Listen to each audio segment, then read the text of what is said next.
We are here! Oh, 1 hour away! Ah, I cannot fucking wait! I cannot fucking wait! Oh my god! 5 years! 5 years of Path of Exile 1, waiting for Path of Exile 2. Obviously, I was playing for 8 years of Path of Exile 1, but you know what I mean. 5 years waiting for Path of Exile 2. Oh, I cannot believe I'm actually here. Like, oh my god, 1 hour and we are gonna get the live stream from GGG. And there's so much stuff that we are gonna get in this stream. I've said this a million times. I'm super excited by things that I want to see, but I'm more excited about things that I'm not sure what I'm actually going to see. Like, the things that I'm not expecting are driving me nuts. There's so much potential here to get like, oh my god, I'm gonna show my bingo for today, and we are gonna get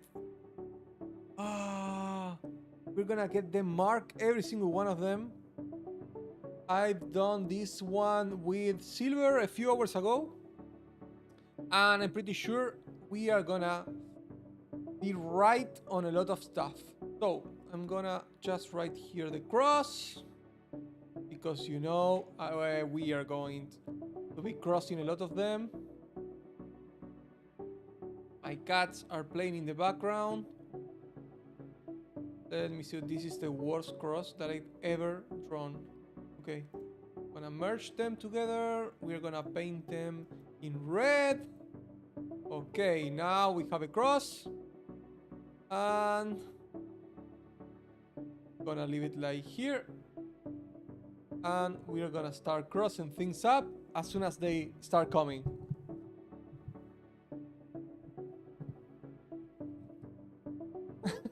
Warplugs, how are you, dude? Oh, yeah. PST time, +1, -3, +7 is a fucking nightmare. GMT. But, well, I'm happy that you can actually come here and say hello. No, you're not an idiot. Well, maybe we are all idiots, but the GMT thing for hours is a nightmare. Where are you from?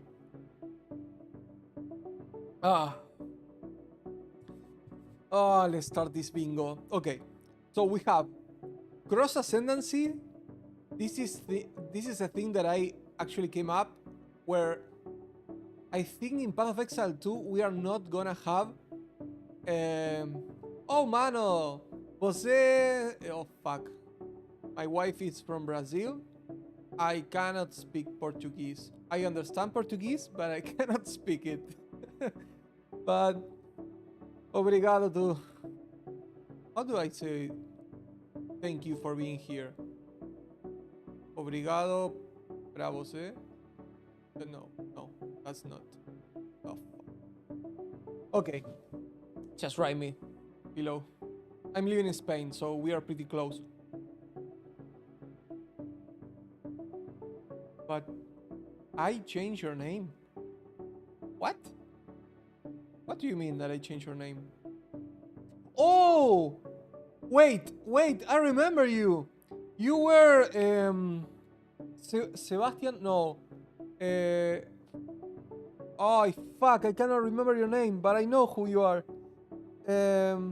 Bruno. Fuck! You shouldn't have... Oh, I have it in the point of my tongue. Oh shit. She is now live?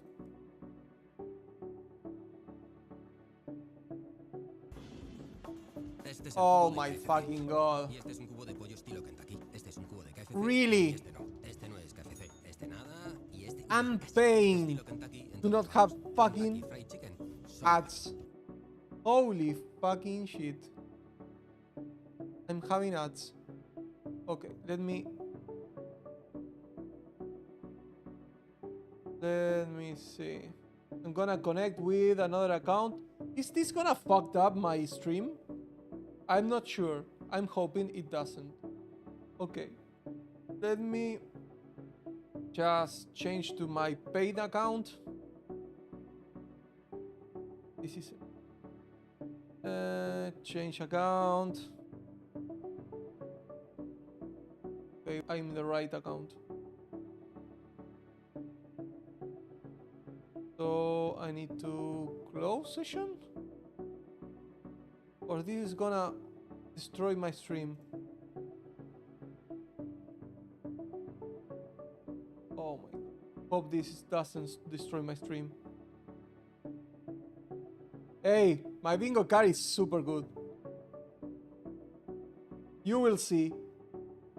You will see. You will see. I'm trying just to log in my account, so I don't get ads mid-transmission. That would be super lame.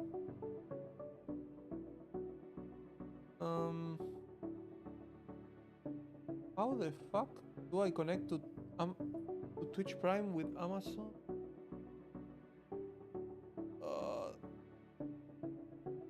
You're gonna get surprised 100%. 100%. 1000%.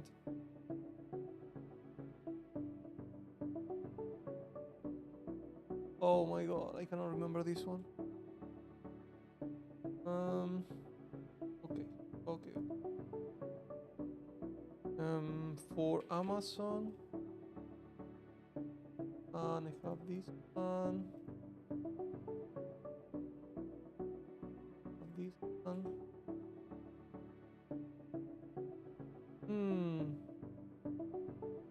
Oh really?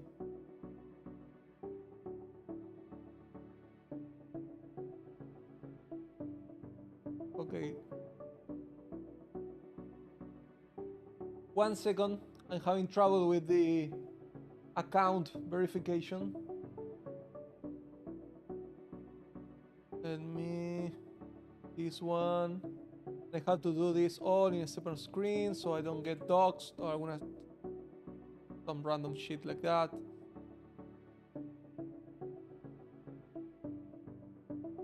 Yep. Let me check if I'm actually live on Twitch.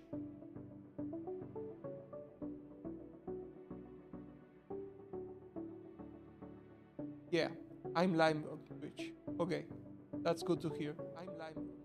Oh my god, I thought that I fucked up the whole stream. Okay, let me close Photoshop. Close this window. Close the other window. So much random shit. Okay. And we're back.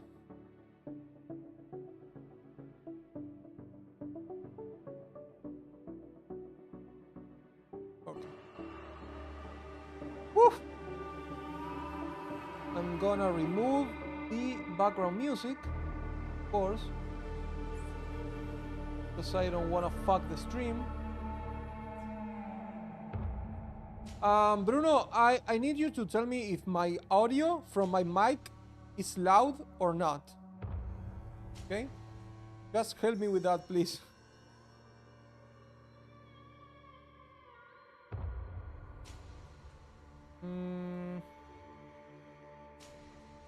And I need to put this in like that, but with the chat. Okay. This is gonna be the stream.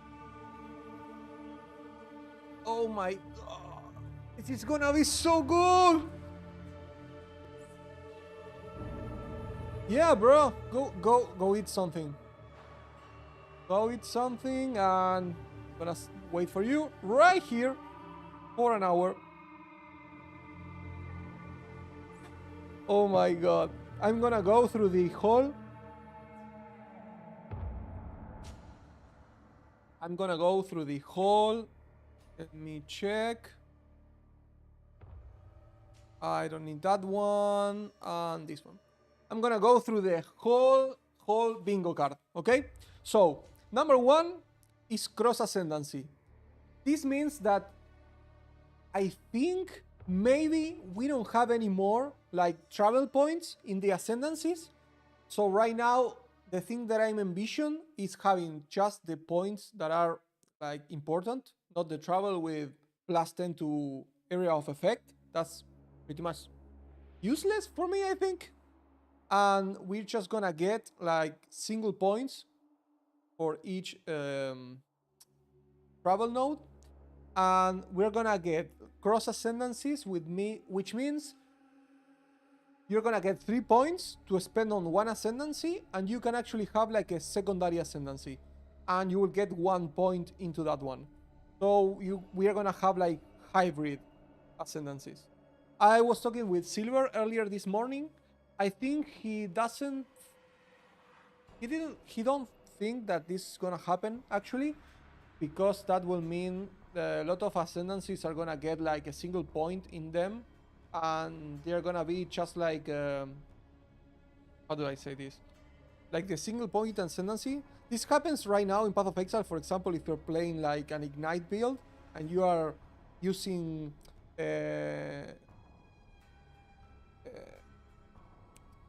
Touched by Flames. No, what is this?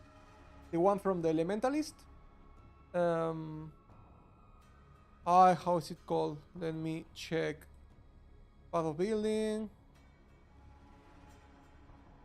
Avatar of... No, it's not Avatar of Fire. It's this one, Shaper of Flames. Okay? So if we actually get like a single point per ascendancy, that will mean that a lot of ascendancies are gonna get like picked only for one little point travel. I don't think that that's a bad idea, honestly. But that could mean that a lot of ascendancies are gonna get like a tier below the other ones that are performing better, and that will be less like impactful at the time that you are gonna make a decision, because now you can, okay, now I have to decide if I want to be an elementalist or I want to be, for example, an inquisitor, right? You go for damage, you go for utility, and if you just picked one for the utility, for example, Shaper of Flames, that will mean that all the other nodes in that ascendancy are pretty much useless. But we do have that one right now in Path of Exile with the jewels, right? With Flesh and the other one that I cannot remember right now. There's a fucking million items in Path of Exile. Flame and Flesh from the Uber versions of the Cyrenex art and the Eating of Words. I don't know. I think it could be quite cool to have cross ascendancy. I'm not sure if that's gonna happen. Okay, so the next one is no map device. No map device means that the end game is gonna be maybe maps, but not in the same way that we are having right now. That means that instead of being an item, maybe it's a zone, or it's we interact with it in a different way besides just putting the map in a device. Okay, then this is a meme, but I think we're gonna get like a phrase like this one. This is the game we always wanted to make, sort of a line. Any kind of phrase that means, okay, this is the actual game that we always dream about. This is gonna be one. Surprise Act 4. Okay, this one is like copium, but remember that the game got delayed because they were solving server issues. Okay, that means that the people working on the actual acts, the characters, the gems or any other aspect of Path of Exile, we are not actually solving that problem, meaning that they could actually implement or use those resources into a lot of different stuff. For example, Polish Act 4, Polish Act 5, making having another class that's up ahead. So, Flask and Trinkets. We now know that Flask in Path of Exile 2 are gonna be only 2. We are no longer gonna have 5 Flask, so now we are gonna only get Life Flask and Mana Flask. And then we're gonna have like a trinket or some kind of thing that is applied to those flasks, and it will work as in right now we have the instilling orbs in Path of Exile 1, where they react to a specific status or ailments that you have. For example, you will have a trinket that will automatically remove freeze whenever you are frozen, and that kind of stuff. That will also mean that right now we are not gonna have maybe unique flasks instead of maybe life and mana, and we are gonna get, for example, unique trinkets, if that's the name that they're going for. A good Argentinian mate to wait for the release, as it should be. Now, the other one is 2 leaks from All Path of Exile 1. We have seen Ritual in a lot of gameplay videos, so we are pretty sure that Ritual is gonna be here. Again, Silver, we talked before, and he like said something about maybe Ritual is not like a fully fledged league in Path of Exile 2, but instead it's like a quest or mechanic within the act that it appears, just a little extra for the acts and not an actual mechanic throughout the game. That could be. Then we have extra class for early access. I'm thinking that maybe we are gonna get another class for early access besides the obvious one that we were shown before. And this is because we saw in another picture. Let me see if I have it right here. Oh my god! Oh my god! I'm so hyped. But I'm pretty sure that I've seen. Let me see if it's right here. No, it's not right here. Maybe it's here. No. And I'm not sure if another content creator shared that picture. I don't want to scroll because this is Twitter and I can. Maybe I scroll just a little bit and I'm gonna get some tits in the front page. I'm gonna get banned from here. So I'm not gonna risk it. This video. Yeah, I already saw this video. Yeah. Now it's try over there. And these ones are 100% ascendancies, okay? This is 100% ascendancies. This is for the archer. It seems like an arcane archer or some kind of mage archer, which is quite interesting. We have here a sorceress with lighting and a protection bubble. Maybe it's a hybrid of lighting and cold. And right here we have something somber. And maybe it's for the necro. Could be for the witch class.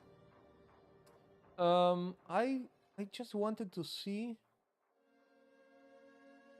Okay, there's a picture somewhere.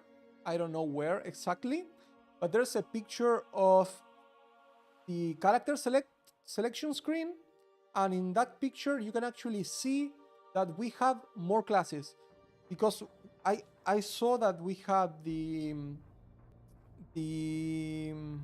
obviously the ranger, we had the sorceress, the mercenary, the marauder, but there was another two which I wasn't sure who they were, and I think we are gonna get either the duelist or the Shadow for the actual early access.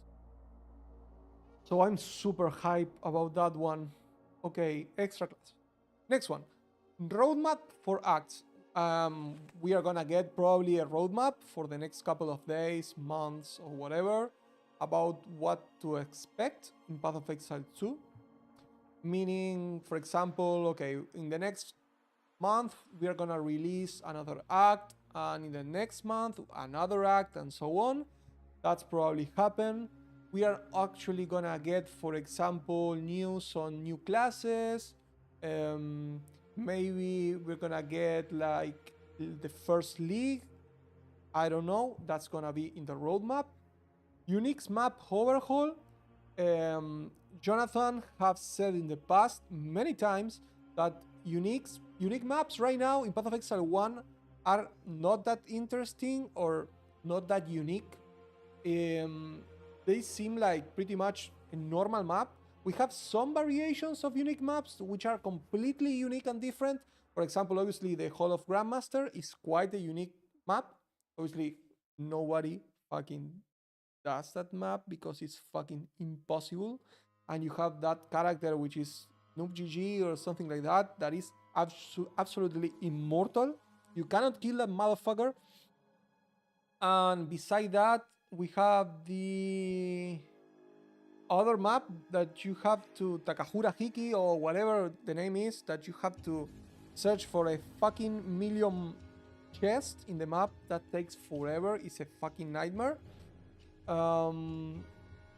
We have the other one where the boss is immortal until you kill like 4 other monsters. There's a lot of uniques in Path of Exile 1, but they are all boring, honestly. This here unique chase. I'm pretty sure we are gonna get some kind of sneak peek or news about maybe Headhunter in Path of Exile 2. Mageblood, I don't think that is happening right now because of mainly the flask changes. It would be kind of weird to have a Mageblood like it is right now with those flasks. That seems impossible. Maybe it's changed in some way. But I want to see TCR unique chase.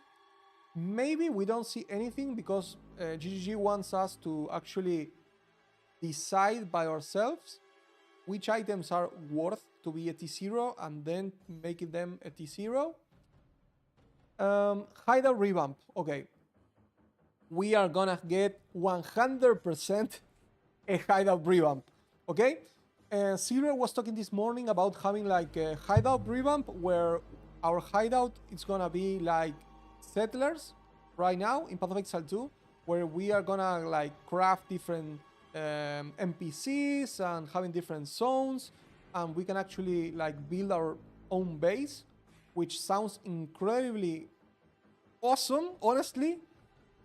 And let's see, they already stated in one of the interviews, Jonathan said that we are gonna have a revamped hideout, but we haven't seen anything about that so far. Then the crafting bench is another important point. We know nothing about crafting outside of obviously the orbs. So having, for example, the crafting bench or mods that are craftable are gonna be interesting to see. I'm pretty sure we are not gonna get like influence mods or I don't know, influence mod or failed mods, or for example, I don't know, Elrion mods, that kind of stuff from Betrayal early on. I'm pretty sure the game is gonna come up with just the basic, like standard game, and then they're gonna build on top with different leagues. Then we have the end game mechanics and fast gameplay. I call it fast gameplay.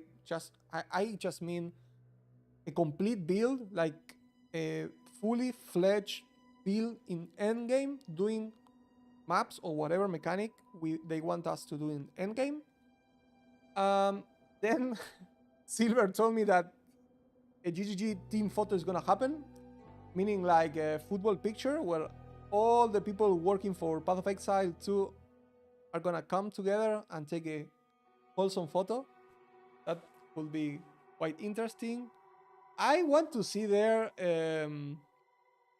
Badger, who I think is working for GGG as a sound designer.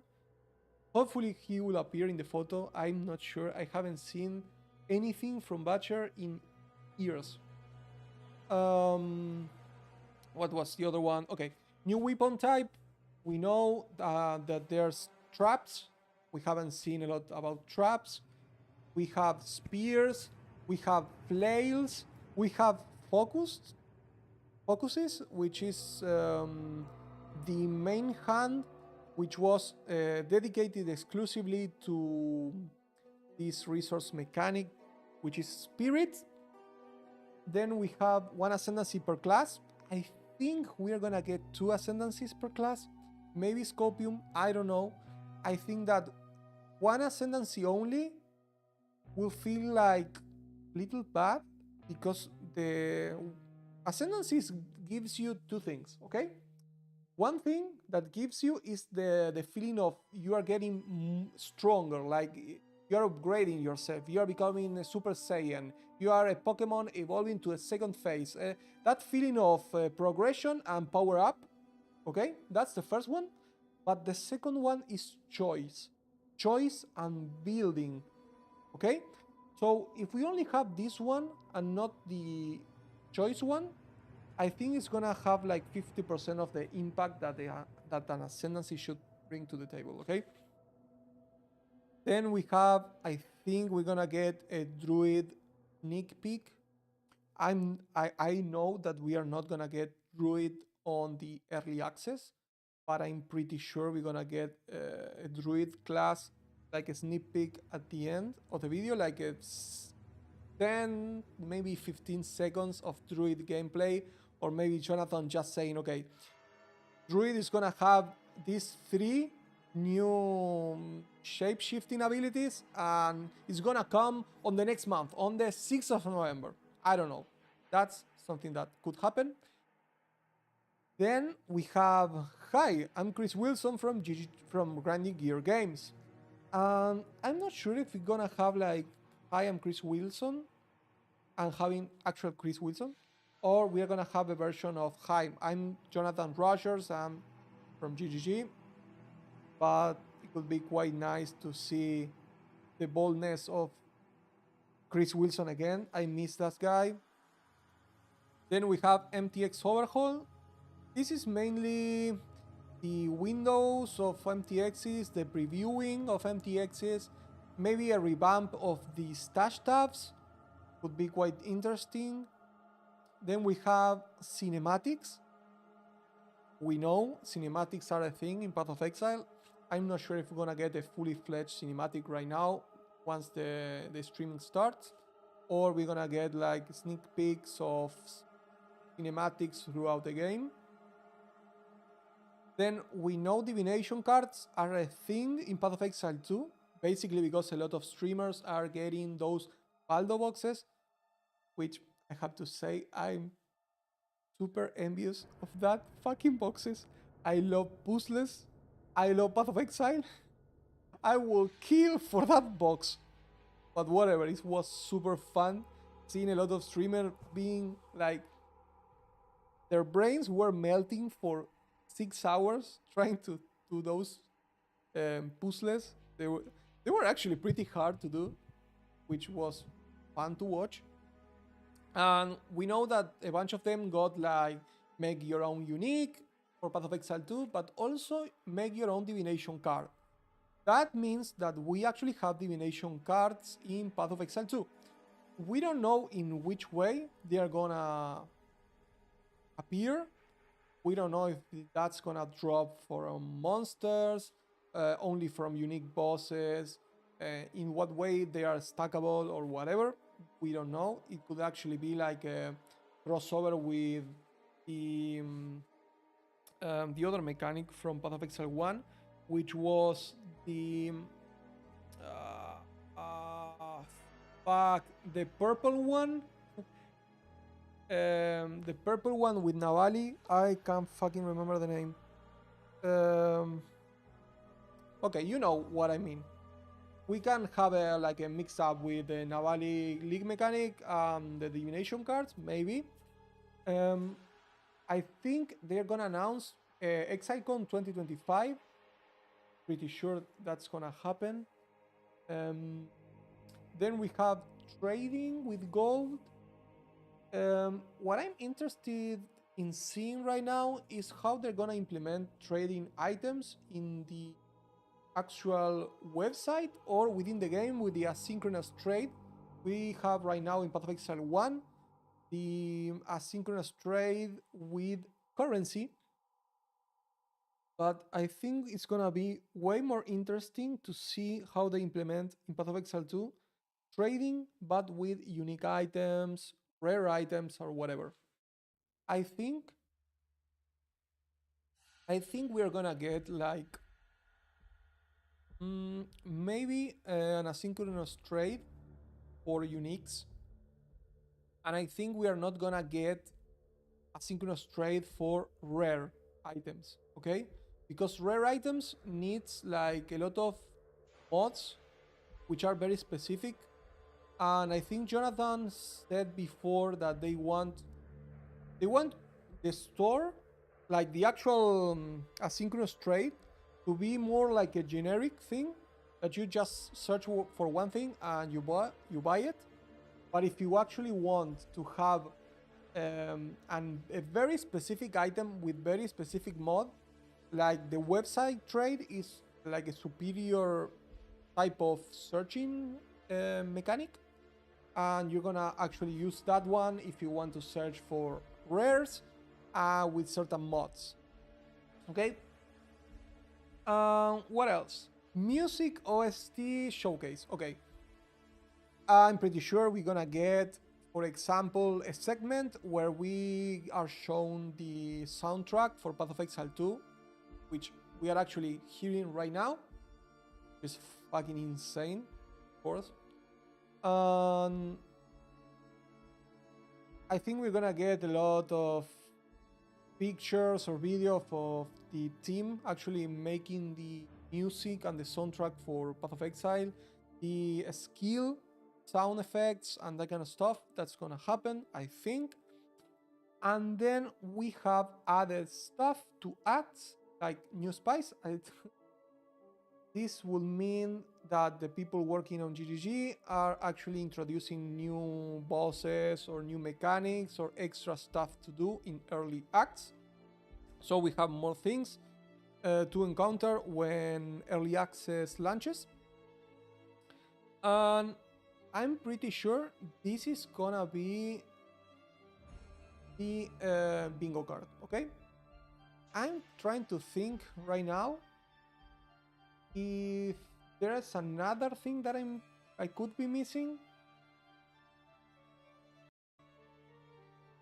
but I'm not sure. 25 minutes. 25 minutes. Holy fucking Christ. Oh my god. We are so close. We are so fucking close. Oh, I'm gonna get comfy.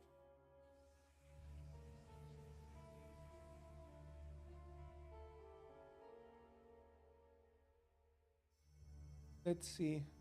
Any new announcements or anything? 10 years ago, we had a dream to make the best action RPG ever. Made with all the lessons we learned from Here We Won, and with the passion from our talented team, we believe Path of Exile 2 is the realization of that dream. We want to thank you for being on the journey with us so far. And to think, this is just the beginning.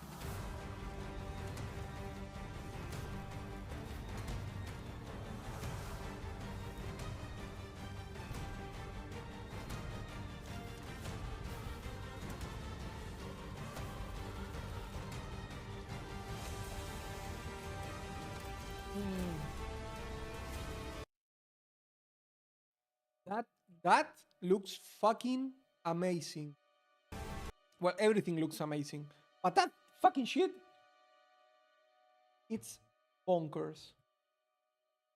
Okay, let me just make sure that the microphone is right. Okay, I don't want to fuck this up. Okay, microphone sounds good. I think I'm gonna. Okay.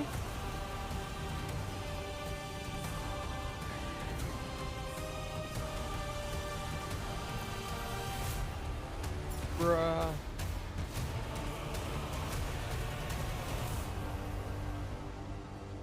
This guy. Who the fuck is that guy? I see that that's like his eyes are like pieces of wood, right? So it's not like a it's not a living thing, like a glowing eye outside the socket. It seems like a hole in a piece of wood, just by that texture. Could be like one of the guys from the Mist that is coming up, revamped. Maybe. I see a forest behind. Maybe. But the bosses, man. The bosses are fucking insane. Javi, how are you, man? Are you still working? Or are you at home? And this is fucking insane. Look at the hooks on the back of the people. That's gore. That's Diablo 2 levels of gore. Holy fucking shit. And we have this one. This is the same one as the Daughter of Sin, right? Yeah, this one is the Daughter of Sin. Maybe it's a different one? What was the name? Ralakesh? No, it wasn't Ralakesh. Ralakesh? Let me see. No, Ralakesh is the one from the woods. Sin's daughter? POE. Let me see. Daughter of Sin.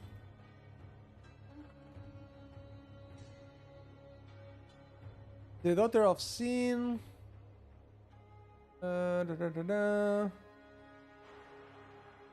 Oh. Daughter. Shakari. Yeah, that one. This is the upgraded version, maybe? Maybe? Like, this looks so much better. What? What do you mean do you want to get spoiled?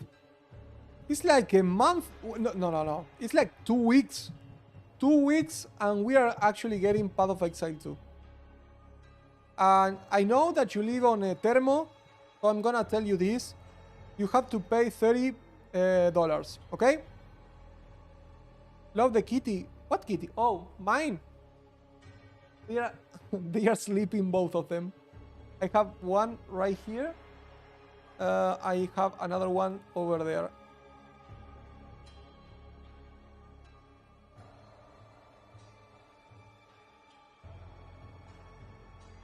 Yeah, I'm an Argentinian guy living in Spain, streaming in English. This is a very weird stream, let's say that way. This is a bilingual stream. Spanish, English, some Portuguese. Everything goes. And if you actually speak like Danish or Deutsch or French, you are free to teach us something.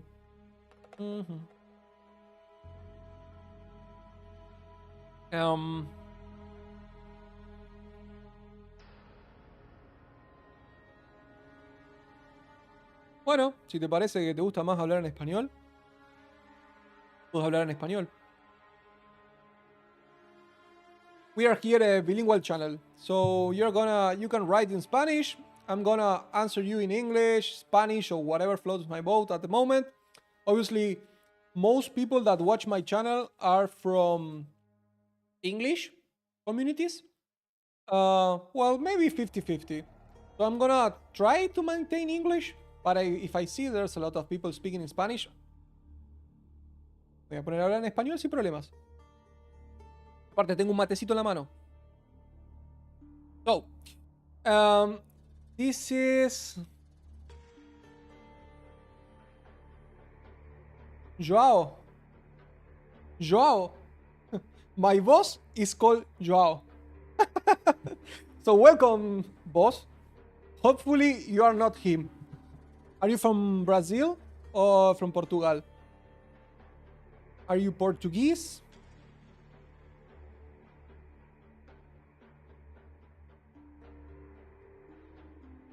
Obrigado for coming to the stream, man.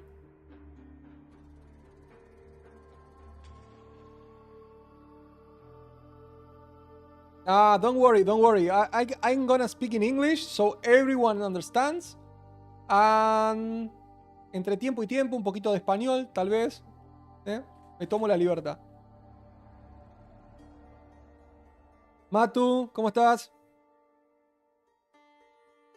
Okay. Seems like guys are coming in hot. Okay, so I was talking about this one. Yeah, 100% Joao is Portuguese. Yeah. Let me see. Well, you are Portuguese as well, so you both. That's another interesting thing. You can talk in the chat in Portuguese, Spanish, or English. I don't give a shit. I understand the three of them, even Italian. So if you want to speak on Portuguese, Italian, Spanish, or English on the chat, I will understand everything. So feel free.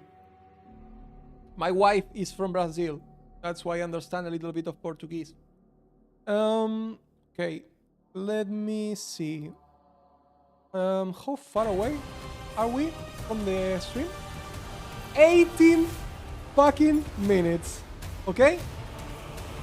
Oh! 18 fucking minutes.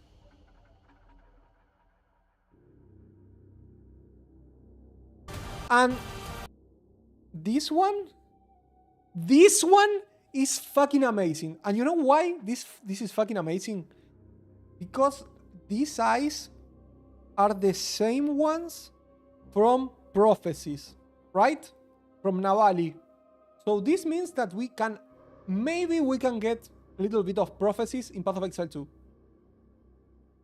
That's all I'm gonna say. A little bit of prophecies. Could be.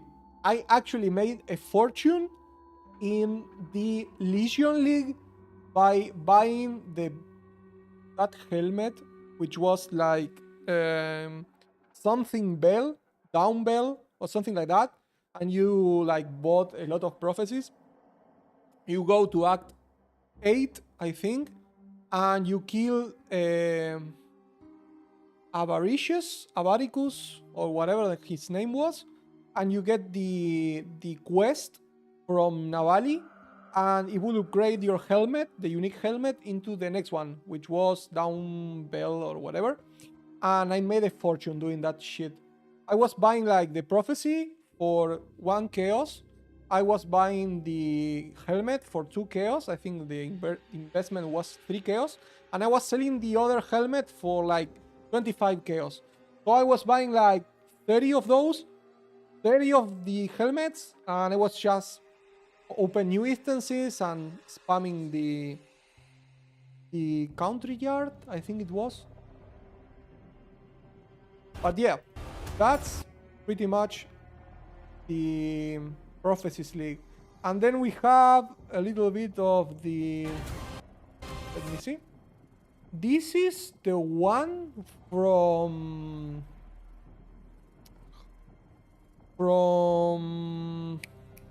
the one with the hands. Oh my god, I'm having a brain fart. The one with the hands breach. Okay, this is one of the breach lords, maybe from Path of Exile 2. You see there the hand, and there's a guard here that I never seen before. Okay, and this guy is fucking amazing. He's walking through lava. This seems like a Elden Ring boss.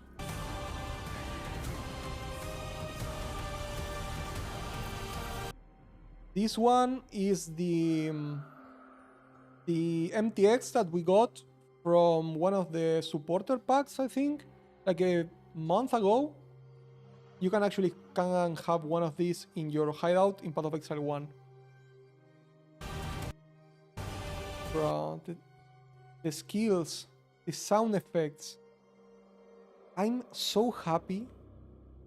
I'm so happy that I have the time to play Path of Exile 2. I worked for the whole year. The whole year. And I haven't taken a single day off. I save all my days and I'm taking a month at the office. Obviously I have to say I'm a little bit sad because I took off days expecting this to happen earlier, right? I wasn't sure. I didn't know that they are gonna like delay Path of Exile 2. I'm happy because I want to wait to have a good game instead of having a shitty game beforehand. That's a good thing. But I could have had like 2 more weeks to play Path of Exile 2 before getting back to work.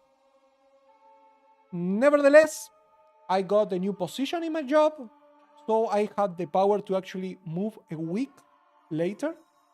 So instead of having only 4 days to play Path of Exile 2 on release, I'm gonna have probably 12, 13 days. So I'm gonna stream every single day from Path of Exile 2 release until I cannot keep doing that. I'm not even going to sleep. I'm gonna leave the stream open, put like a piece of paper here, like I'm gonna be back once my eyes open again. And I'm gonna be sleeping there. Like I'm one of those like those streamers with very little clothes on Twitch, right? On the hot tubs and stuff. They just going to sleep and leave the stream open, like Amorant. God damn it. There are people so stupid. Okay. 10 fucking minutes! Oh my god! We are 10 minutes! Ah! We are 10 minutes away! Repeat! We are 10 minutes away! Monkey! We are 10 minutes away! Ah!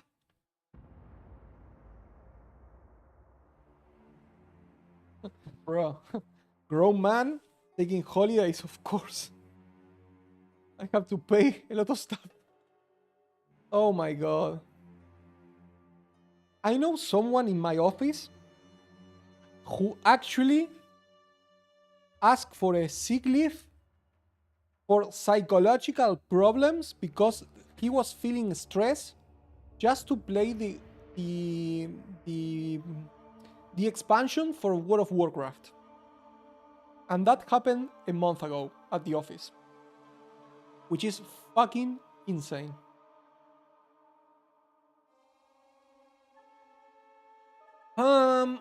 I really hope the EI and skill activation of these bosses is tight. I really expect to die. I think you're gonna die a lot in this iteration of Path of Exile, because this was said by Jonathan, sorry. He wants us to die at least 1 or twice on our first run before we are able to actually kill the monsters. The bosses here have a lot of mechanics and the arenas are quite different. I don't think that we are gonna just run and one-shot the boss like we do right now in Path of Exile 1. And it's gonna be an actual boss and not a oversized rare monster. And let me check. Guys, can you make sure that my audio is good enough to be heard, but the stream is also good enough? I don't want to fuck the recording, please. I want to be heard, but I'm gonna shut the fuck up. Oh, I have to tell you this one, okay? So you don't click off the stream. I hate when I'm watching a stream, a live reveal, when the streamer talks on top of everything that it's been said, okay? So we are gonna enjoy, and if I say anything, I'm gonna try to do it between people talking about the game, okay? So we are gonna not lose anything. Sounds great. It does to me.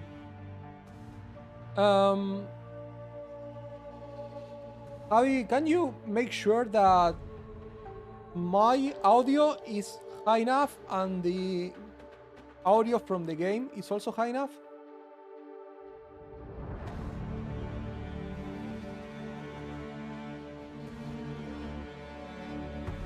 Okay.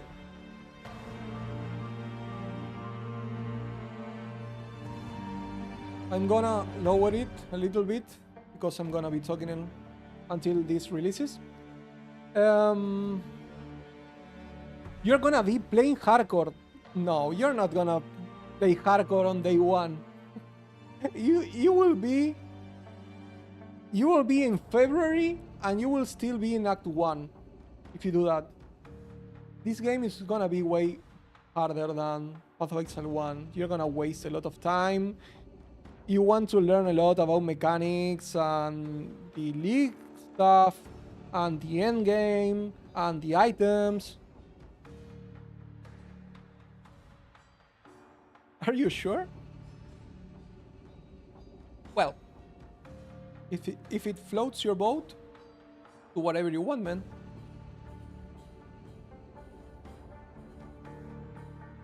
Are you gonna play with Holy Flame Totems this time? Fortunately for you, there's no labyrinth, so you won't die to the lava. You should be pretty hype about that. Oh, I'm so happy. I'm so happy about Path of Exile 2. You have no fucking idea. I'm gonna reduce the size of the chat a little bit because I don't want the chat to be covering a lot of the actual streaming that we are watching. Okay? Holy shit, 7 fucking minutes! Let's go! Bruno, can you tell me what's the most excited thing, at least for you? What's the thing that you are actually insanely hyped to see in this reveal? Are you actually expecting ascendancies? You want to see another class? Oh my god, I want to see endgame. I want to see ascendancies so bad. Nobody knows what the endgame is about. Nobody fucking knows.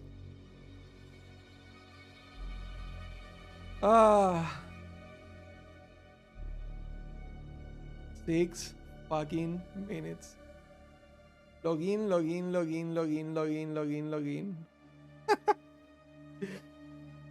I'm gonna leave the chat open because I think it's quite fun to see the reaction of the people. Oh my god.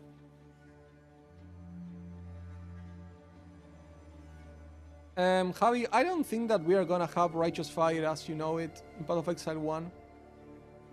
I made a video about I theorycraft and I made concepts for different skills which has like a Path of like a Righteous Fire kind of playstyle. I made like a normal Righteous Fire, I made like a Chaos Righteous Fire, which is similar to, for example, the unique Death Oath from Path of Exile 1, which is Death Aura, the skill. I made one which was like a Arcane Righteous Fire.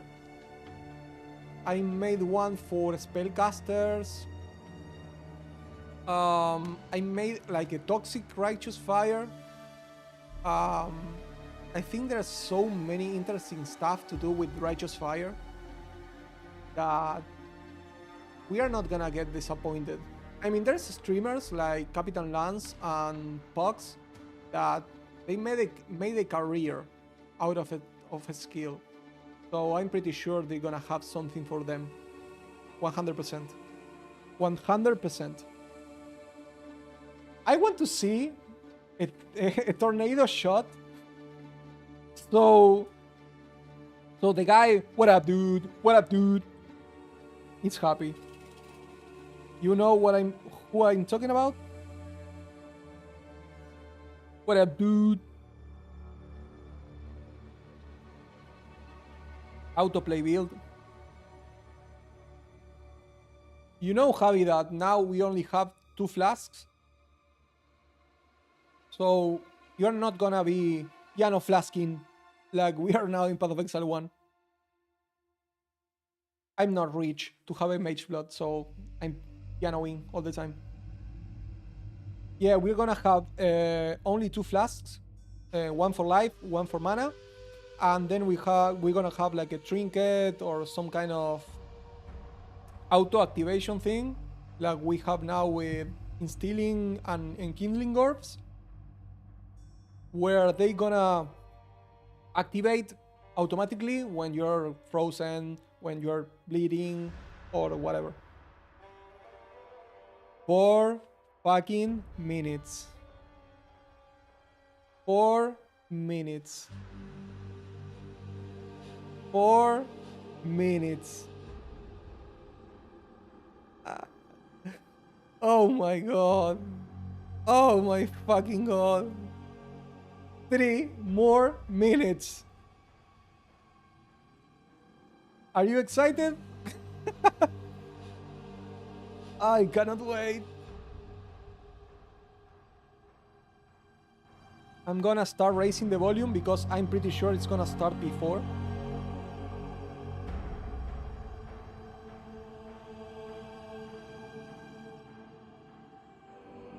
Oh my god. 3 minutes. Oh my god. Javi, do you know anything about Tito?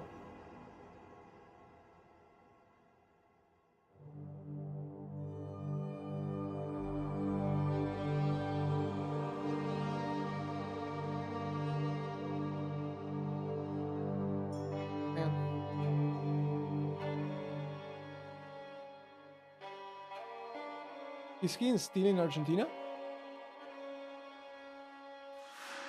Capaz que se fue la miércoles.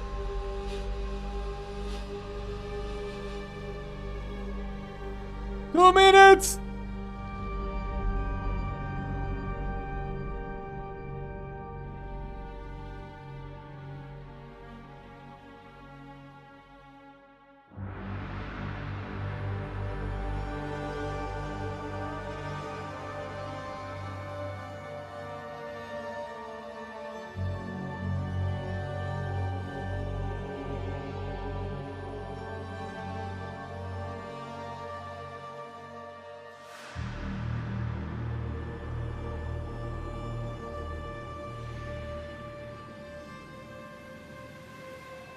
Mal pozo espera, mano. ¡Ah!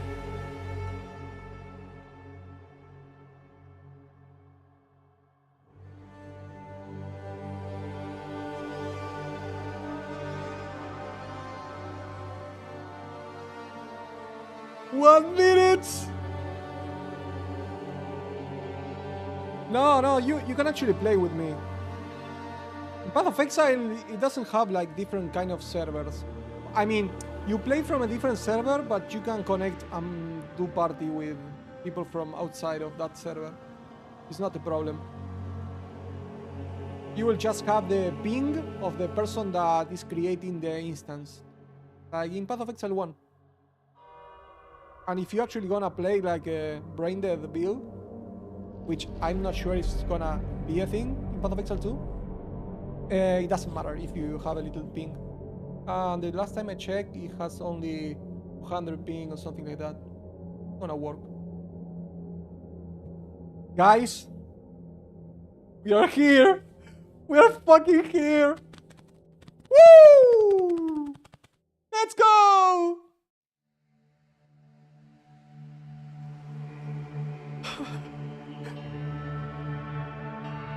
Oh my god. Oh my god. 10 seconds. 9, 8, 7, 6, 5, 4, 3, 2, 1. Sir, just what are we facing here? A relic of the old world. Ready your men, Captain. We will only get one chance. And remember, when you hear the whispers, call for help. Do not attack! Cinematic is You insane. hear the whispers? What do you think he was on about? It's Dorman, right? Yeah? Then Dorman. Shut your damn mouth. Ugh, why do I always get stuck with these rookies? Hey, the kid's got a mean cleave. Give him a chance. Quiet.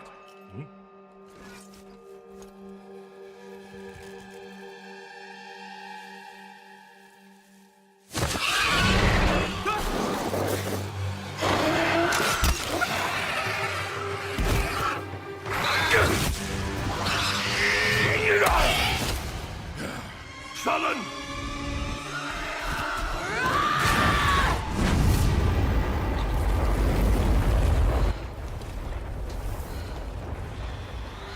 Okay, that's a sorceress. Holy fucking shit. A mean cleave, eh, Captain? Rookie can't even lift his own sword.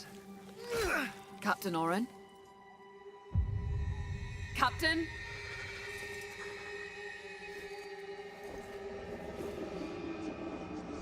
Oh, Here. Rain! Send the signal! What the fuck? Rain! On my back will be blade up! Come on, come on! I'm ready! I'm ready!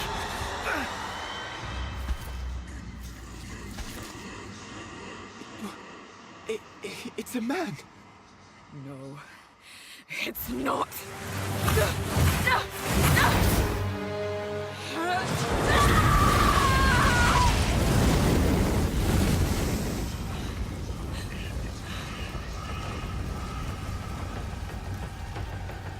Run!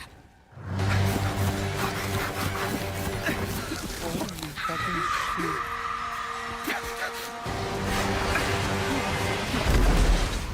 Fucking Voldemort. Abracadabra!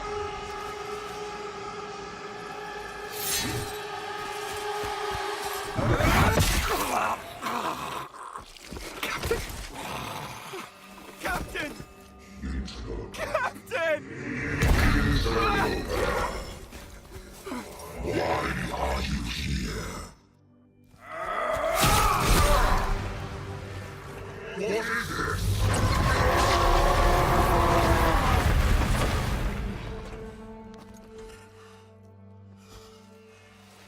Stop! Humanity isn't ready. On your feet, lad.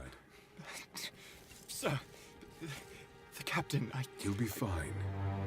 Here.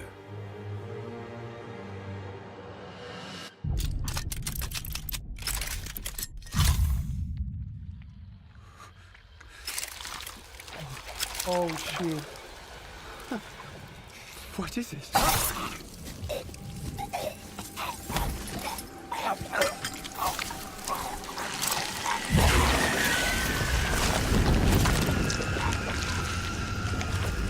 get the body. What the fuck? Mortal. It can still be contained. You don't know what you have unleashed. Your kind no longer control this world. We cannot destroy your body, it's true. But you will watch as we destroy everything you have built. Bind him!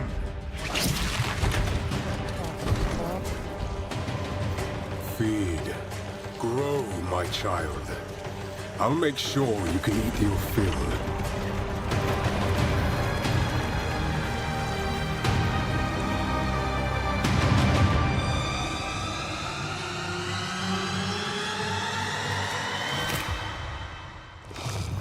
What the fuck? Okay. Fuck. Okay. We actually have the cinematic. Hi, I'm Jonathan Rogers, game director on Path of Exile I 2. knew it! Now, Path of Exile 2 is going into early access in around 2 weeks on December the 6th. But even though it's early access, this isn't just some small taste. The game is huge. In this live stream, we're going to be introducing everything you can expect. So without further ado, let's roll the gameplay trailer. Fucking Existence is a thing of beauty, precious, but impermanent. Life and death are mortal enemies, and yet bound to one another. The continuation of life must be protected at all costs. That was a human centipede. What the fuck? Some have said my methods are brutal. To this, I say, there can be no salvation without sacrifice.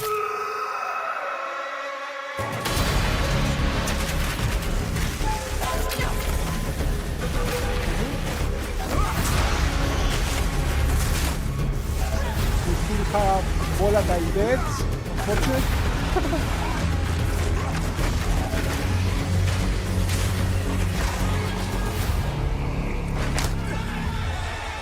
Okay.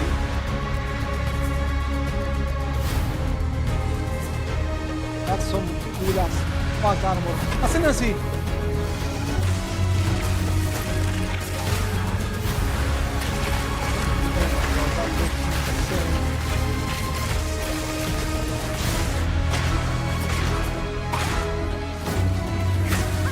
What? What? We are faced with the end, and I will do what I Time must. controlling.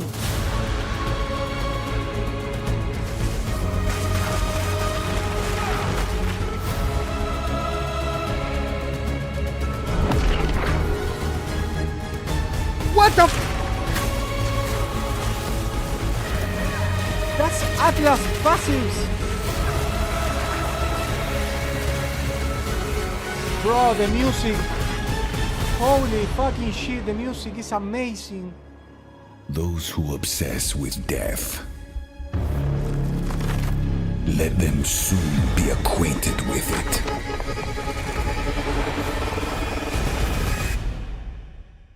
Now, as you just saw, even in early access, Path of Exile 2 is a big game. It's actually been 5 years since we announced PoE 2, and over that shit. time we've revealed a lot, but it's been in bits and pieces. It's pretty hard to keep track of it all, so today we're going to do a full rundown of all the content that will be available at the start of early access. Classes, character progression systems, and for the first time, a full overview of the end game.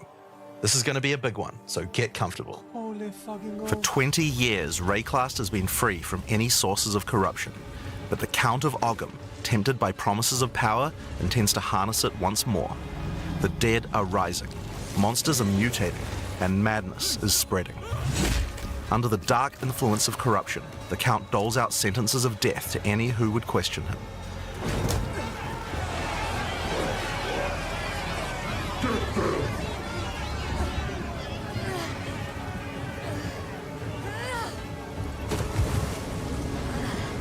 And this is where you find yourself at the start of PoE 2. Explore the dark forests of Ogham. Traverse the barren plains of... No! No! No! What the fuck? The The stream! Vesteri Desert, Oh my and fucking delve god. into the jungle ruins of EXILE, an ancient No. Val city. No, There no, are no, challenge- no, no, no, no, no, no, no, no, no, no, no, no, no, no, no, no. monsters, hidden runes, lost camps and treasures, This is not me. roaming merchants, It's the and of actual course, stream. unique bosses. No two areas are the same. It falls to you to track down the seed of corruption, the source of all this devastation. Holy fucking shit. It's lagging. No! No fucking way! Oh my god. Oh my god. Are you fucking kidding me? He dashes in and out of combat and has mechanics that involve building up and keeping momentum. Like all classes in PoE 2, you'll want to use a wide variety of skills to mix and match different combos. Oh no. To get Oh no. Oh no. The stream. new skills, you will first need to find skill gems. Using a skill gem will open the gem cutting menu, which shows all the active skills available in PoE 2. You can choose an existing Yeah. Yeah, technical difficulties. Okay. Okay. They are fixing it. We're gonna just wait. And we're gonna mark I and Chris Wilson and Jonathan. That's cross. Cinematics, it's also cross.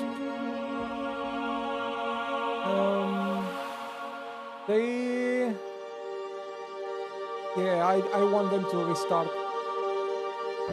That's also crossed. We already saw one ascendancy, the fire one for the sorceress, so I'm gonna cross that one. What else?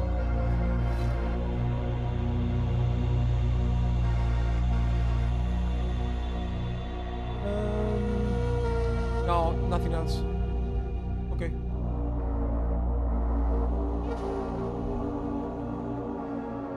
Bro, they actually needed to reload.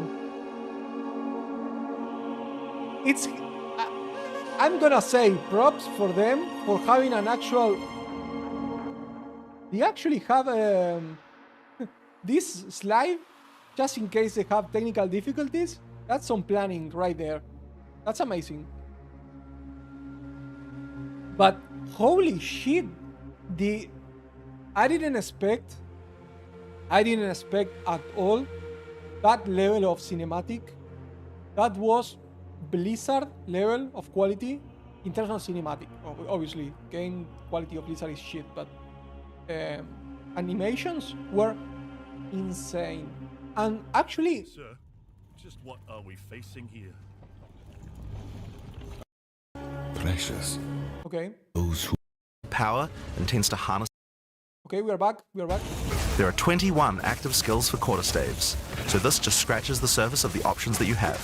By endgame, you'll be dashing from pack to pack, spewing where you find yourself at the start of PoE 2. We are back. Explore the dark forests of Ogham, traverse the barren plains of the Vesteri Desert, and delve into the jungle ruins of EXILE, an ancient Val city. Yeah, but that's There are challenging monsters, hidden runes, lost camps and treasures, roaming merchants, and of course, unique bosses. No two areas are the same. It falls to you to track down the seed of corruption, the source of all this devastation. On the way, you'll face fearsome monsters, meet strange characters, forge unlikely bonds, and uncover lost civilizations. But first, you'll need to pick a class. Now, Early Access will initially have 6 classes available. Let's have a look at them. Okay. The Monk is a fast and furious melee fighter. He dashes in and out of combat and has mechanics that involve building up and keeping momentum.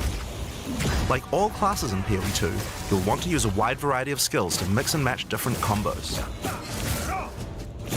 To get new skills, you will first need to find skill gems. Using a skill gem will open the gem cutting menu, which shows all the active skills available in PoE 2. You can choose an existing skill to level up, or choose to engrave a new one. Since this is a level 7 skill gem, even if you pick a new skill, it will immediately be level 7, so there's no harm in trying out something new. Nice, nice. The monk primarily uses the quarterstaff. Perfect. There are 3 schools of martial arts: lightning, ice, and wind. But don't think you have to stick to just one. The best combos are going to involve mixing elements of all 3. That's a lot Let's of try movement. killing palm. Like many monk skills, this can be used to quickly take advantage of a specific situation. If there's an enemy on low life, you can use killing palm to dash to them and kill them instantly. This will provide a power charge. Then we can use a different skill to consume that power charge for a much more devastating attack. The monk also has powerful combo skills. Tempest Bell, for example, is a skill that places a giant resonating bell. Hitting the bell causes it to ring, dealing damage to all enemies around it. You can also do things like freeze or shock the bell, which will add elemental damage to the strikes. The monk also has a variety of abilities to empower his staff. If an enemy is close to being stunned, you can use staggering palm to punch them down. After that, any attack you do will shoot out wind projectiles. There are 21 active skills for quarterstaves, so this just scratches the surface of the options that you have. By endgame, you'll be dashing from pack to pack, spewing projectiles and obliterating screens of enemies with huge combo attacks. That's a shrine. Now, That's if you a like a fucking style of shrine. melee that's a little slower but hits much harder, then the warrior is for you. He pounds the ground with big, chunky attacks and can shrug off the hits of small enemies with large amounts of armor. Even though the mace slams are slow, you never lose control. Longer attacks can be retargeted as you go. The And if you find sound yourself design committed to a is long attack, you can absolutely dodge roll out of top-notch. it at any time. Perfect. And the combat feels Among the skill so options for visceral. maces, you will It's find a insane. variety of slams, fire attacks, war cries, and shield skills. Here, I'm going to slam the ground, rending it apart with lines of fire. Any slam skill will then cause these fissures to erupt with lava. I can even run through them with a skill like Stampede to do huge amounts of damage. The warrior can also use war cries, which can empower your next skill. Seismic Cry, for example, will double any slams from your next attack. The Stampede counts as a slam, so I can double that for even more craziness. If you want to go a little faster and be a little more defensive, equip a shield. In PoE 2, you can raise your shield at any time to block all damage from the front, even spells. While holding up your shield, your stun meter will build as you take damage, so be careful. If it reaches 100%, your stance will break and you will be vulnerable. Thank you. We have a fucking Some meter for enemies also stun. have That's unblockable attacks, which are insanely good. indicated by this red flash. If you see one of these coming, make sure to dodge out of the way. Using a shield also gives you access to shield skills, like Shield Charge, which allows you to charge towards enemies and stun them. While charging, you're also blocking the whole time, so you have full damage immunity from the front. Look at that MTX. The warrior also has access to totems. The armor. Some totems have built-in abilities, like Shockwave Totem, which can be placed to stun nearby enemies and trigger aftershocks like those from the earthquake. But you can also get Ancestral Warrior Totems, which allow you to use any slam skill in your repertoire. This is a meta skill, which means that it's a skill you can put other skills into. I can take a slam like Sunder and socket it into my Ancestral Warrior Totem. Now when I summon him, he'll sit there and slam the monsters from a distance. Oh my god. Totem. There are 20 active skills for maces, so there's a lot more to try out. But by endgame, you're going to be dropping hammers from the sky, leaping fearlessly into combat, and separating the very earth you stand on. It feels so good. Sound design is amazing. Time for some ranged attacks. Holy The ranger shit. is primarily about the bow, but we wanted to make sure that she feels agile as well. In PoE 2, you can shoot while moving. Combined with all the skills the ranger has that allow you to jump around, you will have a lot of mobility in combat. Bow skills have a variety of lightning, poison, ice, and physical attacks. Lightning attacks bounce around between targets. You can also stick lightning arrows in the ground which explode when hit by the bouncers, or electrocute enemies to take them out of combat. Ice attacks allow you to slow and freeze enemies to keep them away from you. Using poison, not only can you slowly damage your enemies from afar, but also grow some interesting plants. With 21 bow skills and all the mobility and combo tools the ranger has, you can take advantage of every situation. By endgame, you'll be creating hundreds of arrows, be they falling from the sky, Holy bouncing around between shit, enemies, that or looks spraying out of tornadoes. amazing. You might have noticed in the bottom left of the screen that the flask slots look a little different. Yeah. In PoE 2, you have one dedicated life flask slot and one mana flask slot. We have three Flasks gain triggers. charges as you kill enemies, and typically allow you to heal 6 or 7 times if they're full. But that's not the only thing you can use charges for. Charms are a new item type that will automatically defend you from various debuffs or damage types. Having trouble with getting frozen? Equip a thawing charm. When it's fully charged, it will make you immune to freeze for 3 seconds if you get frozen. To recharge them, just kill more monsters. Thank you. You can Thank gain more you. slots for charms by upgrading your belt. Okay. The Mercenary wields a crossbow that can be loaded with different ammo types, Here we go, offering Mercenary. versatility, power, and mobility. All classes in Path of Exile 2 can be controlled with WASD, which makes this class play exactly like a shooter. For the crossbow, you will find skills that work like shotguns, sniper rifles, assault rifles, and even grenade launchers. But not only that, there are a wide variety of more interesting elemental ammos too. Let's see. It's very fast to switch between ammo types, so long as you already have them loaded, which makes the Mercenary able to combo abilities together for devastating effect. Use Glacial Bolt to create walls of ice to separate enemies, then switch to Fragmentation rounds to explode the ice, dealing massive AoE damage. If I come across an armored enemy, I could use armor-piercing rounds to break their armor, and then high-velocity rounds to take them down. Or perhaps I could fire a gas grenade to poison enemies before detonating the cloud with an explosive shot for massive damage. If you want to call in some suppressing fire, you can summon artillery ballistas. These have a minimum range, so you'll want to prepare your position carefully before moving in. There are 22 active skills for crossbows. By endgame, you'll be calling destruction down from the sky as you litter the battlefield with grenades and pepper your enemies with your automatic shotgun. If you're looking to take a back seat and let your minions do the work, then the Witch should be your choice. Let me see which She can one. call forth hordes of undead monsters to fight for her, while casting powerful chaos spells that debilitate her enemies. Occult skills are some of the most varied in the game, with skeletons, noxious spells, specialty minions, curses, and sacrificial magic. Before we talk about minions, we'll have to talk about a new resource in Path of Exile 2 called Spirit. Yep. This is a spirit gem, which allows you to pick from a range of persistent skills. So far, All classes have a melee variety class of these is the skills most which can add awesome some so very far. interesting effects, like Arctic Armor, which does cold damage to enemies that hit you, or Raging Spirits, which summon fiery skulls each time you cast a fire spell. For the Witch, though, we'll want to be using our spirit to create permanent minions. These minions will be revived automatically when they die, so you don't have to worry about resummoning them all the time. Here, I'm using the skill screen to allocate which minions I would like in my horde. You can see the spirit cost of each one. Skeletal warriors are cheap, but weak, useful for tanking damage and distracting enemies. But I want more heavy hitters in my army, so I'm going to unsummon some warriors and instead add skeletal arsonists. Permanent minions come with special active abilities called command skills. You can order these guys to detonate your own minions for even more damage and area of effect. If you want a bigger army, you'll need a scepter. This new weapon type is imbued with even more spirit, allowing you to summon even more friends. And if you want an even bigger army than that, you can take advantage of corpses to summon true hordes of minions. But what can a witch do while her army is at work? Well, she has a range of chaos spells to spread disease amongst your enemies, or bone skills to impale them. Or, you could curse them to make them weaker so your horde can take them down. There are 25 active occult skills. By the endgame, you'll be the leader of a fearsome army of the dead, consuming everything in its path. if you're a minion player, this The sounds great. sorceress bends the elements to her will, using them to unleash devastation on her Honestly, foes. the This sorceress classic and spellcaster the weaves a melee flurry one of elemental magic from afar. has The elemental the skills best have everything feeling you might expect by and more. far. Fireballs, icy explosions, lightning storms, you get the idea. They look Each so spell good. is unique and has many different ways to build and combo with others, even between different elements. For example, Flame Wall conjures a burning line that not only damages enemies, but also empowers all projectiles that pass through it. If you place a wall and fire lightning sparks through it, they'll gain extra fire damage. It's a good idea to take advantage of the ability to automatically swap weapons when you use certain skills. Having a special staff with bonuses to fire skills and another with bonuses to lightning skills can really power up a combo like this. The sorceress can also take advantage of powerful trigger gems. For example, Cast on you could Ignite. grab the Cast on Ignite gem and use it with Firestorm. As you ignite enemies, a counter will go up in the top left corner.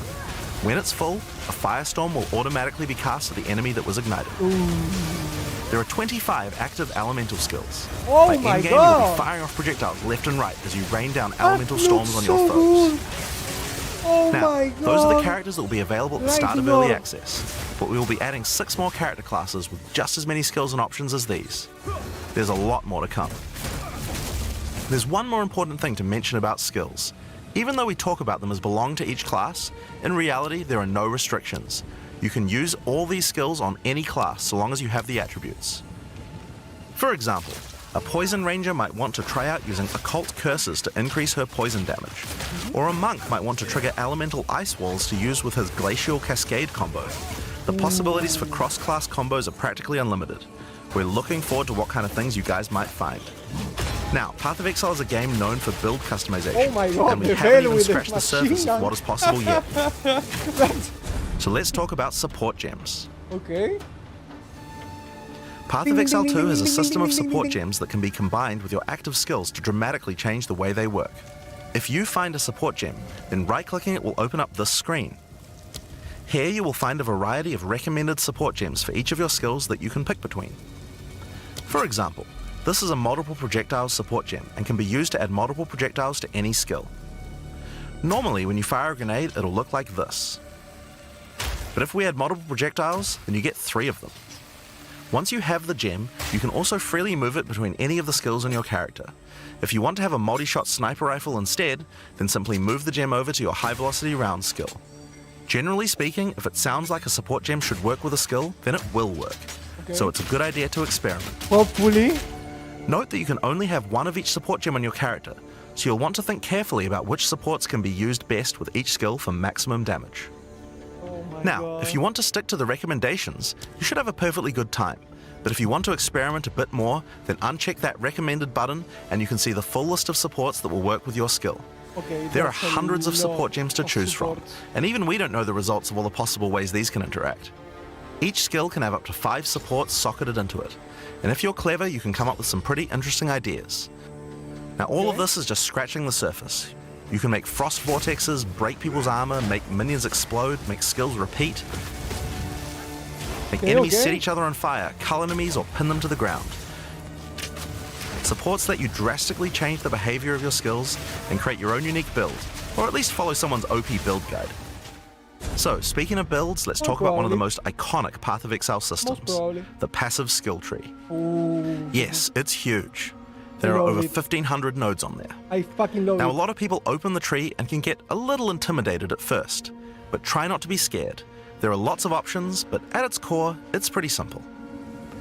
Each level you get 1 point to put into the tree. Each class starts at a different location, but they all share the same tree. Okay. Around your section of the tree, you'll find relevant bonuses for your character.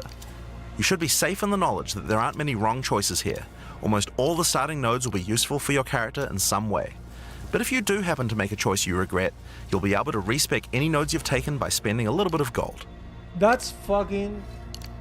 Oh, that's the best fucking Now, change. the tree is generally divided up Path of into Exile. clusters which have similar themes. In each cluster, you will find small nodes that give simple bonuses like increased damage, but the real power comes from notables. Oh, let's see. what we Notables get. normally have much more interesting bonuses, and they tend to care a lot more about how your build works and what skills you're using. For example, in the mercenary area of the tree, this one gives a 25% chance for crossbow skills to not consume a bolt. And here's one that gives grenades a chance to blow up a second time. Let's fucking go! Multicast grenade. This one gives a chance for projectiles to rebound off terrain, as well as giving you some pierce chance to make that more likely. Note that even though this is in the mercenary section, this would work with projectiles from all classes, so there are often reasons to go to different areas of the tree.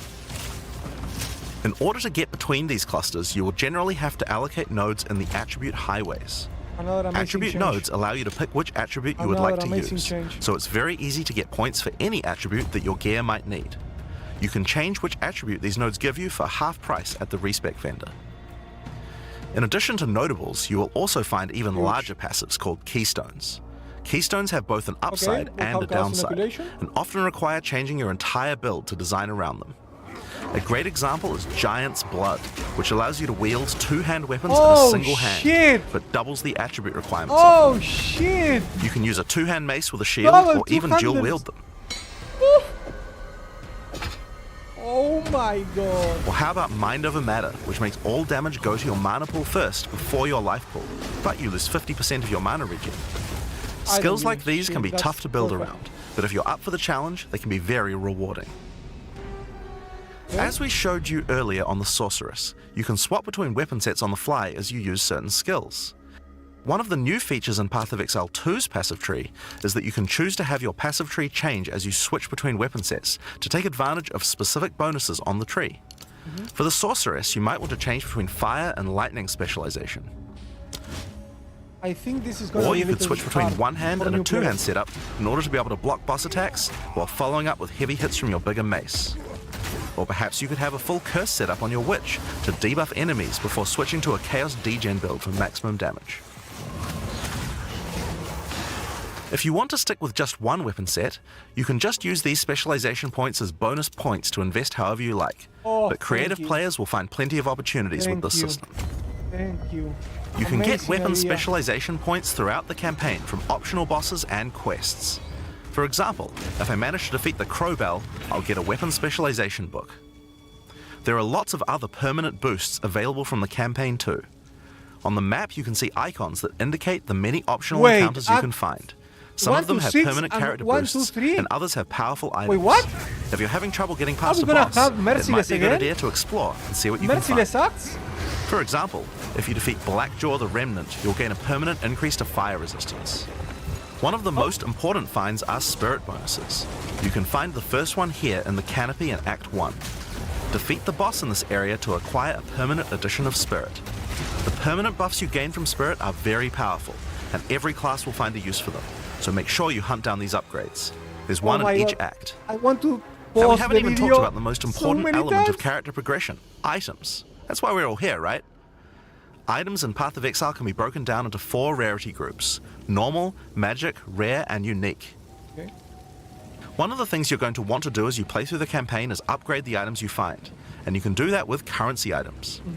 An Orb of Transmutation will allow you to upgrade a normal item to a magic item with 1 mod. You can then apply an Orb of Augmentation to add a second mod, then use a Regal Orb to add a third mod, and upgrade it to a rare. Finally, you can use some Exalted Orbs to add more mods to your rare to a total of 6 Oh, mods. +1. Nice. Oh my god. One of the things that's we think is super really broken. important is to make these options available to use as you play. All the items that add mods are much more common than they were in Path of Exile 1, so that you can use them throughout your campaign playthrough. Okay. We want you to find things on the ground that can be crafted into upgrades much more frequently. As well as making the drop rates on these items much more common, you can also get them by disenchanting unwanted gear at the magic item vendor. If you disenchant magic items, you can build up to an Oh. Orb of Transmutation, You're and by gonna get disenchanting shards. rares, you can build up to Regal Shards Orbs. again. I didn't Another want important shards. area of crafting items in PoE 2 is That's a sockets. rune? Some items you find will have sockets that can have Ezomite runes placed in them that add more mods to the item. If I insert this glacial rune into my helmet, it will give extra cold resistance. This is a great way to solve problems that you have with your build, like shit. resistances or damage. If you find socketed items that you don't have a use for, you can take them to the salvage bench in town to work towards an Artificer's Orb. This will allow you to add sockets to your existing items. Body armors and two-hand weapons can have nice. up to 2 sockets, while the rest of your armor and one-hand weapons can only have 1 socket. You can also salvage items with quality to create items like armor scraps or whetstones. These will allow you to increase the quality of your items for an up to 20% Perfect. boost. We no longer If you get don't want to disenchant or salvage your fragments of items, you can a- always sell them for gold. pieces of scroll. Gold can be used to buy items from vendors, and we've tried to do a lot to make sure that the items they have for sale are actually useful.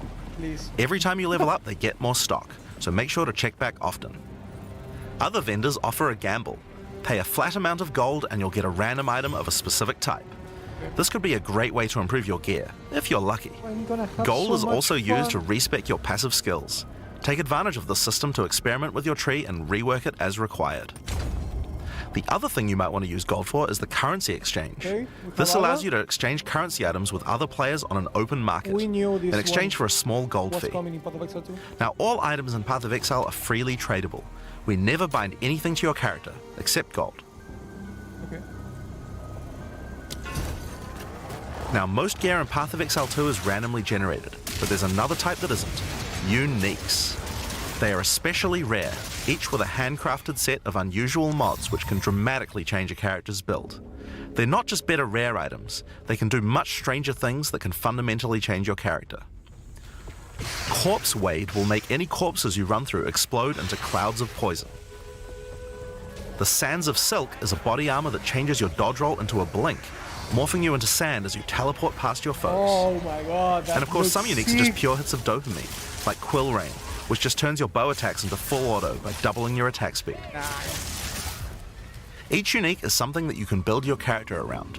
We try to make sure that most unique items have a potential use at That endgame, looks sick. even if you find them early on. Holy shit. And as you can see, every single unique item comes with custom art to match. The last character progression system that you can do during the campaign is Ascension. I told you. Starting in Act 2, you will come across Ascension trials, tests that you must complete to unlock your Ascension class. We'll explain these trials soon, but first let's take a look at what Ascending can do for your character. Each class has access to 3 Ascendancy classes, but at the start of Early Access, only 2 per class will be I available. knew it. I Ascendancy knew it classes are was- unique to each character class, so choose wisely. They can drastically affect how you build your character. I fucking knew it. It's gonna be too. As a sorceress, you could become a Stormweaver, a master my of the God. elements. Tempest Caller causes elemental storms to be summoned each time you do a critical hit with a spell. With Strike Twice, you can stack 2 copies of Shock for more damage. And going deeper into the tree, you can make all your damage types apply Shock. Make a Shock build from any skill. Please, I want Alternatively, Isaro, you could Isaro, become a Isaro. Chronomancer and command time itself. Chronomancer. She literally has the ability to stop time with Time Freeze. Not only that, but she has many other time manipulation abilities. Fuck Using Temporal jump. Rift, she can teleport Holy back to a previous shit. location, resetting her life and mana back to what it was. Or with Time Snap, she can reset all her cooldowns and cast all her spells again. Oh my god. On the Warrior, you can choose between the Warbringer or the Titan. The Warbringer channels the might of his ancestors to gain tremendous power. Using Answered Call, you can summon ancestral spirits linked to each of your totems. Oh With my Jade god. Heritage, you can encase your body in a protective layer that absorbs all damage until it breaks. Warcaller's Bellow allows you to explode the corpses of your enemies. And with Great Wolf's Howl, you can ignore the cooldowns of your war cries. Let all that anger out. The Titan class is all about hitting big. With Earthbreaker, every slam is a chance to create an aftershock. With Crushing Impacts, every hit becomes a my crushing God, blow, they vast which will allow you to stun on your the enemies with skills. ease. With Surprising Strength, you can take advantage of stunned enemies to deal 40% more damage. As a Those are ranger, gonna you be might choose to massive. be a Deadeye, an expert markswoman who can take down foes with style. Deadeye is With what? endless munitions, every attack gains an extra projectile. Okay. With Gathering Winds, she gains a small increase to movement speed with Tailwinds every again. attack. But be careful, she loses them when getting hit. With Eagle Eyes, she will never miss, allowing you to stop wasting all those passive points on accuracy. Alternatively, you could become a Pathfinder, the master of flasks and poison. She can choose from one of several throwable concoctions, allowing her to spend her flask charges to throw explosive bottles that deal various types of damage. A bleeding concoction will make your enemies bleed, while a fulminating one can shock your enemies, allowing you to do extra damage. Contagious Contamination allows her to spread poisons between her foes, while Overwhelming Toxicity doubles the number of stacks they can be infected by. Running Assault allows her to move much more quickly while firing, while Relentless Pursuit makes her totally immune to being slowed by enemies. That's good. The Witch can ascend into the Infernalist or the Blood Mage. As an Oh my Infernalist, God. she can summon a loyal Hellhound companion. The Hellhound sets enemies on fire, as well as taking a percentage of the damage if the Infernalist gets hit. With Pyromantic Pact, you can turn your mana into Infernal Flame. As you What the cast more fuck? spells, the flame builds up, and if it overflows, you'll take damage. Using Bringer of Flame, you'll want to make sure you keep the flames topped up. While your Infernal Flame is above 30%, all damage from you and your minions will ignite enemies. What the fuck? She can also transform into a literal demon. What the fuck? While in demon form, she takes an increasing amount of damage, but her cast speed and damage increase rapidly as well. So if you're planning on transforming into a demon, make sure you stack a lot of life recovery. Oh my god, that's fucking awesome. She can also become a blood mage, a master of life and energy. All blood mages must pay the price of making skills cost life as well as mana, but in exchange, every monster they kill will drop life remnants, which allow them to quickly gain back that life. With Crimson Power, she can gain large amounts of extra life, and with Vitality Siphon, she can use her spells to leech life back as well. Once you've got a significant amount of life, you can use Gore Spike to make your critical hits deal incredible amounts of damage. A monk who is in tune with the elements might become an Invoker.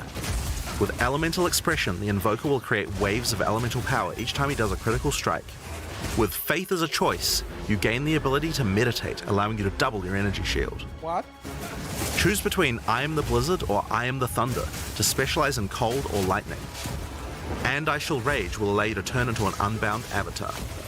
Let me see that, Each time you apply a status ailment to an enemy, you gain Unbound Fury. When you have enough, transform into an avatar to deal way more damage and inflict even more elemental ailments. Let me see. Some monks choose to reach into the darkness instead. The Acolyte of Chayula can exchange their mastery of spirit for darkness, a resource that can be utilized to both absorb and deal damage. The Shroud of Darkness will protect you from all damage incoming, but if you take Grasp of the Void, you will deal extra chaos damage from all the darkness you have. Their Dark Pact offers greatly increased resistances to chaos damage and can allow their mana leech to not only happen instantly, but apply to their energy shield as well. Wow. Another node you can take is Waking Dream, which allows you to see into the domain of the Breach Demons. There you will see the Flames of Chayula that can be taken to gain life, mana, and damage. That's a Valbreach. The Mercenary has a job to do, but which job suits you? You might choose to become a Witch Hunter. Obsessive Rituals will give you a sorcery ward, allowing you to defend yourself against elemental hits in exchange for less defense against attacks. With Zealous Inquisition, your enemies have a 10% chance to explode on death. The chance is doubled against demons and undead. Oh, With Judge, Jury, and Executioner, your initial hit against enemies can deal up to 30% of their life and damage, if you're lucky. What? This is great for hunting powerful bosses. What with the Witchbane, fuck? you can break your enemy's concentration, preventing them from casting spells as often as they would usually do. Super fucking You broken. also choose to become a Gemling Legionnaire, enhancing your abilities by embedding gems directly in your flesh. Integrated Efficiency will give you extra skill slots. Thermatological Infusion gives you extra maximum resistances as you sock up more and more support gems. Adaptive Capability allows you to use any color of gem without worrying about attributes, while Crystalline Potential adds extra quality bonuses to every gem socketed into your character. So those are the Ascendancy classes for the start of Early Access. But one thing we haven't talked about yet is how you ascend in the first place. But oh my god. Ascension in Path of Exile 2 requires completion of one of the Great Trials, which you'll find as you progress through the campaign. Each one is associated with one of the major cultures of Rayclast. Please, not traps. Not Located traps, in the not Vasteri traps. Plains are the Maraketh, a culture of rich tales and brutal traditions, who must do whatever it takes to survive in the desert. The highest position in Maraketh culture is a Sekima, and it is not a title given freely. These souls All look aspirants must complete the amazing. Trial of the Sekimas, a grueling gauntlet that will test their strength, will, cunning, and patience. To enter, a warrior of the Maraketh must prove their worth by trapping the soul of a djinn in a coin, and you are no different. Once you have earned your coin, it may be placed on the relic altar to begin the trial. Okay. In the Trial of the Sekimas, each room has its own challenges to overcome. In this room, each rare monster you kill will send its blood to the chalice in the center of the room. Okay, so Once you the have to chalice is heal and filled, charge up you will the be chalice. able to proceed. While fighting monsters in the trial, you will need to be very careful. Each hit will not only hurt you, but will damage your honor. The monsters are well telegraphed, so that you can avoid their attacks, but if you run out of honor, you will fail the trial and need to find another coin in order to try again. Phantom, basically. It is a good idea to make sure that you are well prepared before challenging the Trial of the Sekimas. I prefer that to traps. So After each room, no you will be complaints. rewarded. In this case, you have been given a key that can be used to unlock chests later in the trial. Once you have claimed your reward, you will be shown a map of the rest of the floor and may choose how you wish to proceed. Phantom. Which challenges would you like to face, and which rewards do you want to claim? Okay, Some so rooms are more Phantom. dangerous, afflicting you with debuffs that will persist for the entire Look trial. out, look out, look out! For example, entering this room will afflict you with Spiked Shell that will cause all monsters in the rest of the trial to have 50% Oh my increased God. life. You will want to take care if you choose such a path. People are not liking. There are many this different Sanctum challenges and mechanic. rewards as you journey through the trial. Deadly traps, waves of monsters, and strange artifacts will test your honor. As you progress, you'll be able to gain boons from the Jinn, which will help you on your journey. I mean, For example, the this is Sekima's cloak Sanctum, will revive basically. you once if you die, I don't giving you a enjoy second shot Sanctum, at a run. but I prefer One of the Sanctum to rewards you may find is actual Sacred Water, Labyrinth. an So, extremely valuable and treasured resource to the Jinn and the Maraketh. Trading it with the Jinn will allow you to receive many benefits. You can recover honor, gain additional Yeah, this is boons, Sanctum. or remove afflictions. This is At the end of the floor, you'll find a powerful boss which will truly test your limitations. In order to ascend, you will need to defeat him. What do you think, Bruno? Do you like Sanctum? Having defeated the boss, you've earned the right to ascend. But first, the loot. The keys you have found may be used to open the various treasures in the vault at the end of the floor. We only have a single bronze key, so we'll just have to open one of these small chests. If you want to open the better ones, you'll need silver or gold keys. Let's use the Altar of Ascendancy. Your first ascension will allow you to pick your class and grant you 2 points to use in the tree.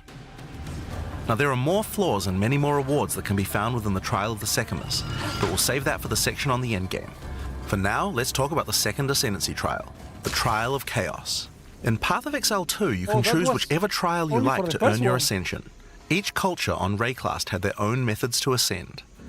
If the Trial of the Sekimas is not your kind of playstyle, or you're finding it too difficult, you could try another. You can gain all your ascension points from just one, or mix and match them. It's up to you. For early access, we will have 2 trials as options, with a Save, third trial coming later save. for the full release. Dave! While exploring Oh, the that's Vaal amazing. jungle, you'll That's discover the Temple of Chaos. Fucking amazing. Before the Vaal embraced the science of corruption, their civilization worshipped chaos. This ancient trial was once used by the Vaal to test their high priests. A high priest of the Vaal must show willingness to risk everything to gain power. Entry to the trial requires a token from a strange entity known only as the ultimatum is Trial back. Master. For those in which he sees potential, he shall inscribe an ultimatum. Many have attempted these trials in search of greatness. Most have perished. Nice. Will you be able to defy the odds? Before you begin each chamber, the Trial Master will offer you a reward and a choice. Choose one of 3 tribulations to affect you through the rest of the trial. These modifiers might beef up the monsters, curse the player, or add environmental hazards like turrets or trap runes. In this case, we'll be picking shocking turrets. You don't do Sanctum? Well, As you enter the room, can the do Trial this Master one. will fill it with hazards to test your commitment. In this case, you must destroy all the monsters that fill the room, while dealing with the lightning projectiles from the shocking turrets. I love the interfaces so far. They look so clean.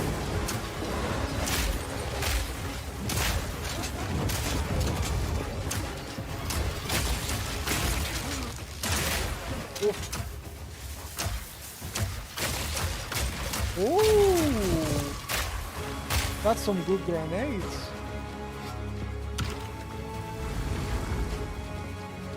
After each room, you will need to make a choice. Take the rewards you have earned so far, or go double or nothing. Increase your rewards, but take on more risk. Each tribulation you add is minor on its own, but they quickly stack on top of each other and can become overwhelming. There are many types of chambers in the trial. Each will test your resolve in different ways. This one simply requires you survive for a certain amount of time. Another requires you to escort the stone idol through the level as elevators full of monsters descend to attack you. I'm never gonna score Should you be that able to get shit. through the first 3 chambers, you will face your first boss. The order of the bosses is random, and combined with the tribulations you have selected, the fight will never feel the same. After defeating the boss, you may claim your rewards. Of course there are the items, but you also gain the right to ascend. If you already did the Trial of the Sekimas, then you can claim 2 more points to add to your Ascendancy class. It's amazing that Now now it's possible to go they much deeper. integrated There are more the bosses, rewards, and risks to Ascendancy take, but to we'll talk more about endgame that and when we other get to endgame. mechanics. So now So you, how about we talk you can about that now? ascend and do different kind of stuff. So far, we've only been Such a showing you good footage way from the campaign, to solving but that some problem. people would argue that the end game is where the game truly begins. Something that happens almost every time a new action RPG launches is people saying, there isn't enough in-game content.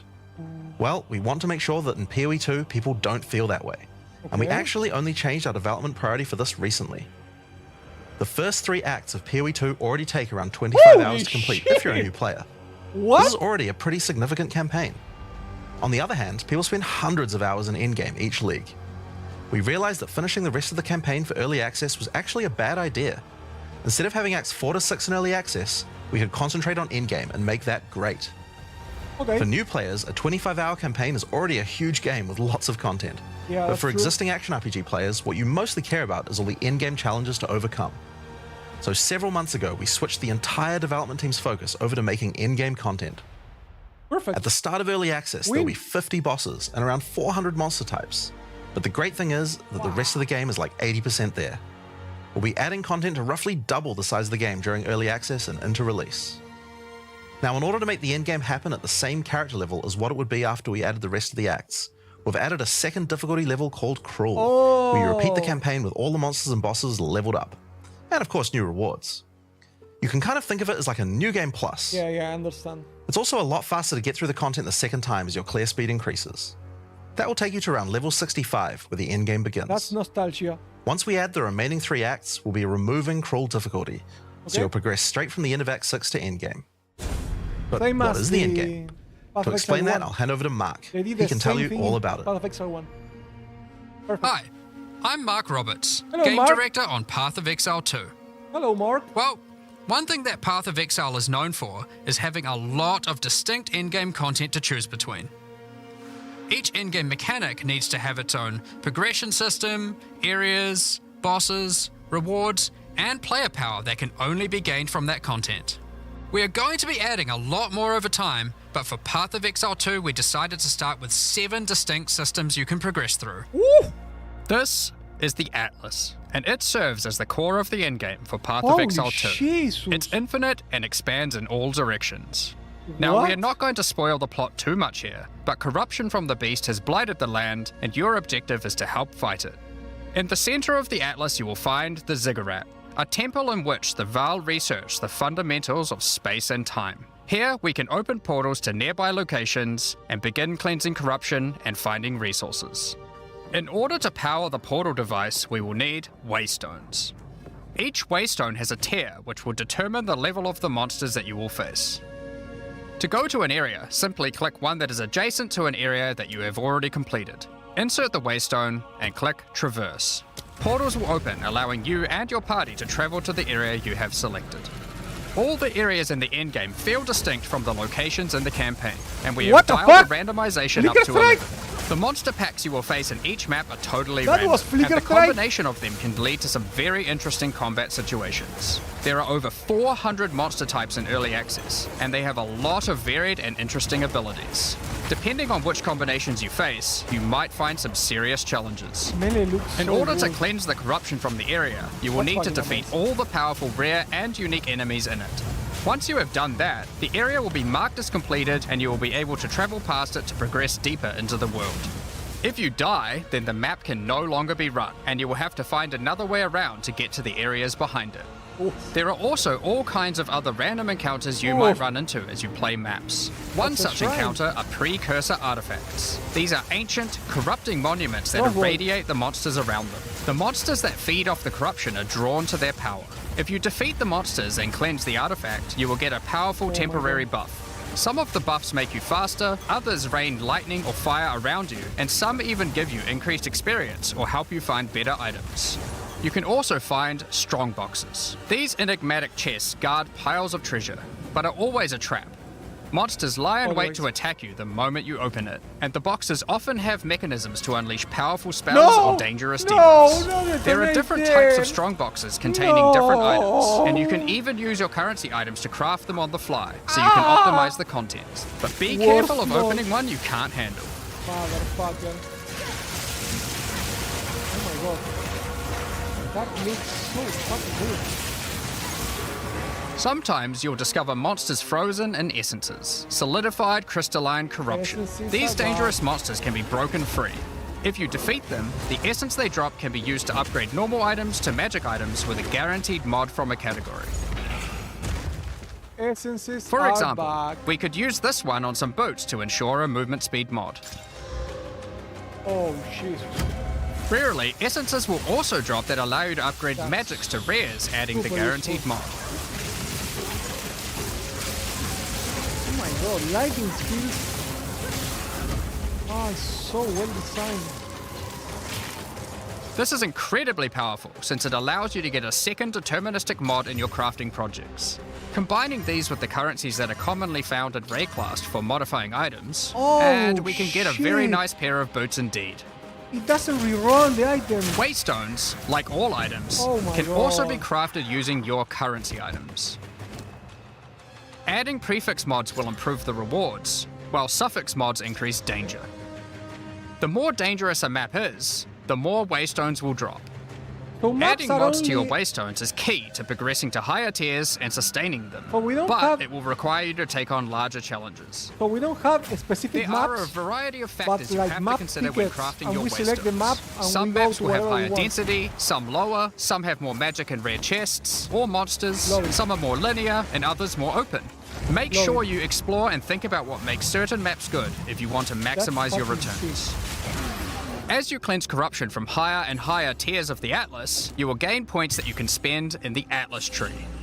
This tree allows you to juice the danger and rewards of all areas in the endgame. The game seems You could increase the number of monsters, the number of rares, the number of precursor artifacts or strongboxes, even the quantity of item drops.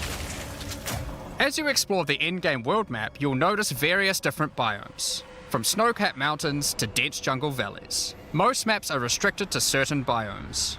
As you continue to explore deeper into the Atlas, there are all sorts of things to discover. These cities are constructed by different peoples of Rayclast, and have specific items that can be found there. These strange structures marked on the map don't appear to do anything for now. Perhaps you'll work out how to use them later.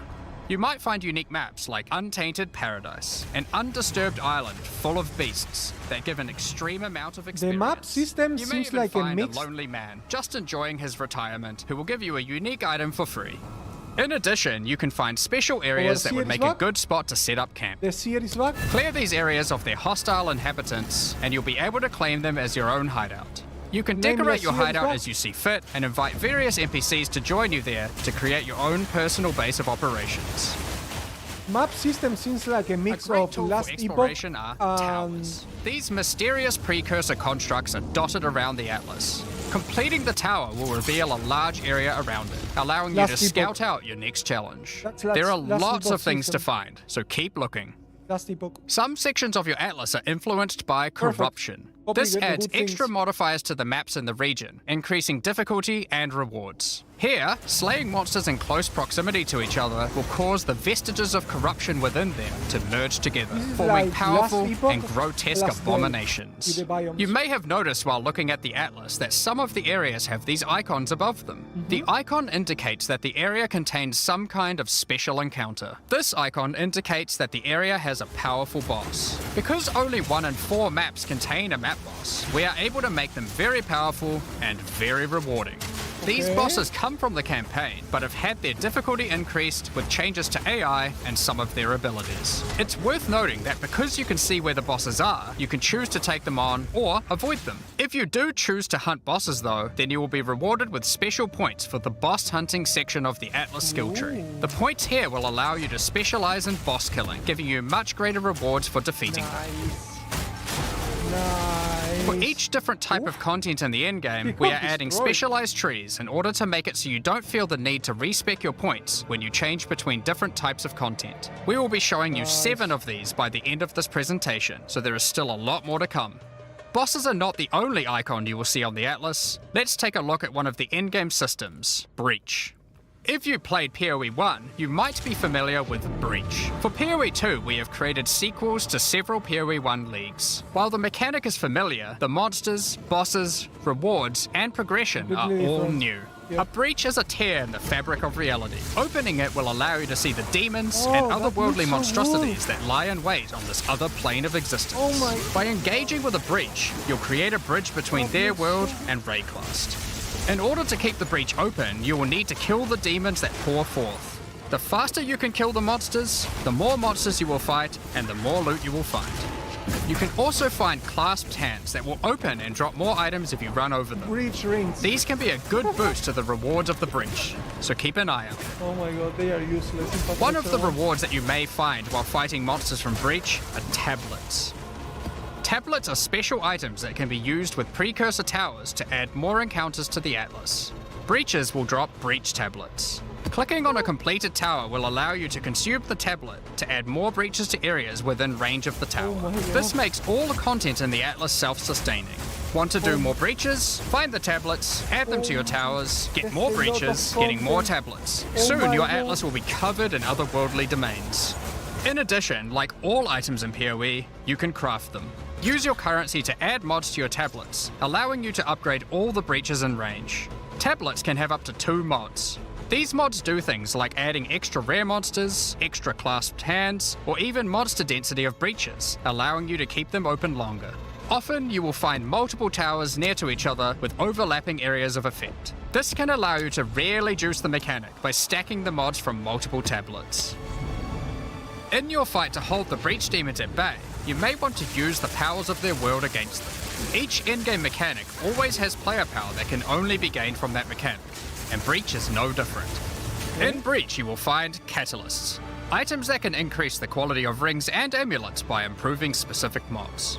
You can also find Breach Rings, a special base type that can have its quality improved by catalysts up to 50%. In this case, you could create a ring with around 170 life. Breach Rings can become some of the strongest rings in the game, giving you some good motivation to face the demon hordes. In addition, each endgame mechanic needs to have a pinnacle endgame encounter. While killing Breach monsters, you may find Breach Splinters. Collect enough of these and you'll be able to create a Breach Stone.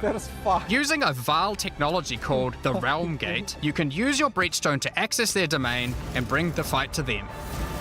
In this twisted domain, you will find nothing but a single massive breach. Triggering it will reveal hordes of breach inhabitants.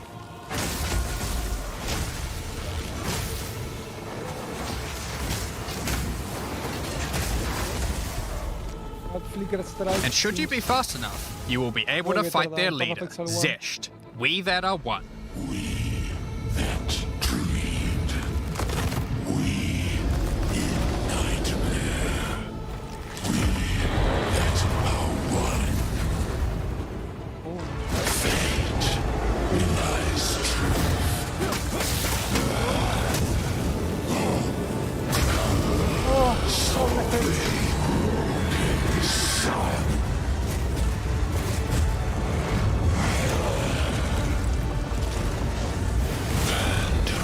This is just one of the pinnacle encounters of PoE 2. We won't be showing the rest of them, so you will have to discover them for yourself. But rest assured, this is some of the hardest content we have ever made. All of these encounters have specific uniques that can only be found from them, but that's not all. We still have the progression system. Defeating Zesht will give you points to allocate into the Breach section of the Atlas tree. Allocating these points will make breaches and the Breach domain even harder, but will give you more rewards. The small nodes will increase the difficulty of the Twisted Domain, while the large nodes have more specific bonuses. For example, this node adds more clasped hands to your breaches, and adds a pack of magic monsters that can guard them. Get some more points and you can allocate Waking Nightmare, which will double the number of splinters you get from clasped hands, and inflict you with a mysterious debuff. In order to earn more points, you will need to defeat Zesht at a higher difficulty, and some rewards from Zesht can only be found by increasing the difficulty of the Twisted Domain above certain thresholds. Defeating Zesht at difficulty 4 will be a challenge indeed, but there are many more threats in Rayclast. Ritual altars are sacrificial sites built by the mysterious King in the Mists. Which is good. If you encounter this symbol on the Atlas, then you know that the area contains ritual altars. Ritual altars demand tribute. Every monster you slaughter in the circle will feed the altar. After the sacrifice, touch it to begin the ritual. The monsters you just killed will be resurrected by the King of the Mist's dark magic, and you must fight to survive. The tribute you have offered to the altar can be spent to buy powerful items, but they can be expensive. To gain more tribute, you will want to find more altars. Each successive ritual you do within an area will spawn the monsters revived by the previous ones, in addition to the ones you sacrifice next to it. By the end of an area, you'll be fighting a truly imposing number of foes, but will have a significant amount of tribute to spend. One of the rewards you can buy with tribute are omens. These are special items that allow for meta-crafting. Crafting items that affect other crafting items. Have an item with good prefixes but bad suffixes? This omen will help you to remove the mod you don't want while keeping the ones you do. There are a bunch more of these with different effects, but we will leave them for you to discover. Now don't forget that Ritual will also drop tablets, which can be used to specialize into getting more rituals. If you want to get to the pinnacle boss of Ritual, then you will probably want to use them. They can also be crafted to grant mods, making your rituals more rewarding. The pinnacle encounter of Ritual is the King in the Mists. Feared by the Asmeri people, he is said to have brought eternal darkness to the Wildwood. We won't show the encounter, but just like Breach, there are a range of unique items you can get for defeating him, and you will gain points in the ritual section of the Atlas tree. Some maps have been touched by insanity. A mysterious entity has taken a special interest in you. Step through the looking glass and you will find your nightmares coming to life. When you touch a mirror, the mists of delirium will spread out across the area, infecting your mind. You must stay within the mist to maintain the nightmare, which is as profitable as it is terrifying. Everything you kill will increase the rewards that drop. However, the deeper into the mist you travel, the stronger the monsters are. Be careful not to overstay your welcome. Rare and unique enemies will become vessels for terrifying demons, who will manifest out of them to unleash powerful attacks on you. The mist also offers a strange crafting material, distilled emotions. By combining these emotions, you are able to instill your amulet with a notable from the passive skill tree. This is like gaining an extra passive point for free, attached to your gear. They are also particularly great because you don't have to traverse the tree to get them, allowing you to get off-class bonuses that would normally be much harder to get. Distilled emotions can also be used to instill your endgame maps, applying Delirious to them and adding additional difficulty and rewards, allowing you to further juice your endgame maps. The tablets you can find from Delirium can be used to further improve it, increase pack size, make the fog dissipate slower, or improve your progress towards the pinnacle encounter of Delirium. Speaking of which, every now and then you will find simulacrum splinters. The mysterious entity will create strange encounters based on warped versions of your own memories. Monsters and simulacrums come in waves that get progressively more difficult. You will receive loot at the end of each wave, and you will have to make the decision to leave now. I'm not sure if I'm happy having a lot of leaks exactly that they are in Path of Exile 1. Into a simulacrum are truly terrifying. I don't know. If you can complete a simulacrum, you will gain points for the Delirium section of the Atlas skill tree. Next up, we have Expedition. No, not Expedition. Occasionally, while clearing corruption, you will encounter these Kalguran settlers. The Kalgurans have discovered ancient burial sites with lost Verisium artifacts, and they want you to help dig them up with explosives. The Kalgurans have marked the locations where the relics can be found. Place explosives as best you can to dig up as many as possible. There is just one problem. Corruption has brought the corpses of their ancestors to life, so you might have to do a little cleanup before you can reclaim the artifacts.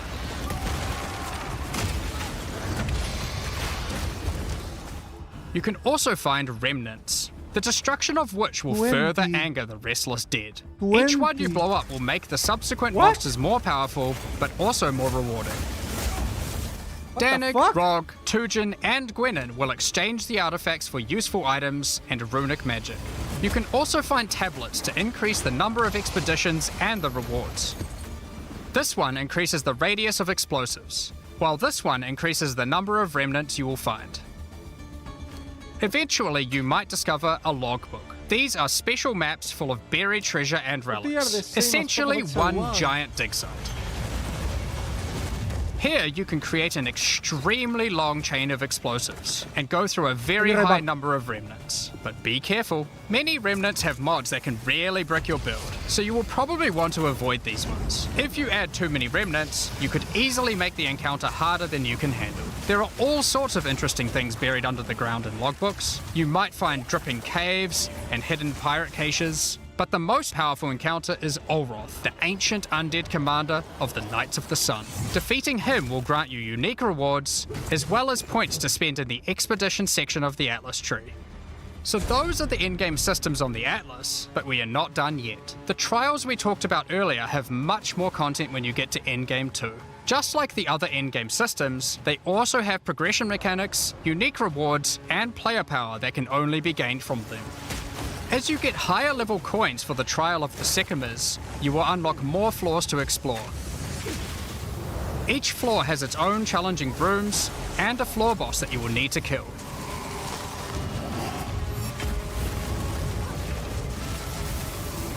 There are 4 floors in total, leading to another pinnacle boss at the end of the last floor, which can only be accessed at endgame. The Trial of the Sycamores is where you'll find jewels, which you can socket into your tree.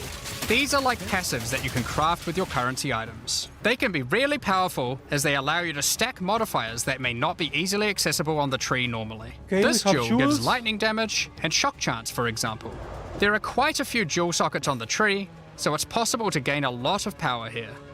There are also other types of jewels that don't provide any bonuses themselves, but affect other passives surrounding them. This jewel increases the effect of small nodes and radius by 25%. It's amazing that now we can actually get a significant amount of slot power the from it. jewels There in are the also pathing. unique jewels available with very And interesting we effects. don't actually but need you to will have spend to find those points for yourself. only for jewels. In order Amazing to push further change. into the trial and uncover the secrets of the Maraketh, you will want to take advantage of its progression system, relics. Relics are items that can be placed in the relic altar as you start the trial. They give special bonuses that affect the trial, making it easier and increasing its rewards. Of course, you can craft these with your currency items, making them even stronger. If you can complete the entire trial overcoming all 4 floors, the final boss will reward you with one of many unique relics. These relics will be consumed when used on your next run, but can reward you with unique and powerful items. For example, this is the Last Flame. If you use it, you will have only 1 honor for the entire trial, so you will need to do a completely hitless run. Original scene.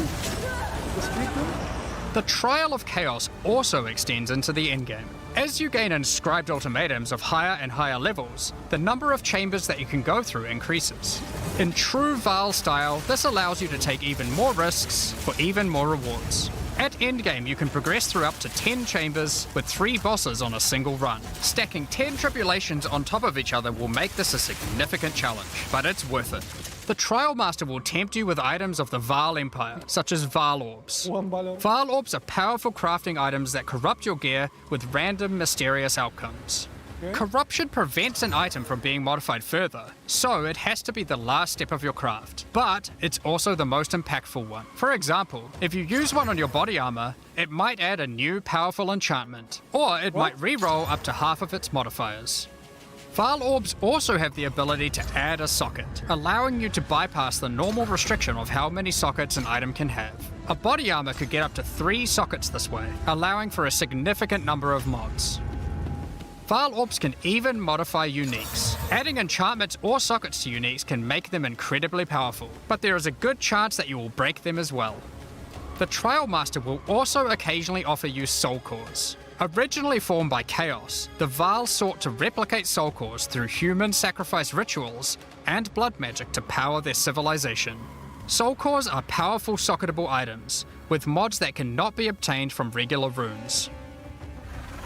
Like all endgame content, there is of course a pinnacle boss. The final chamber will drop keys to this mysterious door. Some say this is where the Trial Master himself resides. Perhaps you are willing to take the risk to find out. Had enough yet? Because there is still just one more thing. The most difficult content in Path of Exile 2. While mapping, you might come across this fortress that has emerged from underground, surrounded by an enormous maze riddled with danger. Is the maze preventing something from getting in, or something getting out? This fortress is of ancient origin, and its construction has similarities to the towers and tablets that you have been using on your journey through the endgame. It is clear from the entrance that there are 3 keys required to enter. Local factions are vying for access to the fortress in order to seize the power they believe will be inside. Each of the faction's leaders have managed to get their hands on one of the keys, so you will need to defeat them. Each faction is led by an Uber Act boss. You can see one of them inhabiting the city, but in order to fight him, you will first need to defeat their 2 lieutenants in the adjacent zones. Be careful. If you fail against either of the lieutenants, or to kill the leader, they will move on, and you will need to find them again. Kill all the Uber bosses and you will gain access to the fortress. We aren't going to spoil it as we can't wait to see you guys attempt it for the first time. But is there a tree you get points in after killing it? Of course there is. This is Path of Exile. There is always another tree. So these are your challenges for PoE 2. As you can see, this project is crazy huge. It's way bigger than even we insanely expected when we huge. started out. But how do you gain access? Well, during early access you'll need a key to get in. To thank our existing PoE supporters who have spent more than $480, we'll be giving you guys a key for the PC version for free. Anyone else who wants one can get one by purchasing one of the new early access supporter packs that have just been released to the store. If you just want early access to PoE 2, then you can get a key in the $30 early access pack. The pack also comes with $30 of points to spend in the MTX store. But we also have a variety of other supporter packs filled with exclusive microtransactions, points to spend in the store, and even physical items. The cosmetics can be used right now in PoE 1 and in Path of Exile 2 when early access starts. Most of this footage has been recorded in Path of Exile 1, since that's where you can use them immediately. The Lord of Ogham supporter pack contains a cosmetic armor set befitting of the Count of Ogham himself. There is also a matching back attachment which has an alternate variant depicting the influence of corruption. Also in this pack you can find a portal formed of the rusted armor of the fallen soldiers in the Red Vale of Ogham, and the offspring of a vicious crowbell boss found in the hunting grounds. This one doesn't look so vicious though.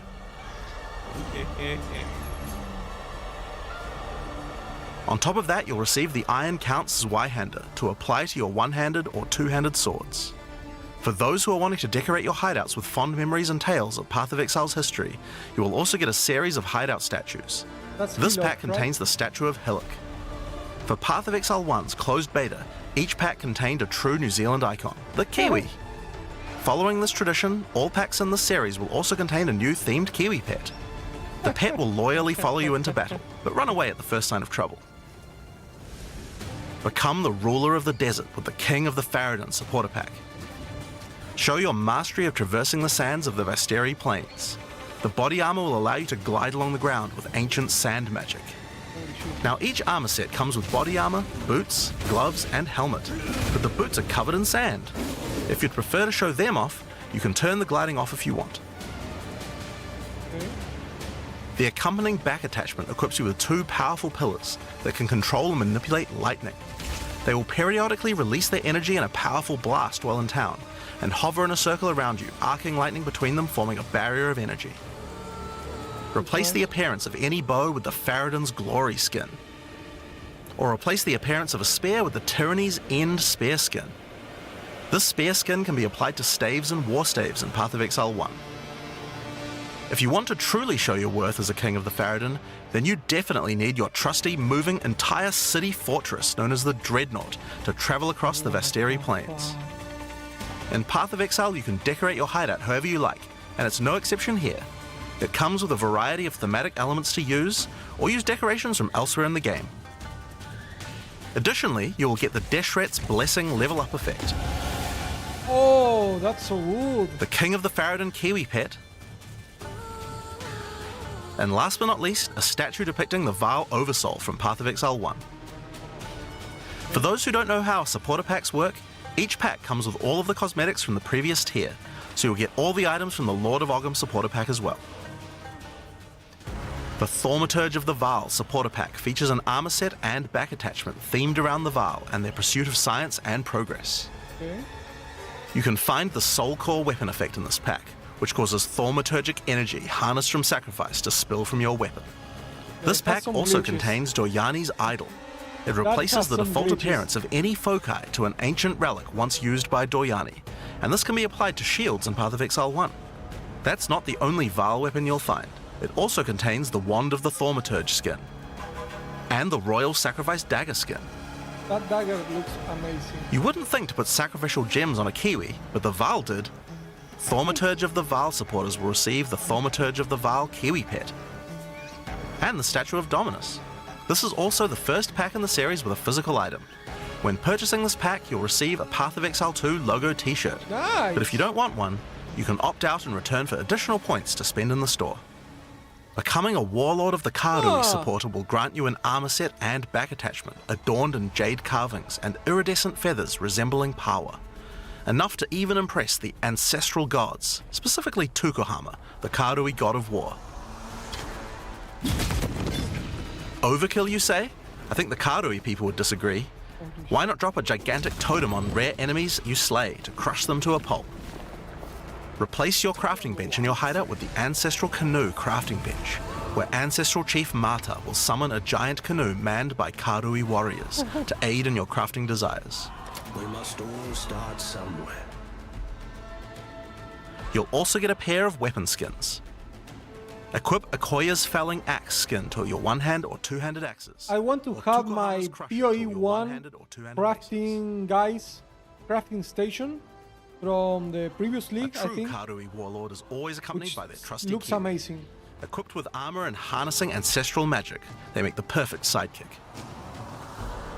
Once one of the most feared beings in Rayclast, Malachi was slain by a powerful exile. May the statue commemorate the virtue of exiles past, present, and of the future. Of course, it's not all about dressing up in game. You'll want to look good in real life too. By becoming a Warlord of the Karui supporter, you'll also get a Path of Exile 2 hoodie. Our final tier of supporter pack in this series is the Liberator of Rayclast supporter pack. The Liberator of Rayclast armor set and back attachment come made with the finest materials in Rayclast and shattered glass mosaics suspended in divine power. Set up your base of operations in the Beacon of Salvation hideout. Why restrict yourself to just one island when you can liberate more? The Beacon of Salvation hideout comes equipped with your own collection of small islands and personal operators of boats that you can use to row between them. Just walk to the piers, click a boat to enter, and navigate as you choose. Decorate each island as you see fit to best represent your well-earned hideout. Everyone in your hideout can use their own boat. Why not have some races? Oh my god. You can also get the Window to Twilight portal effect, a beautiful mosaic piece of art that shatters and reveals a gateway to your desired destination as you approach it. As you walk away, the glass magically reforms back to its original form. Rule in style with the Throne of the Ruler map device. Sure, this map device can create portals to in-game maps, but it also comes with a throne you can sit on to oversee your growing kingdom. Look down on the plebeians running your maps. Yep. Being the Liberator, though, is not just about sitting on your throne all day. If you do decide to join the fight yourself, you can leave a High Priest in charge as your second in command. Liberator of Rayclast supporters will also get a set of varied weapon skins. The Light of Divinity Scepter skin, the Deliverance crossbow skin, the Justice flail skin, and the Redemption shield skin. Once again, you'll have an accompanying Kiwi, and of course a statue depicting one of the most iconic events in Rayclast's history. The battle between a powerful exile and Kitava, the Insatiable. With the help of two deities, Sin and Innocence, the exile was able to defeat him once and for all.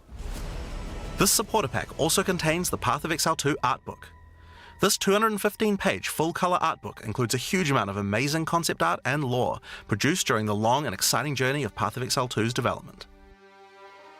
And finally, Path of Exile has a tradition of letting the community participate in designing game features. For Path of Exile 2, we'll be adding the Twilight Order foil reliquary. $10,000. By becoming a Liberator of Rayclast supporter, once Path of Exile 2 is released, you will be able to select any unique item you have found and be able to drop it from the reliquary.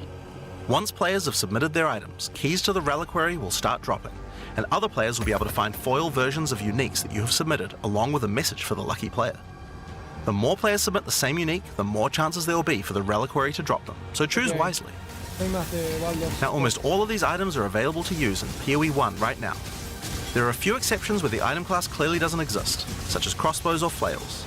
And there are also a few microtransactions on weapon types that are unavailable in PoE 2 at the start of early access. Once classes that use those weapon types are added, those microtransactions will be available to use. If you can't decide which supporter pack to choose yet, you can always start with the early access supporter pack that just includes a key and some points to spend in the store. Then you can upgrade to any of the following tiers at a later date. These supporter packs will be available for purchase throughout early access. We'd really like to thank you for your ongoing support. Without you guys, Path of Exile 2 could not have happened. Now, I'm sure you guys have a lot of questions. Stick around, because coming up next, we have a live Q&A with Ziggy D. Oh my god.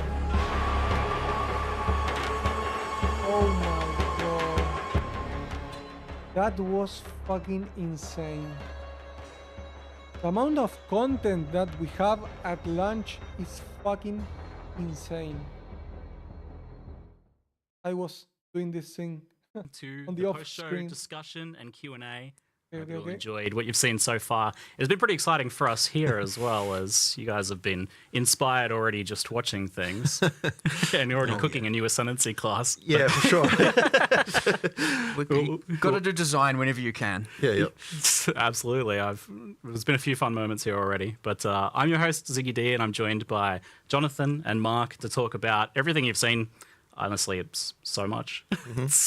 I mean, we were really keen to make sure that when we went into early access that people didn't feel like it was just, limping along and kind of, just like a minimum amount of content. We really wanted to kind of blow people away. So hopefully people feel like, there is enough content. Because, it was certainly a mission to get all that stuff in. Yeah, I did come here lot. expecting that there would be, maybe a basic mapping placeholder end game and your 3 acts and, the half the classes. But you've made a decision here clearly that's got to go the core PoE player community in mind. Absolutely. So, I mean, we have to make sure, look, Path of Exile's endgame is kind of known for the fact that you get to choose between different types of content and that, some people enjoy one thing, some people enjoy another. And I feel like that choice is a huge part of what makes it good. So if we didn't have that when we entered endgame, then I don't think that would be, that wouldn't be a Path of Exile endgame. So that's kind of what we have to make sure of. So we kind of said, okay, well, what is the minimum number of different in-game things you need to be able to have in order to be able to actually have a viable in-game that we feel like you get different choices. And that's how we ended up with what we have here. I definitely feel like a lot of games nowadays release, and their campaign's intact and real good. You get to the end game and it just falls real flat. Yeah. And it was certainly a very important moment for us when we were like, hold on, that's the wrong thing to do. Let's not make the same mistake as everyone else. Let's pivot. And we actually did that, and it made a world of difference and made the game all of a sudden, 100 times bigger with an infinite amount more content, right? It was definitely hard though, because it's like we're progressing. It's like we would have made it. We would have gotten all these acts in if we hadn't have changed direction. It's like to actually say, you know what, we're going to specifically not finish this content that we'll be working on. It's like pins down, everyone. We're stopping work on this. We're going to move over to endgame because it's actually more important. That was certainly a hard one. That would have been some whiplash there, I imagine. For sure. Well, I mean, it's like suddenly the whole, environment art team, it's like, they're all just like, whatever you're working on, just scrap. You don't want to scrap, but, just stop it. we're doing something else now. So saving clothes, Especially for a lot of the developers, because you got to also think, a lot of our developers have just been working on this campaign for, what is it now, 6 years? I think it's even longer, actually. Yeah, it's just this epic journey. Whereas none of them, a lot of these people haven't been working on Path of Exile 1 this whole time. So some of us are like, we're just churning out endgame with every league and doing all of that. But for a lot of these people, a lot of these developers, it was quite jarring to swap over. But everyone embraced it. We talked about it. Everyone was happy about it and stoked about it, and it just ended up coming out real awesome. So I think it's landed well, and it definitely kind of blew me away when you. So even before I saw anything, we were in the car on the drive here, and you were just info dumping all of the end game. You're like, oh, we got this feature, we got this feature. I'm getting dopamine just from hearing about it. I want to say something. Out of everything that we feel like saw, you're competing against yourselves a little bit here. I think that the thing that I like the most by far is the combat feel, the sound design, the impactfulness of the hits, of the spells. The animations are incredible. I'm super happy that I saw big packs of monsters. The overlapping of skills look great, and I actually can see the screen and understand what is going on. The endgame seems like extremely rich. It's like they imported a bunch of mechanics. We have Delirium, we have Breach, we have Sanctum, we have Ultimatum, we have Delirium, and I think people are gonna really enjoy that. I feel like I would have liked to have all of these different avenues, less mechanics but new ones. Different types of content. I'm not sure if I like having Breach Delirium the way that they introduce it right now, because it seems like exactly the same as PoE 1 with some little changes. And again, it's but like, I'm super happy I'd say that now lessons we can learned, actually you know, for the genre, and it is we can expanding in other actually games and stuff. But, ascend yeah, with, certainly, as you said, by, competing via with different ourselves, ways, yes. and Here we can won at, actually you know, invest in 40 that axes, ascension you know, and we've got path to actually 7 make really money good ones or here. play the end Obviously game. more to come, That's but super 7's a lot, fun. mind you. Also, the ascendancies seem extremely fun. We have 2 choices, which is more than I thought we were gonna get. I thought we were gonna get only 1, and we actually got 2. So it's double the amount of things that I was expecting. Items, we have a lot of way to craft items now, with the omens, with that thing from Breach. The Delirium ones now provide the old oils. So Rip Blight, that is pretty sad, honestly. I love Blight. But the amount of content is insane, and I don't think that I'm going to actually see the whole game in 2 weeks. I need months to experience all this stuff. And we actually got shape-shifting for other classes, like the mage, the sorceress transform into a fucking demon. Holy fucking shit, that looks so good. And the lighting spells were amazing. Amazing. Amazing. So let's keep hearing that. I'm just waiting for the actual QA about the game. Oh, you know, we just took this area and modified it slightly. You know, each one's got to have its own stuff. It's got to have monsters that were like carefully thought about, that like, you know, fit in with the world, and it's got to have bosses that are actually like good tier quality. You know, and every area is going to have one. So those. Also, I love how they mixed up the last epoch system of Monolith with some tweaks. I think it's a really good change because last epoch Monolith system is kind of interesting. It's a little repetitive after a while, but with the amount of content and leaks and things that Path of Exile is bringing, that thing is solved. So just the structure of the Monolith, I think are good enough to be more interesting than maps. And now we don't need actual maps. We just have like those tickets and we go wherever we want. So that's an upgrade, definitely. Uses heavy strike and has a fancy name. And I remember, I even got some push. Poor Caliph. I remember getting some pushback at the time and thinking like, you know, I love the bosses, my favorite part of everything, and so I was just like, man, I don't want this. This is just terrible. But of course, that decision, me pushing for that, me wanting that, turned into this megalithic. What have you done? Now we have 50, aiming to be 100. Honestly, probably later, several more 100 once all the end games, everything start to evolve and more expansions comes out. And I'm like, yeah, we maybe just made, you know, 100 times more work for ourselves, but 100% bloody worthwhile, because I'd say those bosses are one of the main, you know, attraction pieces of the game, and anyone who plays it is just like, holy crap, those boss fights are amazing. So like, you know, obviously some are bad and some are good to different people and all that. That's how it all goes. That's part of all the fun. But it is true that me pushing for that thing literally created thousands and thousands and thousands of hours of work. I think that the supporter packs are not that great looking compared to older supporter packs. I thought we were gonna get more interesting stuff, except that hideout with boats. That was incredible. I'm probably gonna spend I'm gonna buy the middle one, the $100 one. Separate game. Yeah. Fun other anecdote, since we went out of that territory. It was originally codenamed Project Chimera. What? I don't. It was this pipe dream. I've never been a fan of these codename things. It was this like there were times way back in the original Office. There was all this like. Sometimes there'll be a feature you can't really do in PoE1, and it was always like, we'll do it in Project Chimera. That was like amongst the developers, and people were like, what the heck is that?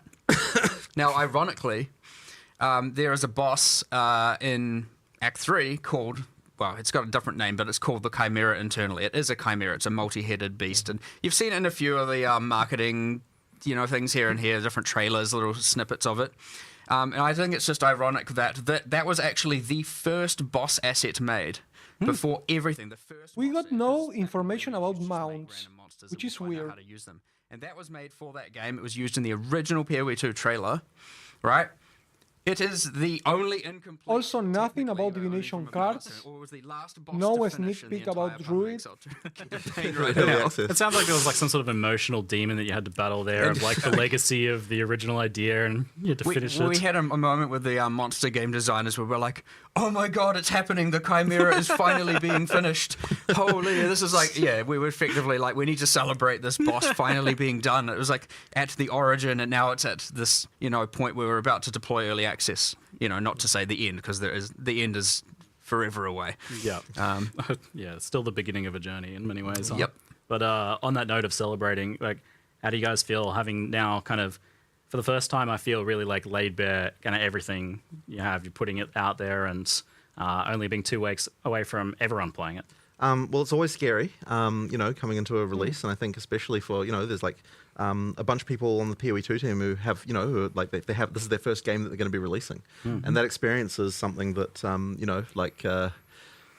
it's tough. And honestly, I think that even we were feeling a little bit cocky actually about the fact, because we release content for PoE 1 all the time, and I feel like we kind of felt like we knew what it took to get a game released, but honestly, like PoE 2 was just a whole entirely different demon as far as getting things out, right? Like, it's just way more difficult. Like, when you actually have to make everything, like the whole frickin' thing right from the ground up again, it's like, wow, there's way more stuff there. And like, there's even things like the passive tree, where it's like, I feel like we underestimated what it would take to get something like that to an actual releasable state. Like, that was a huge amount of work, just like absolutely colossal to get it to get that kind of stuff in shape. Like, it's just been crazy.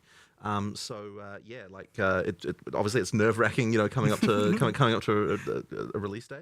But, I think that's something that is pretty interesting. Really enjoy, and is that I think Path of Exile 2 looks closer to Path of Exile 1 now that I've seen this than what I initially thought it would be. It's been a whole different experience for me here playing. I feel like it's way closer in terms of gameplay and endgame that I thought they will, the route they were gonna take. Almost what I'm going to be playing. Which could be either a good thing or a bad thing, depending on the user.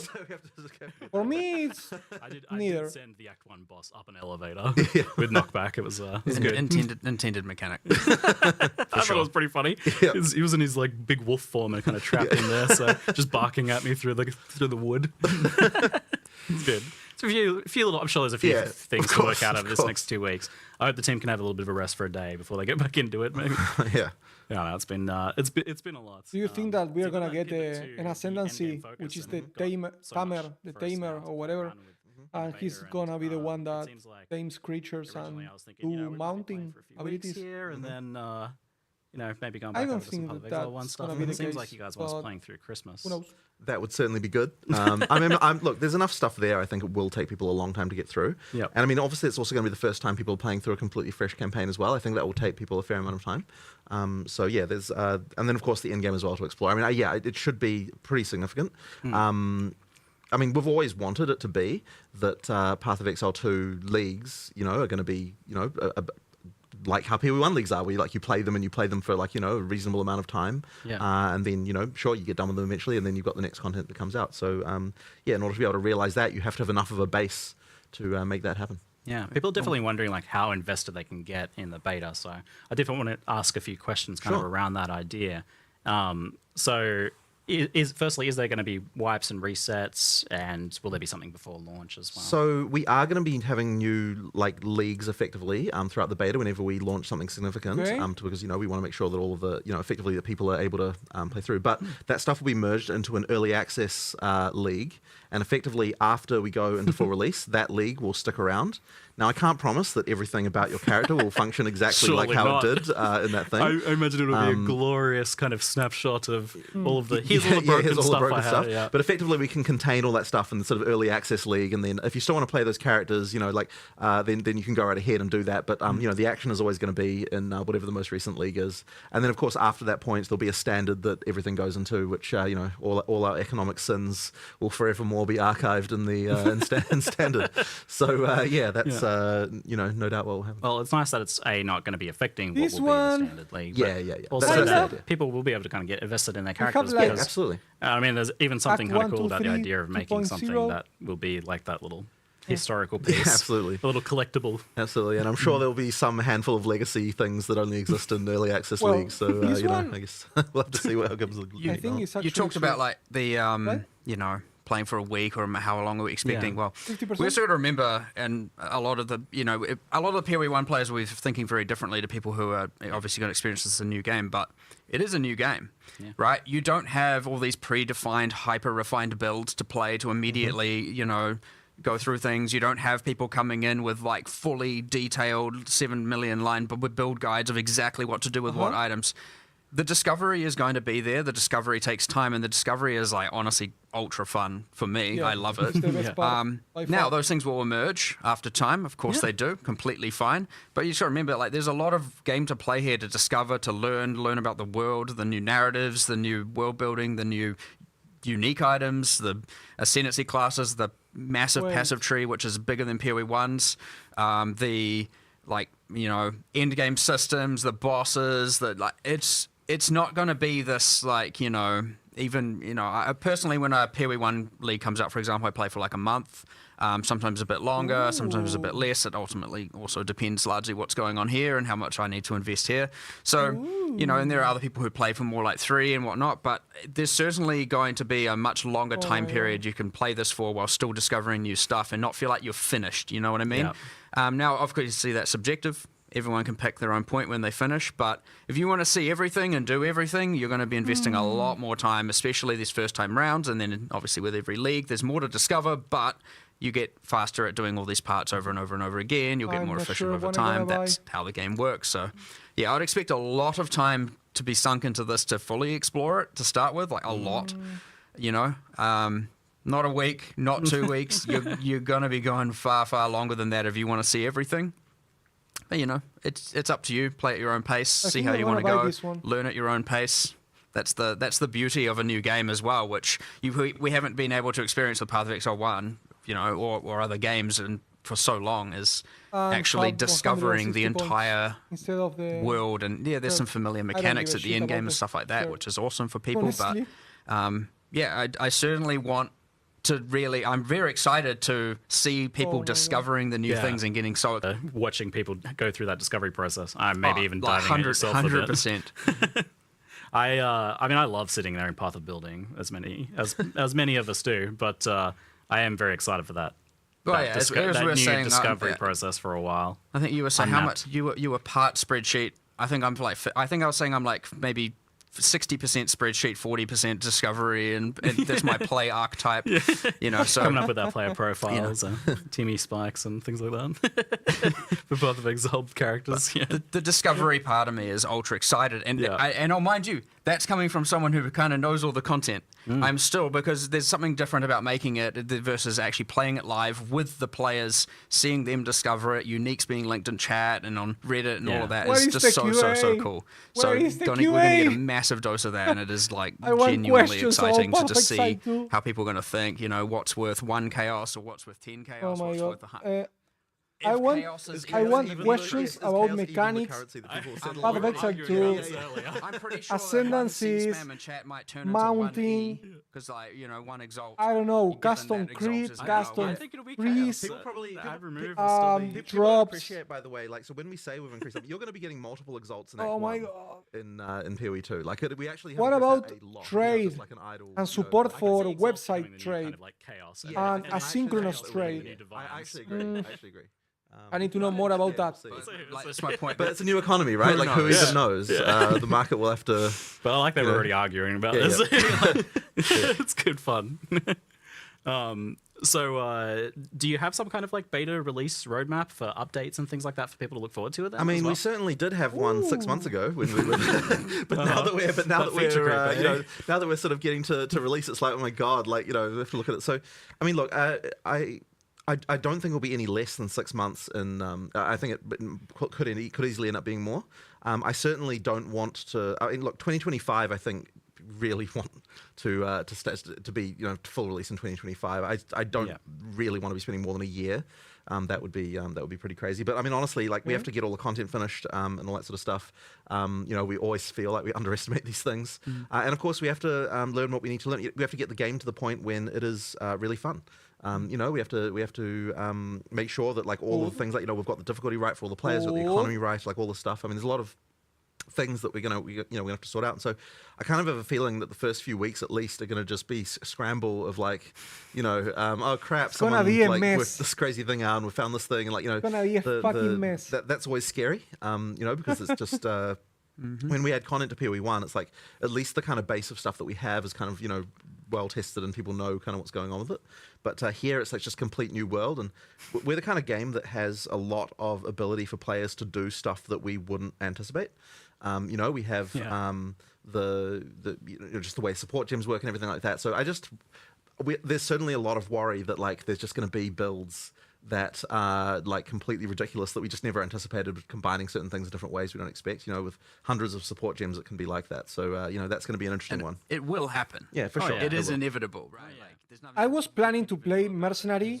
I've been talking about Mercenary for 6 months, or since the Mercenary was released. I don't remember when it was. And now that I've seen this video, which is awesome. That's why I was asking. I'm actually torn between playing a melee character, a slammer, or playing a sorceress with ball lightning and that heal, which electrocutes everywhere. A studio that produces a passive skill tree like we do. Holy shit! The sorcerer's skills looks amazing. Amazing. I think I'm gonna start with the sorceress now. I mean, look, this is the plan. This is the plan. For a melee character. I mean, like as you go through the slams, the sound effect for the slams, that bass, that every time you hit the floor, is extremely. It's orgasmic for the ears. Like we announced it, we've talked about it. It's a lot of fun. I'm keen to get That's out what there it as is. soon as we can. The Huntress we've talked a bunch about as well. There's like those kinds of. And I think the Mercenary is gonna be a little clunky. I think the monster is gonna fucking destroy your face. The other thing you mentioned, talking roadmap like things, is we've always been. It's hard to predict because a lot of what will happen is, and what we leave space for is reacting to what the players want. And so if you plan everything for so long, you're going to have very, very, very slow reaction times to fixing, or adding certain content where there may, maybe the issue. Yeah, it's a really bad idea to plan ahead, too ahead, because people are going to change things. It's the same as doing a design for someone, as a graphic designer, for example, and you don't want to show the design to the client, and you go ahead and you invest a lot of time designing something that at the end of the day won't work. It's better to just expose little versions and see where people tend to look after. Like, okay, people like more this thing than that thing, so you invest more time on that thing, and you start growing the design of the game over time and not all at once. It's smart to do that kind of thing with money. Invest in little things, test them, and build on top. Folks, what does the team want out of the beta? Because obviously it's like a good way to market the game, but it's also key to shaping the game in the future. Like an actual beta, it's not just early access. I think one of the most important things, I think it's going to be really good for the development team to get back into a live mindset and like get it back into the idea of like, okay, everything we make is shipping. People are seeing this. Like get back into this, people are seeing, like actually getting back into that and like, and being able to sort of see directly, like, okay, we make something, it goes in the game, people like it, don't like it, like that kind of stuff. Like, and that really, like, that has been our studio for like most of its lifetime. Obviously, we, before we released PoE1, it wasn't, but after that point, I mean, we are a company, we are a company that likes to think that we can do live service better than anyone else. Like that is our goal. And so, like, getting back into that again, for everyone in the studio, so that everyone's working on things that are going to be releasing within, certainly in less time than 3 months away. Is going to think be really, really good for us again. I look forward to just being able to do that, because these long term, like really long term things, like that span over years. It's like you go so long without proper feedback, like stuff kind of gets made, and then it's not really in a real game, and so it doesn't get probably tested lose properly. perspective, And you absolutely lose perspective on this stuff. So I think that that's just going to be a really great to get Hear back to that feedback again. and align yourself. Honestly, as you said, it is early access. It is a beta period, and I'd say, personally speaking, the thing that, and we mentioned it briefly about the character balance and the builds that are broken and all that, that's obviously pretty useful to me, right? Yep. Plus, we have other systems in there, like, the checkpointing system, right? You have to kill the boss in one life. These are things we haven't mass tested, and obviously other games have, and they work, and that's awesome. There are other things like, the end game system is a little bit less forgiving in that if you die, you fail the map, right? These things are things that we obviously need to test and iterate on in the future by adjusting the difficulty and stuff like that. And especially as you get towards this point of, the end game, like, okay, Act 1 has been tested like crazy. Yep. Right? And you get less and less testing as it goes on, because you get Content creators they've just been around for less will time. do like a And so, yeah, it's TLDR gonna be a huge of amount all iteration these and feedback announcements and from the players and us are just, gonna have so much reevaluating work all to the stuff. do. And the thing is, we're always They are dynamic not gonna about go that to stuff. Like, sleep. we'll just change things if it's wrong. We'll redesign it. We'll There's come up with so a new much way. information. Jonathan's a firm believer of if A doesn't work and B doesn't work, then we'll find C, we'll find option C, we'll find option D, and we'll keep changing things and we'll make it work. So, yeah, it's going to be a lot of that iteration on our design decisions, how forgiving, because, like, the game is pretty hard. It can be pretty hard. And so when you're on that fine line of, like, if things are difficult, it's not too easy to know if you've tilted one way or the other. So, finding what everyone agrees should be the common corrected difficulty is something that I will obviously be paying very, very, very close attention to. It's a pretty hard thing to nail down when you are making the game. Mm-hmm. And so we've seen that a lot, where you folks have been pretty willing to change and then rechange and rechange again some of the core features like flasks and the waypointing system and portals. And you're keeping that kind of mindset going into the beta then? Of course. I mean, look, we're always willing to change stuff. Like that flask thing, like the most recent change to that was like ultra recent. That was like, have we even had like a closed beta of that yet? Was it, no, I think we haven't yet. But I mean, I think it's way better than it was. Like it's the things have improved a lot. And honestly, like that's one of those things we've been wanting to do, something to sort out flasks for ages. Yep. And it really came about because when actually looking at what new players were having trouble with when they were playing, Flask Piano was actually like, even from the very beginning of the game, actually ended up being one of those things that like people just had probably just like just the manual dexterity required to like hit all your different flask keys, and then you have to know when one of your flasks has run out so you can move to the next one, and like various things like that. Like all that stuff actually was like just a large amount of mechanical complexity right from the very beginning. And then even at end game, I don't think it was really that satisfying either, because you ended up with like, just like having to press all these buttons all the time, and obviously it's all utility flasks that people are using at end game. And then we kind of tried to band-aid this in PoE 1 with the some of the flask automation stuff that was added there, but there was still this idea that that you're still more powerful if you don't automate. So therefore, there's that trade-off there. So you're just more powerful if you get mage blood. Really, sure. I guess. Sure. I mean, it's all automated, and you're very powerful. Yeah, sure, right.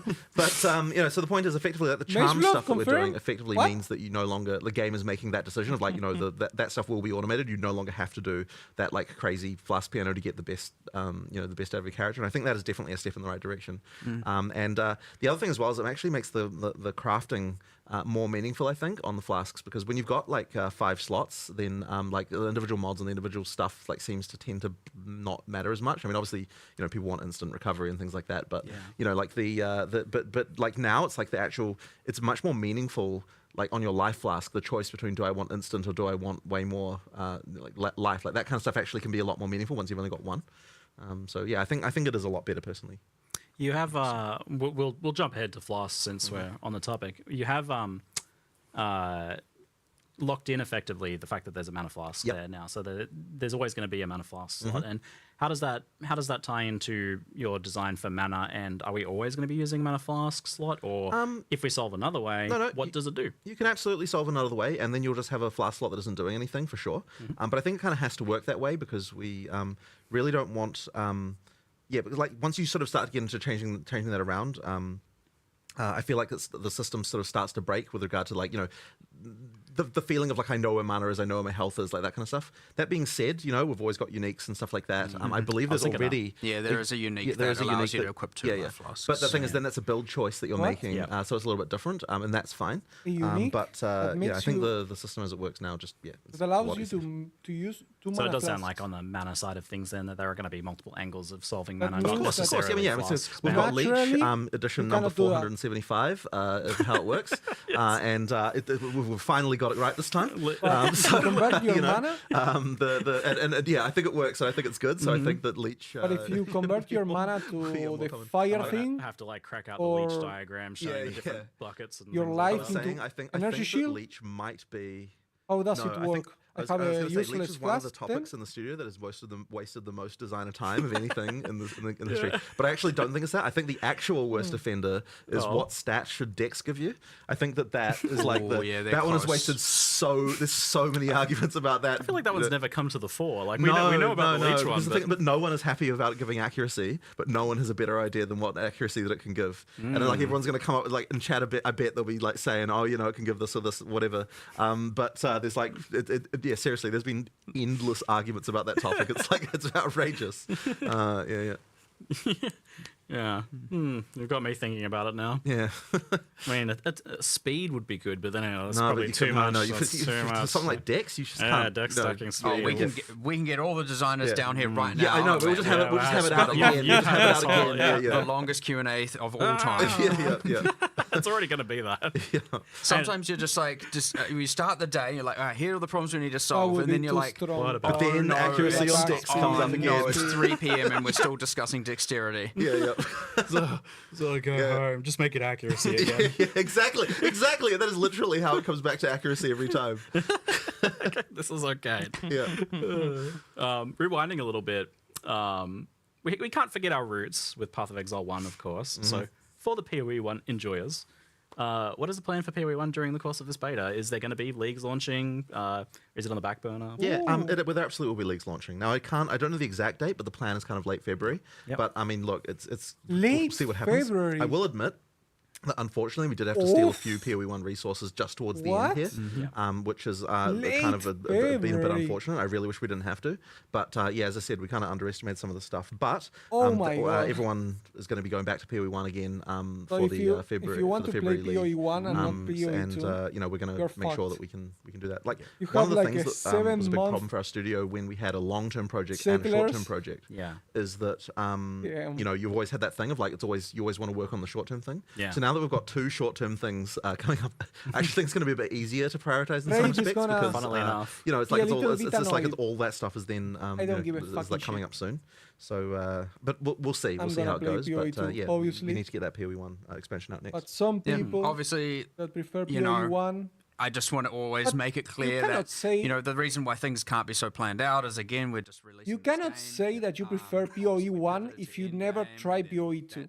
That's stupid. And then of course combined with the fact that Yes, you can say, okay, you know, by how it things looks, obviously change. There are I don't know unpredictable if I'm things gonna in the like it, environment. We can't but you have to necessarily try it. guarantee, and then of course you have and a month to try it, you know, I think is a good amount of Christmas time. coming up And all then that, right? you're There's gonna so many have variables to another league consider, for Path of but we Exile, also don't know Path how Exile much 1, so time is going it's to be not that invested big of a necessarily or deal. need to be So invested don't into cry. live operations for post-release.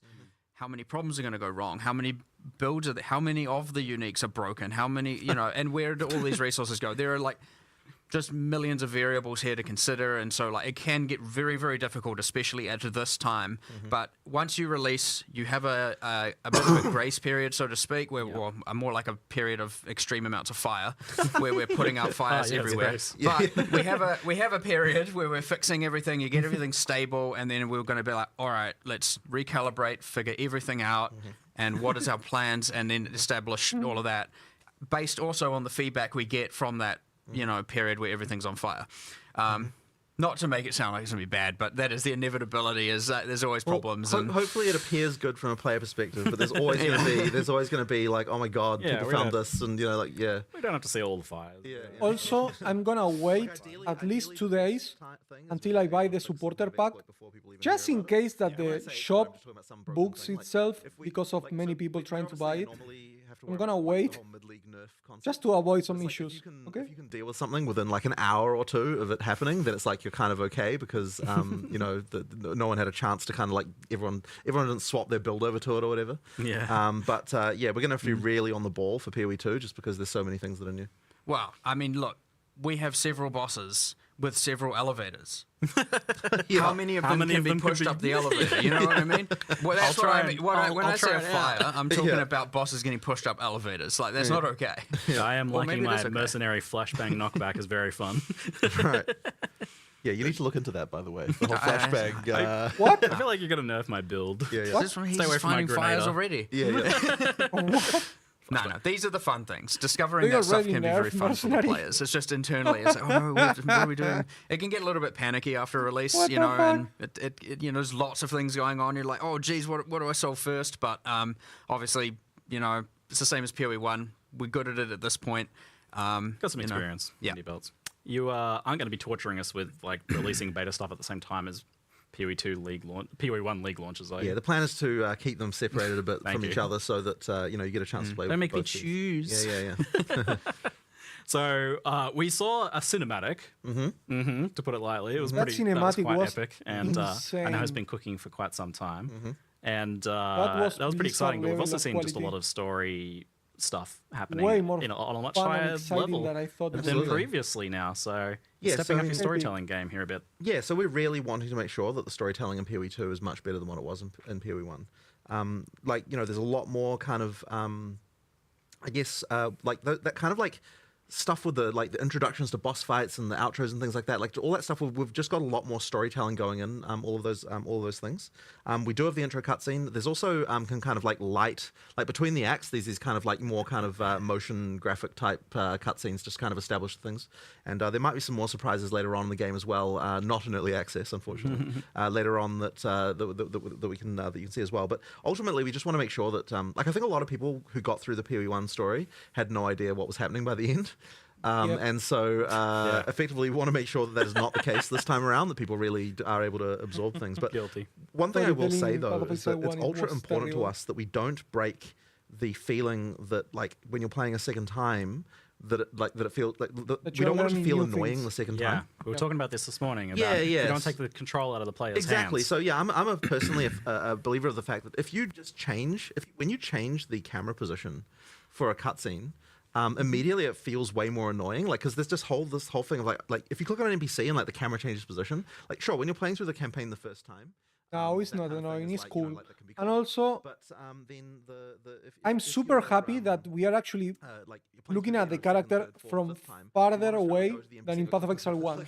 The field of view is way better than Path of Exile 1. Insanely better. Insanely. That we still have that. Insanely. Ultimately, we're a game you expect people to play through many times. So ideally, we can kind of deliver both the situation where the first time you play through it, it feels like an amazing story that you're getting, that you're taking seriously, that you're understanding, that there's like all those sort of touch points and little things just all through, while also maintaining the fact that if you know what you're doing, it's like you don't have to go talk to some quest giver just to get a quest. Like you can just go do the thing, without having to talk to someone about it first. That kind of stuff is really important just to make that stuff work well when you know what you're doing. Yeah, you said something this morning that stuck with me where you said like Path of Exile is a game where the player's meta knowledge is allowed and encouraged. Absolutely. So you're allowed to cheat the quest. Effectively, so effectively there's what the character knows and there's what the player knows, and in our game, what the player knows needs to be sufficient as far as like being able to progress the storyline. If you don't want to have it so you just talk to an NPC just to find out something you already knew as a player. If you kill this boss, you get the next area's waypoint, so you just like kill it, log out, log in, waypoint, right? I love doing that. Meta knowledge. Sure. Yeah.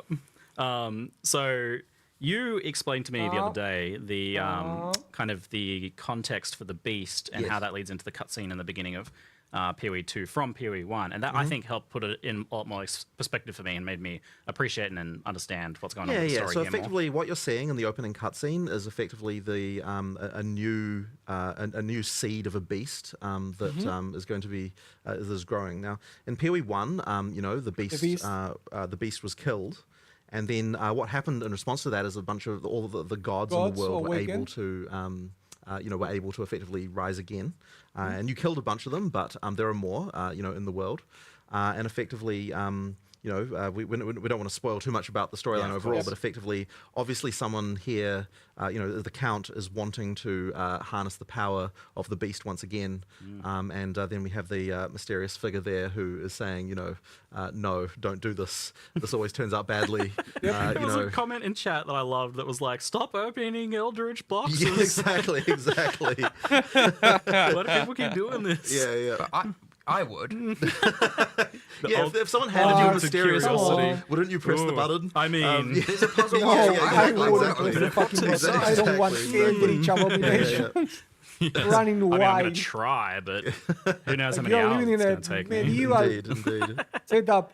So we had a fun smell like moment shit, earlier where you eat bread were all watching day, it and you were like, oh, we really and need you are now to rename pushing that a button passive to have monsters because he's a fucking Karui kill you and at night. it's a wolf. It's called a wolf. Great Wolf's Howl. And the Great Wolf obviously being a so he went out there Ismite history. You started telling him. I stomped out of the room.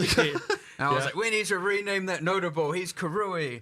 And then I was kindly reminded that actually he was an orphan who orphan and was adopted by a Ismite and raised and so yes, there is a mixture of Karui and Ismite background, and I was like, it works. You were wrong. Fair enough. I walked back in here all sad and whatever. My bad. It's fine. The name is good. He looked so chastised when he came back in. But that just like points to the fact that I feel like you're doing a lot more with the characters here. For sure. You even mentioned that the ascendancy stuff is going to have an impact story-wise. So, that's wild. We just think a lot about this kind of stuff. So the acolyte of, and I always get this name wrong. The acolyte of is it Chalula? Chayula. I always say this wrong. The acolyte of Chayula, for example. So that we have this sort of storyline with the origins of the monks, where there's like an order of monks who worship a thing they call the Dreamer, and the Dreamer is actually Chayula. So and they don't know this. So they're effectively worshipping a breach demon. So the acolyte of Chayula is effectively you embracing the fact that I'm worshipping a breach demon. I'm just going to go all the way. I'm in too deep now. Yeah, exactly. we're just gonna do it. So there's a lot of thinking like that goes into these things. Like what is the history of these people? Like because I think a lot of that stuff inspires interesting mechanics as well. So for example, on that one, you've got that into the breach skill, which kind of means you're always in a breach all the time. You can see the things going on. Like that stuff is. I think that just there's a lot of cool inspiration there. So coming up with that storyline stuff for that stuff, there's a couple other little things that I think is cool as well, and hopefully people will notice and pay attention to. So there's one of the bosses that was shown as uses a lot of time or chronomancy, and interestingly, if you are we have a fucking chronomancer, man. And you then go a chronomancer, that's fucking insane. Time freeze.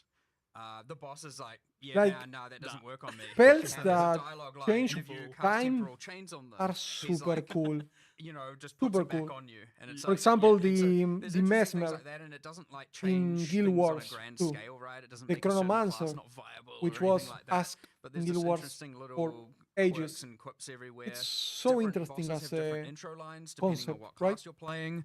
They have different skill lines sometimes depending on what class you're playing. Yeah, we've got different dialogue all through the campaign for different classes. Like the sorceress is obviously from the Maraketh. When she goes back to the Maraketh, there's kind of a little backstory there about how she was banished originally.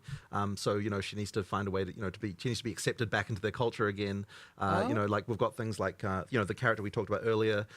So the warrior was an orphan. Where are you going? He was brought up by actually one of the NPCs in Act 1 town. So obviously there's a whole different dialogue there because he's effectively his adopted son.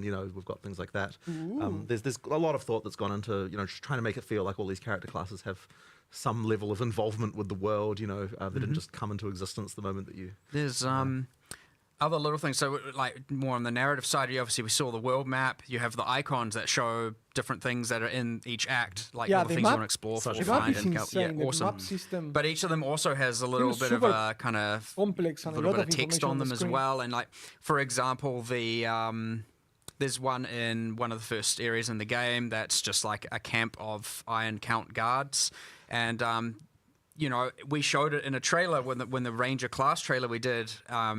You know, whenever it was, you saw the Ranger kill some of them because they were trying to like hurt a child, you know, and the child was just trying to get some food. And the Ranger just like snipes them with arrows and kills them ruthlessly. And so you read this thing and you're like, you know, you hear whispers of an Iron Count, you know, scouting party that was slain by a rogue archer or something like that. So you get these little things where we're like connecting a lot of little dots, and even that you absorb a little bit of interesting little information.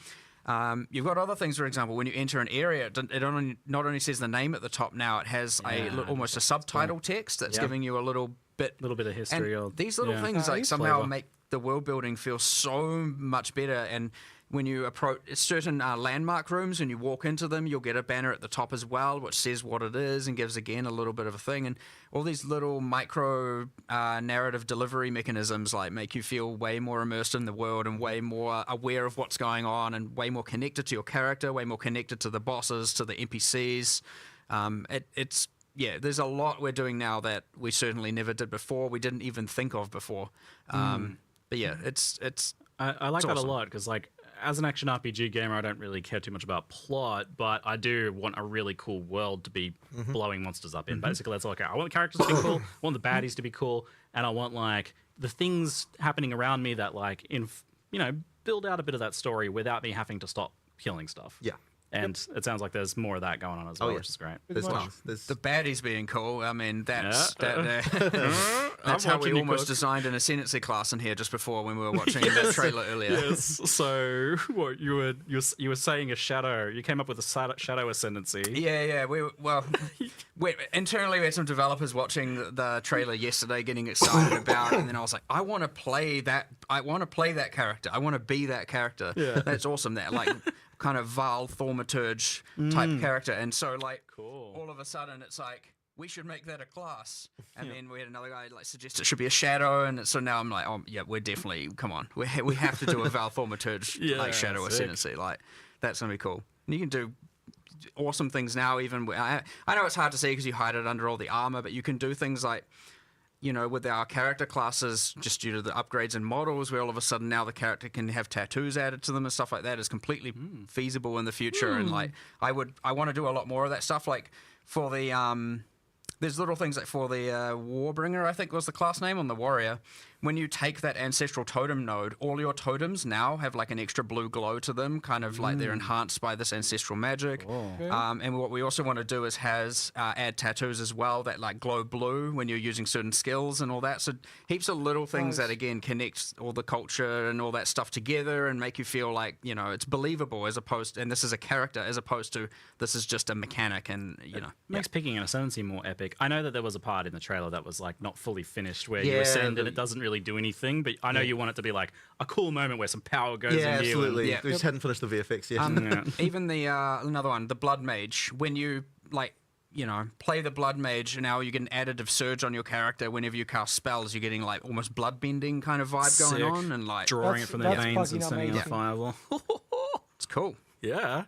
It's real cool. Yeah, you can have like the tattoos get tattooed on them as they ascend and things like that. I mean, that just makes when the sorcerer is charging up like the fire spell and it's like and explodes, or when she's casting the fireball and she's like and the hand glows super red and the heat is coming up, distorting all around the air around the hand. Insane animations. Animations are so the eventually, best thing the ascendancy is what becomes more of that important identifying feature, because that's what you have actually chosen that makes you distinct. That another different class wouldn't be able to actually have. So yeah. So you want to make that super cool. And on that note, I know I was definitely confused. I know people were definitely confused and a little worried about ascendancy and what's happening with that. And people were like watching the trial and being like, oh, what if I don't like this? Oh, Sure. is this another lab again? But I want you to like lay it out as like simply as possible. Like, how do you ascend? Yeah, so effectively, in the full game, there's going to be 3 ascendancy trials. For early access, there's 2. And effectively, you can use any of those ascendancy trials to be able to do your ascension. You choose. You choose which one. And effectively, if you as you get to higher level keys for those trials, that will unlock more points. Like if you do it at certain level breakpoints, that will allow you to get more points for those classes. So if you want to just play the entire, just only the Trial of the Chaos God with to get all your points, then you can just decide to do that. Just play it at higher and higher levels, and you get more points as you go through. If you want to do a mix, that's fine too. The fact that now we can ascend different ways, it's extremely refreshing. There's choices, right? I'm not gonna have to do the same thing over and over and over. Having like 3 different ways is enough for me to not be that repetitive. You just don't pick those rooms, right? Like you don't go into the gauntlet rooms. Don't go to the gauntlet rooms. You can just And I hate traps.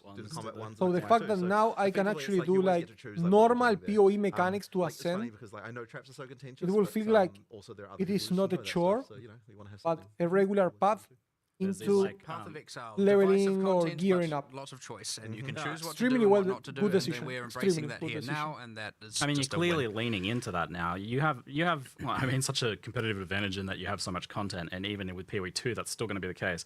So you can lean into that, like making content that is spicier but divisive. For sure. And now you're like separating trees and having these things be able to be focused on a lot more. And you're doing that with the trials, with the ascendancies. So and you can kind of do all of them and drip feed yourself smaller progression if you want. And there's also stuff that you're going to be getting from those, like specific rewards and everything that might incentivize you to do that. But of course, on the other hand, if you don't want to do that content, we have full open trade, right? You can just trade for the rewards, and that's fine too. So like that's always part of the... Yes, like the rewards there. For example, like jewels drop throughout the world. But if you want to get more jewels, you go and run Sanctum. Now, if you want to get the Radius jewels, you do, well, it's Sanctum, I can't. Trial of the Sycamore. So just for anyone who isn't a Path of Exile 1 player, this is effectively a sequel to Sanctum League that we did in Path of Exile 1. So it's mechanically very similar, but it's obviously, a Marraketh, like a Marraketh trial now, and, we've changed it. A lot of things about it have changed, and like the content is new, but it is effectively the same overall mechanic, in terms of that sort of roguelike amazing. And it's the same with We the other all one. You have knew Ultimatum it and was PL1 being the Sanctum. theme, and of course now it's redesigned Oh and it's my evolved God. into He said Trial it. of Chaos. So yeah. Yep. A lot of people in got chat the- would have he been got the spamming best of Ultimatum, him. and for those who haven't played, would probably be like, "What? I don't understand." Yeah, effectively, the Trial of the Chaos of Chaos is a sequel to Ultimatum, which is and we just have to get used to the new names, which is very hard. Anyway, the point being, like, of course, and Val Orbs drop in the world as well, and if you want a larger dose of Val Orbs, and you don't want to trade, feel free to run some ultimatums. Thing is, because they're all item generated keys as well, it's not like you have to do it right then and there. You can trade the keys away. At any point, you can also buy more keys if you want to farm more of that thing. And if you just want to do it later, just stockpile a bunch of them, run them all at your leisure. You know what I mean? It's like you have the freedom. They are itemized, tradable. As a lot in Path of Exile tradition, but as is everything, right? We do the only thing you can't trade is gold. So we're like the exact opposite of most games. I want where it's like a bigger the gold is freely inventory, tradable please. And the items get locked. We're like the gold is the only thing you can't trade, and every other item is free and open. Yeah, and that's because you've made gold be this like way to be like you're playing the game, so you have access to this, and Absolutely. so you don't want to trade that away. Effectively. Yeah. So how on the ascendancies and the trials, how hard do you foresee getting your ascendancy to be while leveling? Do you expect people to fail out and attempt these things multiple times, and what does that look like if you do? Well, I 100%. failed the first time I did this. Did the trial. it is important to know that first itemized key is a quest key, and we have special rules around it that if you do fail, you can just repeat it, right? Yeah, you changed that recently because that was something that I didn't actually realize you'd changed. I guess it was a little bit too harsh to require to get another one. Yeah, you weren't the only one failing it. Yeah. So pretty much you get to re-attempt it, and for something like Ultimatum, just to immediately start thinking of exploits. It's like, I can just do 3 of the waves, then intentionally fail, and then repeat them. Well, we've thought of that. Don't worry, you can't. But the first ones are repeatable. You're not going to be like, oh, what the heck? Now I have to just. That's why you have to have a game developer that plays the fucking game. That is why Mark is an amazing game developer, because he fucking plays the game. Especially that boss fight. I was watching him do the boss fight. You came by right as I was doing the boss fight. Diablo 4 suck my fucking Perfectly honest. I got 60% moves. dick. That was part of my strategic choice. I was watching you from. I'm like, how is he so fast? This isn't the PoE2 design. I was like, what was dodge rolls going across half the arena? This game's supposed to be slow. No. Yeah, it was good. It was good fun. I quite liked it. I like mostly like Sanctum. I don't want to do it all the time, but I did quite like the Trial of Sycamore. But knowing that there's other choices, so I can do Ultimatum instead or something like that is fun. When people saw that Sanctum was the only way to ascend, they were like, L, log out, fuck. When they announced that there was a secondary path, they were like, log in, win. Which is really cool. And then with Ultimatum, They saved that one so fucking fast. Yes. So that's the no thing traps in that- Ultimatum and no honor system in Ultimatum. If Correct. you just want more of a pure combat correct. You can do experience, Ultimatum, then that's your choice. And then there's going to be a third one as well, which They will eventually. is a secret for now. So but- once Act 4 goes in, then we'll. Delve. It's then gonna we'll be have, Delve. a I third trial. fucking So, know that it's gonna be Delve. People sort of broadly know that the Kuruia in Act 4, so it's a question of how would the Kuruia ascend. is the Yep. Someone Yes, and said if there's that. any other things that have been called trials associated with the crew at Yep, some point in the past, 100%. and how likely that is to be related. It's gonna be I'm just Delve. thinking now, we're just thinking of that Val Thaumaturge class before, and I'm already thinking like, oh, it'd be so cool if you ascend in Ultimatum. We want the Trial Master to say different lines to you because you're like choosing the way of the Val. I can't stop thinking about all this He's, stuff. I did hear a few of his lines in some of the gameplay Jonathan was showing me. It was quite good. I love that he's back, the Trial Master. Yeah, he's cool. Good. What the A little fuck? salty sometimes that you're taking this power, it seems. So we have the unique rewards from each of them. We got like the like you said, the jewels are global, but there are unique jewels, and then there are unique socketables from the other one. Yep. And is there This something planned to be motherfucker is unique from spamming. the final third trial that will be added later? Of course. Yes, there is already. Secret. I know what I'm not going to say. Don't worry. Okay, keep some secrets. There Find you them. go. Yeah. You Again, are I gone. value the discovery, Fucking right? I'm spammer. certainly if I accidentally say it, it is certainly by mistake.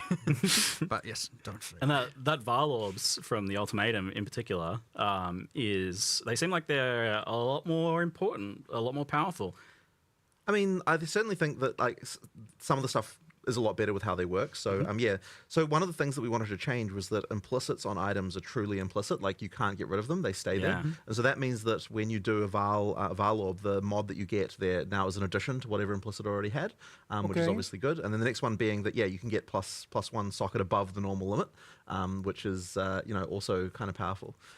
So especially with the soul cores, so that in the Trial of Chaos, you get soul cores that you can't get from anywhere else, and those effectively are mods that are typically a bit beyond what you would normally get like on regular items.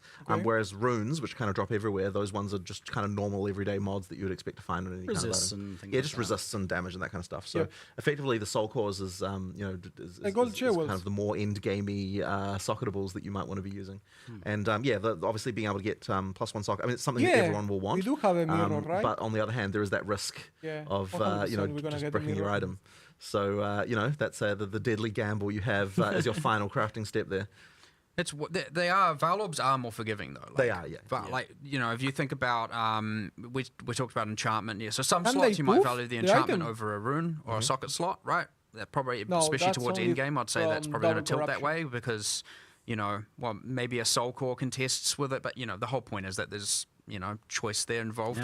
And then there's enchantment. We just talked about the socket.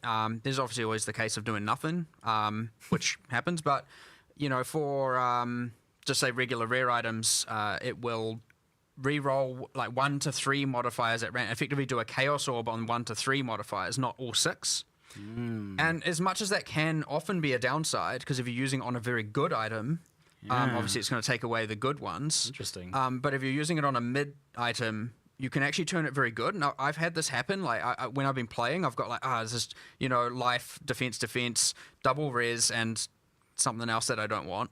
And I'm like, I'll just start valing everything because why not? I've got my Val orbs and I Val it and it re-rolls that bottom mod into a tri-res, and now I got a tri-res double defense life helmet, and I was like, yo, awesome. So even that, which can often be perceived as a bad outcome, now isn't going to completely brick your item. And so, for example, if you have a weapon, you got your 3 damage mods, and you got some bad suffixes, it could even be an option, or hopefully it doesn't just remove all 3 damage mods, whereas before it's like if it bricked it often was almost always a brick, right? Like that item is now dead. So, and then you told me about a new unique result, which I don't know if you want to spoil or not. 100%. Yeah. It's cool. It's so cool. I'm surprised you even got that one past Rishi, honestly. I mean, he got it made. Okay, great. We discussed it. I agree. I agree. I messaged it to him thinking he'll be like, no way, this is unacceptable. But he was all for it. It didn't turn into a dexterity chat. Yeah. And so, what it effectively does is it just takes the mod values and it goes up to, I can't remember exactly the values, but let's just say it changes all the values to between 0.8 and 1.2 of what they were multiplied, but it doesn't care about the minimum and maximums. So, for example, if you had 1,000 life Helm's Heart, you can use this to get, again, this is me assuming it's 20% variance, but because I can't remember what we balanced it to, but you'll be able to get a 1,200 life Helm's Heart, for example. Now, that's obviously giving up the enchantment and a socket. Just thinking about sockets on Helm's Heart. I can't remember what we did, but whatever. I think you can actually do that, which is interesting. But ultimately, it's like, now I'm choosing, do I want the enchantment? Do I want an extra, 100 something, 200 life, whatever that ends up being? Or do I want the socket? So it's quite an interesting choice and adds an extra axis of corruption to unique items that is, I think... Corrupted divining of uniques. Interesting. Yeah, effectively, it's divining them, but with higher maximums and lower minimums. Surely there's going to be some broken things like max res or something like that. We'll find out. Cross that bridge when it comes to it. Okay. Yeah. It's fine. So that was all just talking about the trials, how you actually get your ascendancies. But what about the actual ascendancies themselves? How are they? How are they cooking?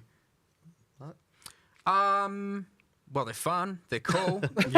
We certainly tried to get what we've tried to do is for the class we've tried to have one that's a bit more out there. Something that isn't just like.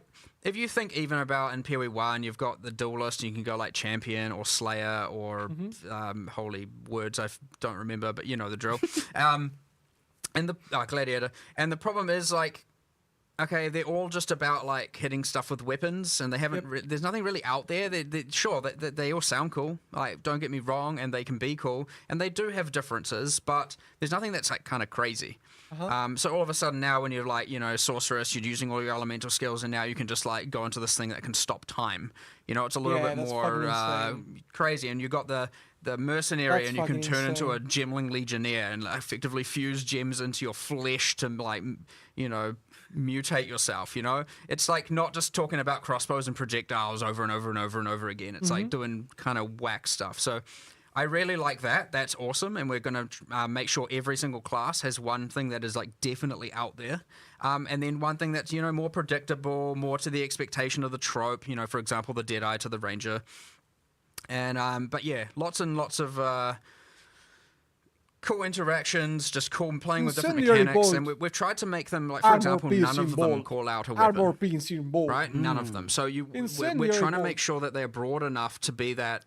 You might be a ranger going a Deadeye, but playing a caster, right? Playing spells, like keeping all of that open, that flexibility, that kind of crazy, for the Johnny players, as we call it out there, who want to just completely experiment and figure out, the most broken, weird stuff, and you get things with that when you're still like, okay, I'm a ranger. And I'm using a Quill Rain in one weapon set, spec'd into a bunch of prod speed, attack speed, and in my second weapon set I'm using a Spellcaster Staff with a bunch of projectile stuff, and I'm invested into more spell damage side, and you've got a whack tree, and all of a sudden now you're this like Deadeye, Archer, Spellcaster, Mage hybrid doing all kinds of wacky stuff, or like even or let's say the same build experimenting with a bunch of triggers. And so you're using your bow as a Quill Rain as a high attack speed delivery mechanism for laying down a bunch of either CCs or slows or building up crowd controls, and then you're using the caster stuff, and like you get some pretty out there things going on. And the important thing is it's not like just like benefiting only arrows or only bow attacks or anything like that. It's broad and now opens up the world to what you can do. And same like the Gemling Legionnaire on the Mercenary is entirely just about gem slots, skills, support, etc. You don't have to be anything. You can be literally whatever build you want. And yeah, so that's embracing that, and making sure that people still, even though we have all these classes, we're embracing that path of exile. You can do anything fantasy that we want people to be able to do. And if you don't want to, go with the trope, perfectly fine. Yeah, and you'll still be powerful. It sounds like you're really trying to avoid that thing that we've had a couple times in PoE 1 where like a certain niche is relegated to one ascendancy. Like that's the only way to go for it. Sure. But it sounds like that's not going to be the case here. Well, at least if we're doing our job right, that should be the case. Yeah. And with so many of the ascendancies as well. Got a lot of choices. Originally, the plan was to like have all of the PoE 1 ascendancies available, and it was some sort of weird split campaign stuff and all that. I don't really know at this point. It's a bit confusing. You mentioned Deadeye though, so it sounds like some of them are coming forwards. But is it all just being? I think it's more redone at this point. At this point, At this point, they'll just be different. It's quite right? similar. Like, originally, way back when, we were planning on just keeping Deadeye the is quite similar from Deadeye from but at this point, that wouldn't even be good enough. Don't lie because, to like, ourselves. The kind of like Path of Exile 2 way of Like designing additional this thing. projectile, So, I mean, look, we might tailwind. have a class called the Deadeye, and it might have the same themes, but it'll be like different actual mechanics and different things. Yeah. I mean, we're gonna. Even the Deadeye, you got the rest Tailwind, of the ascendancy. works differently. You've still got an additional projectile. Like there are things that certainly carry over, but it's really easy, and it's honestly been fun just looking at them going like, now we have all these system changes, all these skills, and everything works like this. Just what would the perfect class be? Kind of not like boring how can we retrofit and band-aid a PoE 1 class to work. It's just way better to look at it and go, here's all the things we want. Damage. Yeah. So. Well, yeah, like generic. when you only have now the life and mana flask and stuff, it could mechanics. Things don't work quite the same. But then now you have the charm system, and all of a sudden, if I mean, if we have an ascendancy like the one from the sorceress, for example, that she becomes a demon, that's an actual ascendancy, very unique. Having one additional arrow or having Tailwind that just gives you movement speed or something like that, I feel it's way too generic. I want to see more weird things that is already being shown with other ascendancies, like the one from the sorceress, or the other that post time, and the mercenary that do the gemlings. That seems way more interesting than like Blood Mancers. Way more interesting than having just one additional arrow and Tailwind for some reason. I don't know. There are more skills that we got. I think that they should have made a different ascendancy, not the same one as Path of Exile 1 with Deadeye. It sort of seems very easy when you come with, okay, we need like 22, 23, 24, number of skills, something like that, and it seems like that's not so many, and you kind of design them. But when you actually come up with all of the things, the way they interact together, the number of prototypes you have to do that kind of don't really work, and you end up not being fun. And then, of course, the support gem stuff, like you need to make sure that every skill has enough viable supports so that you can actually even recommend to people to be able to do. Then you need things like the the passive tree support for all of them. You need to have all of the stuff with like the buff gems for each character class as well. You need to be thinking about uniques for the type of. I also like that now. You don't have to actually spend points and gain points per map to the Atlas passive tree. It's more like you're interacting with the mechanic and you are leveling up the mechanic in the sense that you are getting points whenever you kill like the boss or the end conflict of each mechanic. So if you play a lot of Blight, Yeah, I wish. If you're playing a lot of Breach, for example, you're getting a lot of points into Breach, and you're not completing a map, assigning a point, completing a map, assigning a point. It feels way better to actually interact with the league and getting points into that specific league. I think that's a nice upgrade from Path of Exile 1. An extra, less short, more game immersive. As we're also making support gems, as we're making character classes, just can cause things to slow down quite a bit, and then we have to recalibrate and all. Yeah, like it was an extreme amount of work that we certainly. I cannot wait to see all the reactions from every single streamer. I think it's gonna be fucking wild. Having like immense benefits as well. So super wild. Yeah, I would say it's pretty safe to expect that, you know, as much as you can't play them on day 0, some of those other classes that we have shown in the past, and some of the skills and stuff. There's a lot there, like just not to make it seem like it's shallow or anything, but we will be adding those classes in for sure. Yeah, the thing that keeps like surprising me is, well, when you click that All Gems tab when you're doing an uncut, there's quite a lot of skills in there, but you initially kind of box yourself away where you think, okay, so I'm playing the mercenary, so I'm just looking at the crossbow skills. And then I was like, well, what if I go look at the elemental skills? And then I find flame wall, and I'm like, oh, I can shoot my projectiles through that. Okay, cool. I like that, but that's like surface level, because you also have the weapon swap thing, and that you can actually viably do with the automated weapon swapping. Yeah, it's not like Toxic where you have to push the button a bunch of times. And you've got the trees that like customize whenever you do it automatically on the fly. Min-max in this game is gonna be...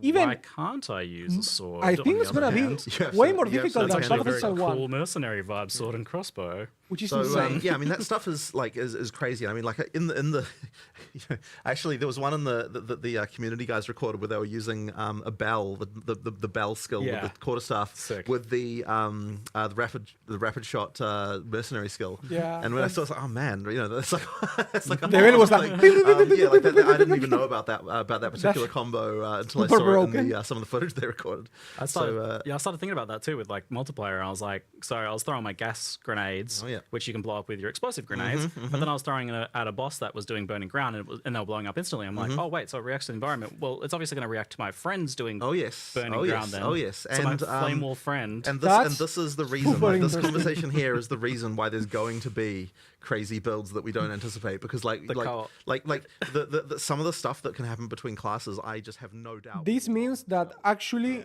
you will want, well, certain builds are gonna perform better to certain bosses if you exploit their mechanic.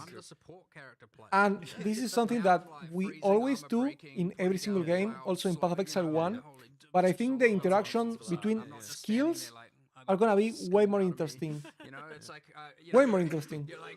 I'm actually doing all this active support and like different conditions to synergize with the group. For example, if you see a boss that spread gas all over the floor, and you have a build that blow up the gas, it's gonna be so fun to actually see the boss spawning the gas and you explode the gas in their face.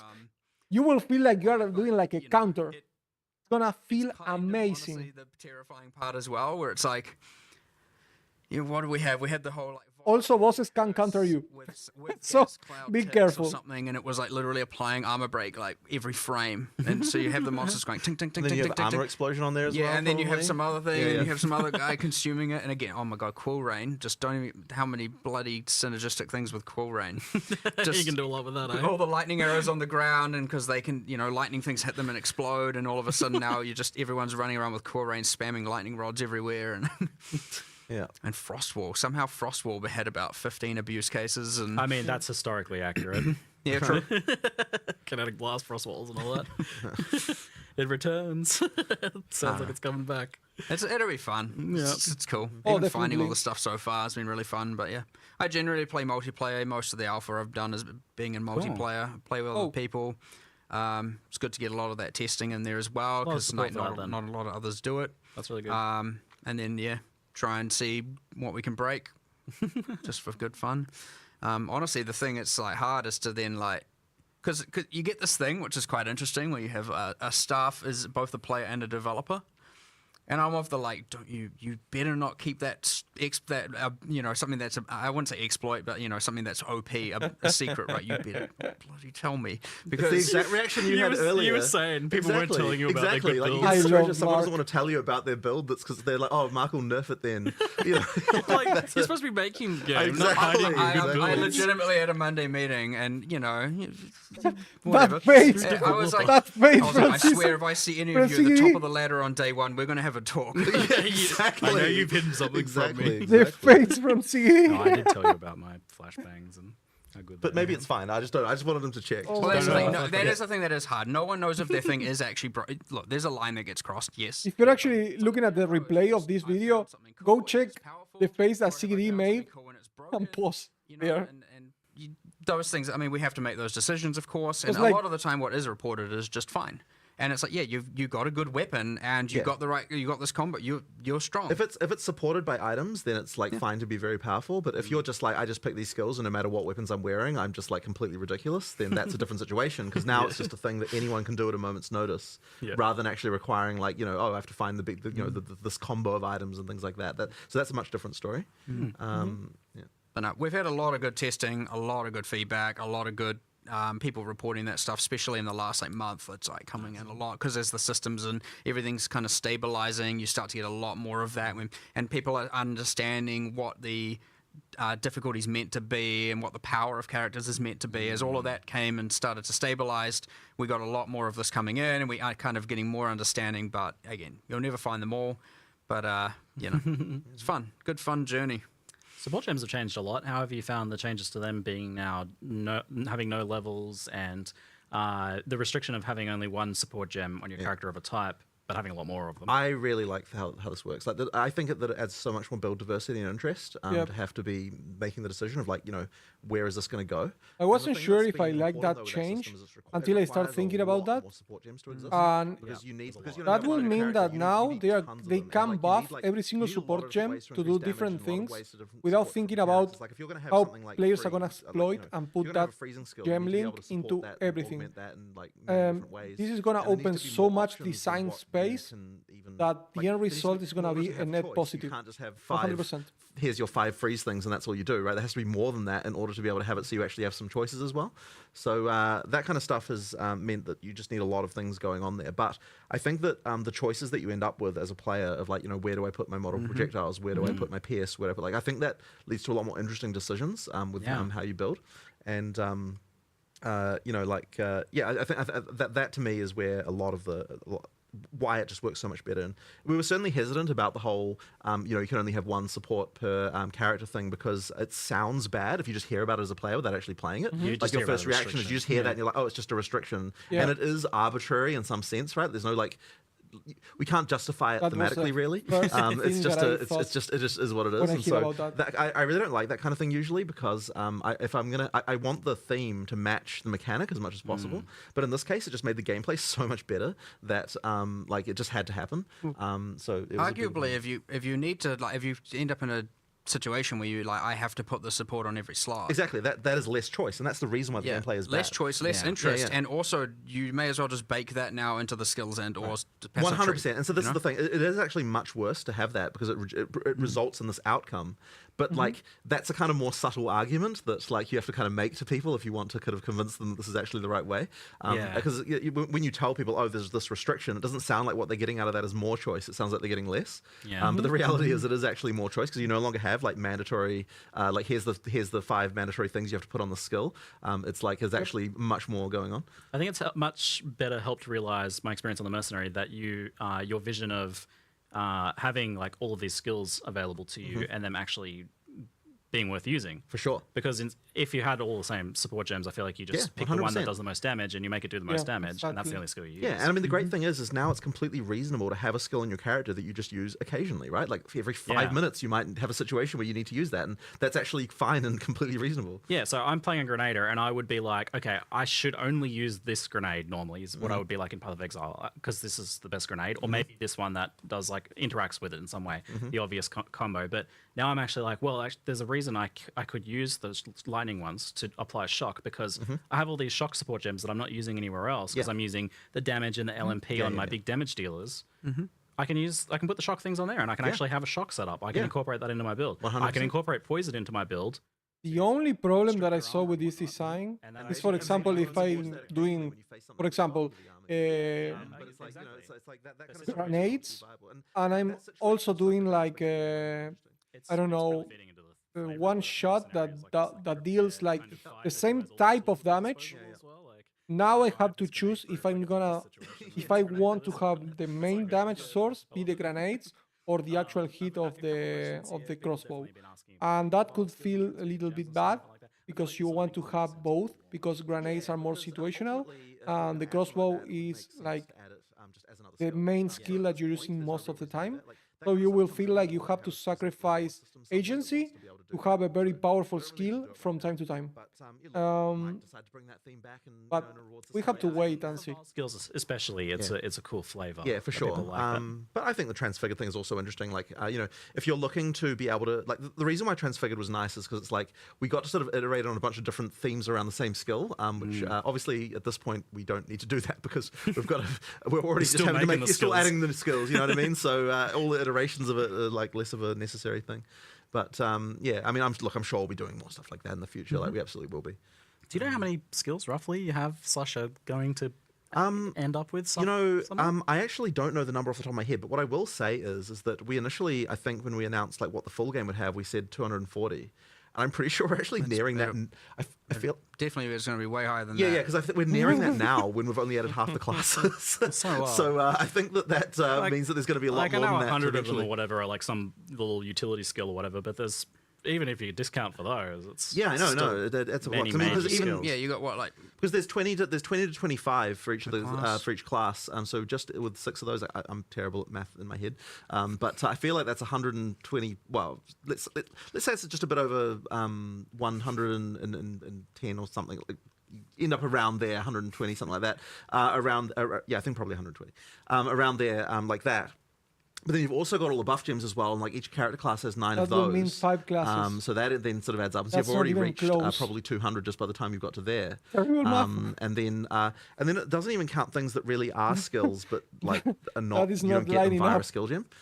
So like we're talking about all the ascendancy little skills, and there's like uniques that have little skill things on them. And like all staffs, wands, and scepters have skill exactly. Right? We're not even counting that, right? Like, because the staffs, wands, scepters have skills built in. Yeah. And then those are like, how many of those? There's like 20 of those probably. Yeah, I mean, like if you add them all up. I don't know who remembers all these things. I know, but there's no one has counted recently. But there's a bunch. Countless skills. Ascendancy classes with skills. Yeah, tons. Yeah, it's tons. Yeah. And those skills, by the way, ascendancy class skills are fully supportable. Yeah. Yeah, that's wild, because I remember you did the thing with default attack where you can support that now. Yep, you can support default attack, and you can support any skill that comes from something. That one caught me by surprise. I was like, oh, wow, there's no fucking way I'm playing with basic. So you're going to end up with quite a lot going on there. I was even surprised when I was like, oh, I can add, additional accuracy to Herald of Ice, and it like provides a buff to my character. I can like add buffs through support gems. Well, you know why that is though, because those things like heralds are so hard to find like a good set of supports to recommend. So like, damn it, we have to come up with like tons of these now. They're like really difficult. I like that idea though. You can like create a custom aura. Yeah, absolutely. Cool. So yeah, it's that actually means it's actually nice because part of the it means that you get the feeling of having more aura effects on your character without having to have the spam of actual auras that many characters had in Tier 1. Like you get to kind of have all that stuff as well. So that's been really nice. From the Automaton Herald, MTX. Herald of Ice. Well, it does remind me though. So with all the this is very off topic, but with all the very good teasers you've been doing for like new 3D art for uniques and stuff like that, have you had any thoughts about reworking the skin transfer MTX in some way, making it more permanent? Honestly, it's not in our thing about stuff we're thinking about. Like it'll work the same way it works for now, at least. But obviously, skin transfer in PoE2, there's a lot more cool base art. That's going to make people actually want to use it now. I feel using that a lot more. Like you should be. Yeah, it'd be cool to see something for that in the future potentially. So onto the end game, which was I feel like a big bulk of the announcement for sure. Yeah. So just as like an overview, so we have the end game versions just for beta launch, by the way. Yeah. Because it's going to be a lot more later. Yeah. We have the end game pinnacle versions of the 2 trials. Yep. So as like fully farmable content. They don't have trees though. Those ones. They don't have trees, but they do have a progression system of some kind. So you've got the like relics, relics. in the Sanctum sequel, and then for the Trial of Chaos you have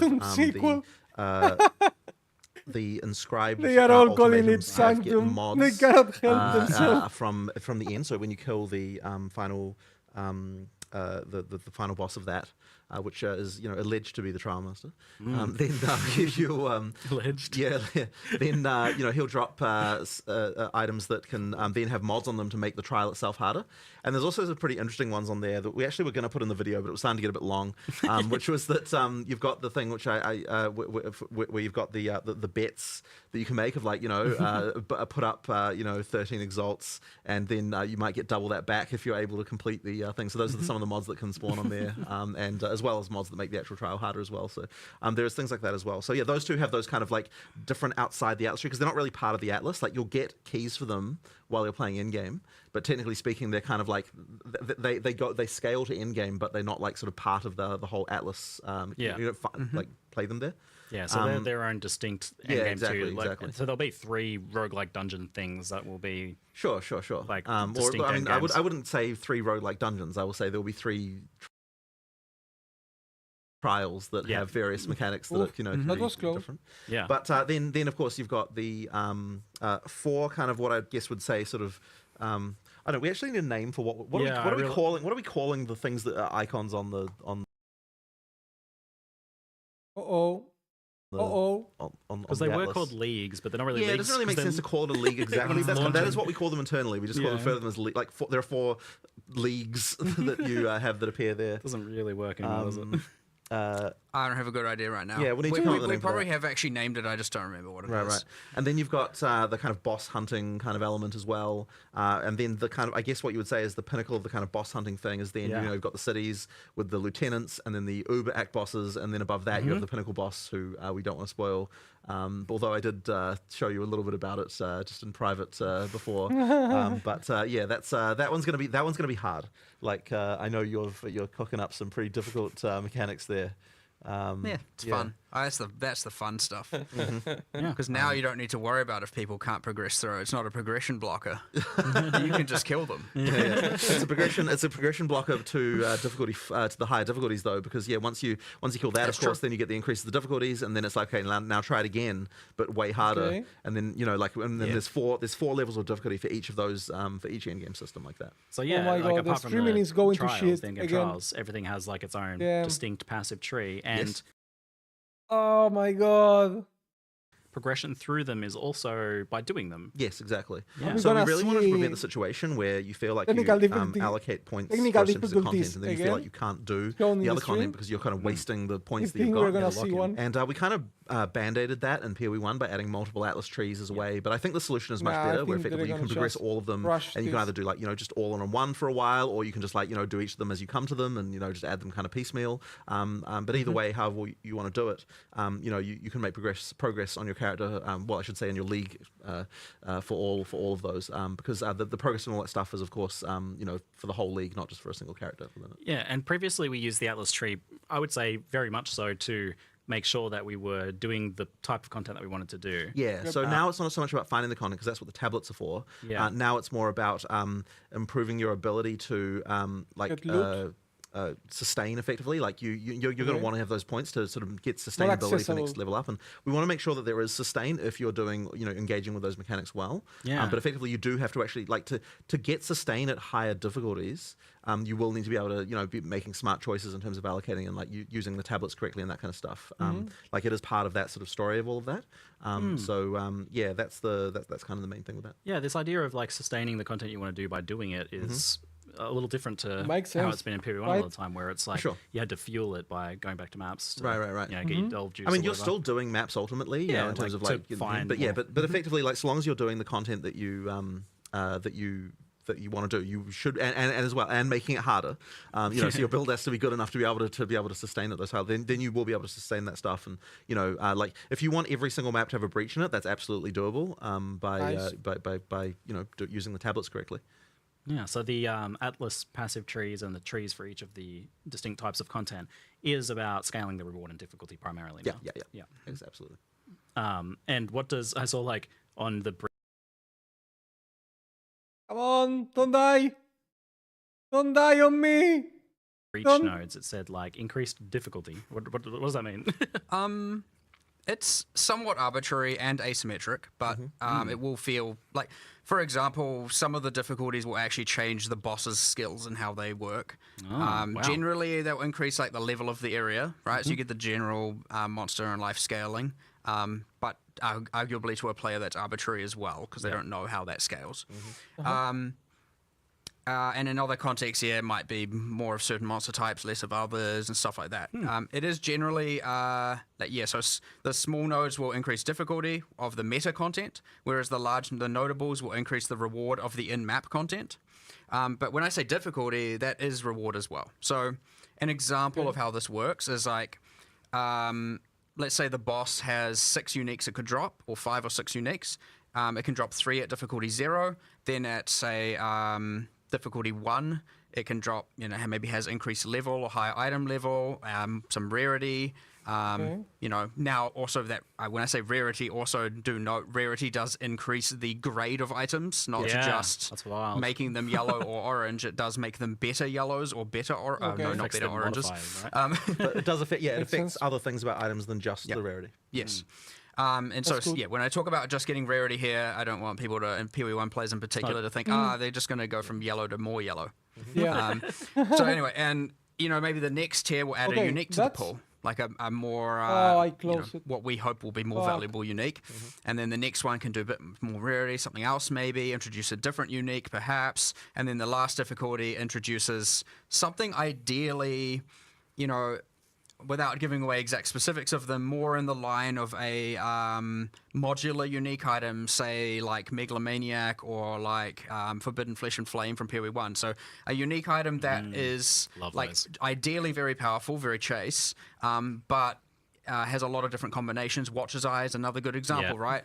So a new series of jewels is a good example. There are other uniques that are modular and stuff, and that comes in at the last tier.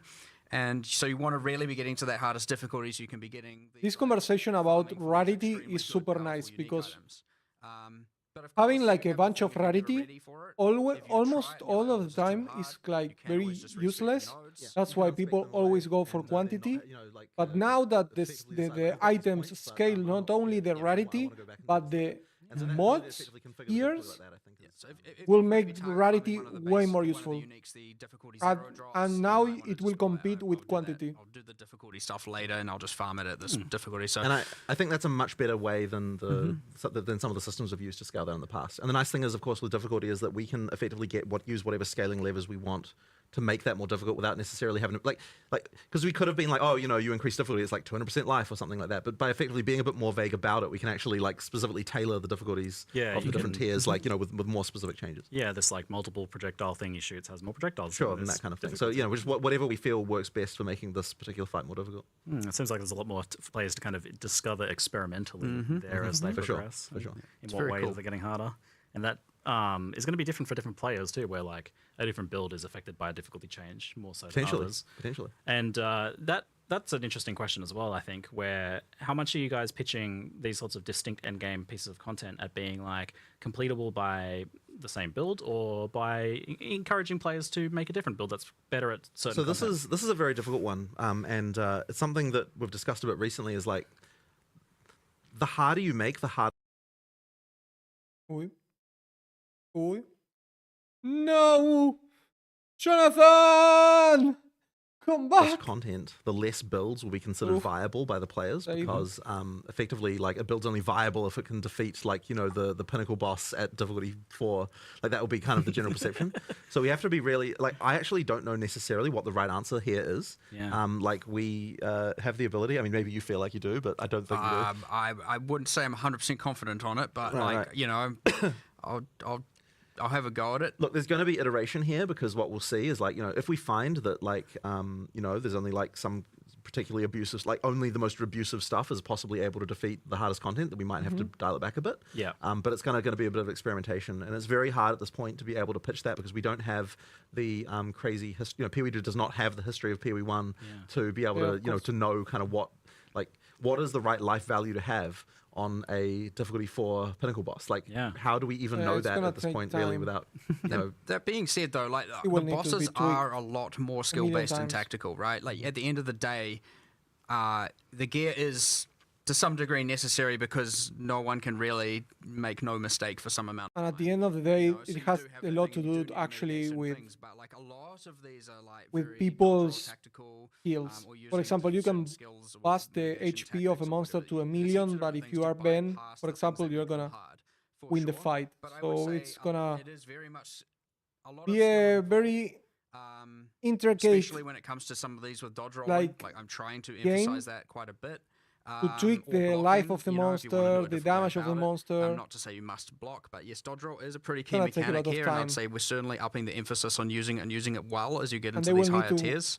But get a lot of data gear is always a way, and combinations of uniques and passive tree and builds is always a way to go, I'm not good at dodge rolling, I'm going to gear around that skill check and become strong enough to defeat the boss. Or, or another skill, like some sort of skill that helps you block, or shield block, using skills in the mix is fine, But I would say pretty generally you can take, I'd say any decent character, you get you gear up all the way, and as long as you're good enough, that is a way to defeat them. I would say there's no real hard requirement on doing something crazy niche or out there or complicated. You're certainly not going the route of like, oh, this boss is fire immune or something.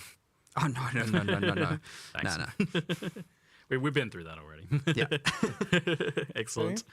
So this very cute atlas, this infinitely expanding civilization map-esque atlas, which I know you're particularly fond of, Jonathan. Last epoch. Say it. What's kind of the idea here? Like, is the layout the same for everyone? Is it the same across the league? So it's the same for all your characters in the league, but the layout is different for everyone. It is random. Okay. So you're gonna have to find stuff. Like, it works like Delve in this respect, which is obviously a league that I was particularly a fan of. I'm just a really what I really wanted is I wanted also Path of Exile. In all fairness, Path of Exile did.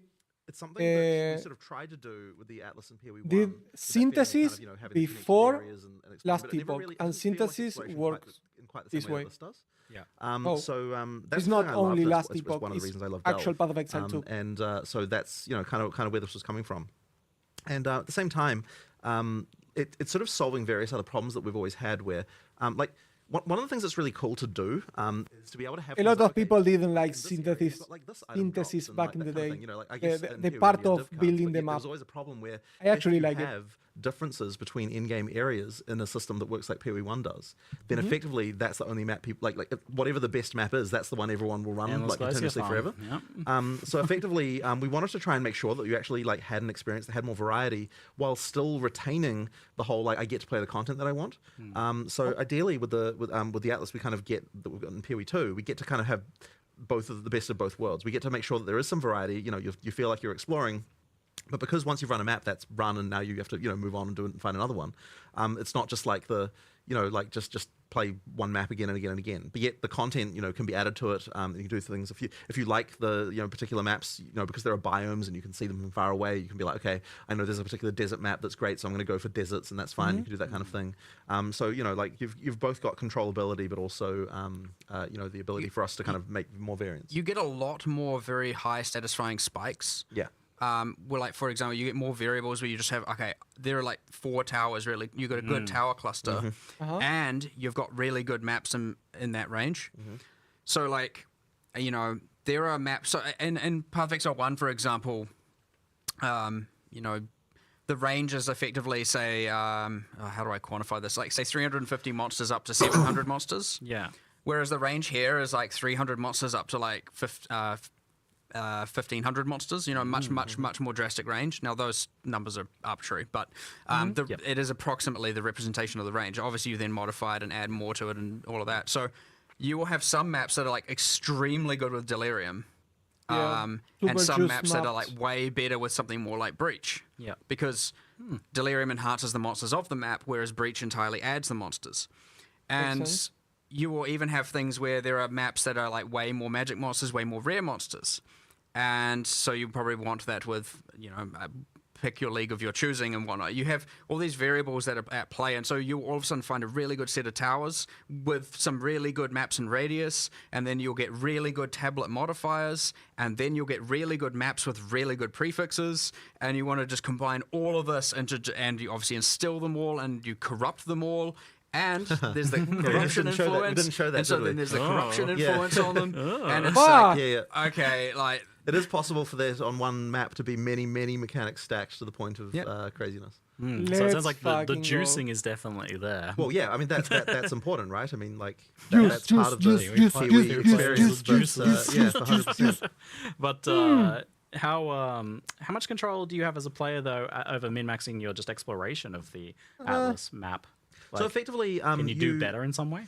So effectively, what you're going to want to do is the towers are where you go to like see areas around, and then there's the structure of the connections is quite open. So like you can beeline for things pretty well. Yeah. Like if you you can certainly see a lot more maps than what you play, if you know what I mean. Yeah. So because of that, like choosing what you want is always easier. an option. And you can kind of see the towers in the fog. Yeah, so you can see the towers in the fog from a distance, which means that you know like a lot of the time it's like go to a tower, you'll see some maps you want to play, you go play those, then it's like the next tower is just a few other maps away. Go to that tower, see the next area, and so on. I'm guessing that's like a certain range out you can see. Yeah, into the exactly. fog of war. The fog kind of in 3D, kind of the fog's actually a 3D thing, and it rises slowly as you get away from where the thing is. So that's how you kind of get the towers to. Cool.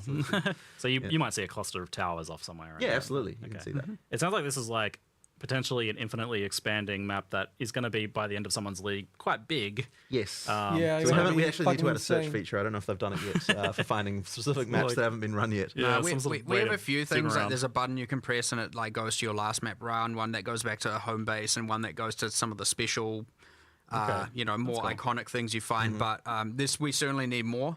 100%. So that is something we will be working on. Hopefully it's there. Who knows?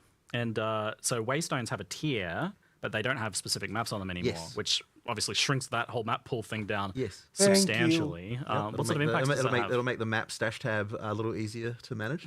Yeah. So what is going? Have you thought about like what sort of economic consequences that going to have for look like like? how players progress through maps? Is it easier to How? do when you don't have to collect all of these individual maps How to is get the going completion bonuses to and look stuff now? like we do currently? Like we have that whole, The map hunting down over flashcard. 100 maps to get It's completion. gonna be for. way different. I right? mean, yeah, now you're hunting, you're hunting certain valuable maps, you're hunting towers, you're hunting content, you're hunting, the warlord, the faction leaders to get the pinnacle. Yeah, now you're we are hunting actually- unique maps, a very different thing for yeah, sure. that's incredible. Now we are actually hunting content. Our hunting mechanics are not longer hunting like the map tier or the kind of map, which is but we've taken it from the way better. on the actual world map. Way better. But it's cool. It also makes you just feel like you're traversing a world. You Yeah. know, you're not instantly like finishing the campaign. There's very so many grounded, small and now I'm in improvements space. You know, that like, part of Exile will does make have the that. overall I experience literally just a thought about that. 1000% I was better. gonna ask about that. So, the mapping system was always this like extra dimensional kind of unknown thing. It's pretty interesting, but it is a little So weird. we wanted to start with to actually like at least. I mean, look, I'm sure we'll get to the extra dimensional beings eventually, but at least to start with, we wanted to have a bit more The grounded map initially. system in Path of Exile 1 is way more vertically with the map tiers, like map tier 1, 2, 3, up to way at 17 now. But now this kind of synthesis, last epoch kind of discovery and expanding map is way more horizontal instead of vertical. So it will be way more like fluid to traverse, and the choices are based on the content you want to make and not that much on tiers. So it's gonna feel a lot better to actually make the choice. And you are not confined to a specific tier, even though in Path of Exile 1 having different tiers is an extra mechanic, for example, farming in low tiers or farming in high tiers. But I think this design concept is better executed.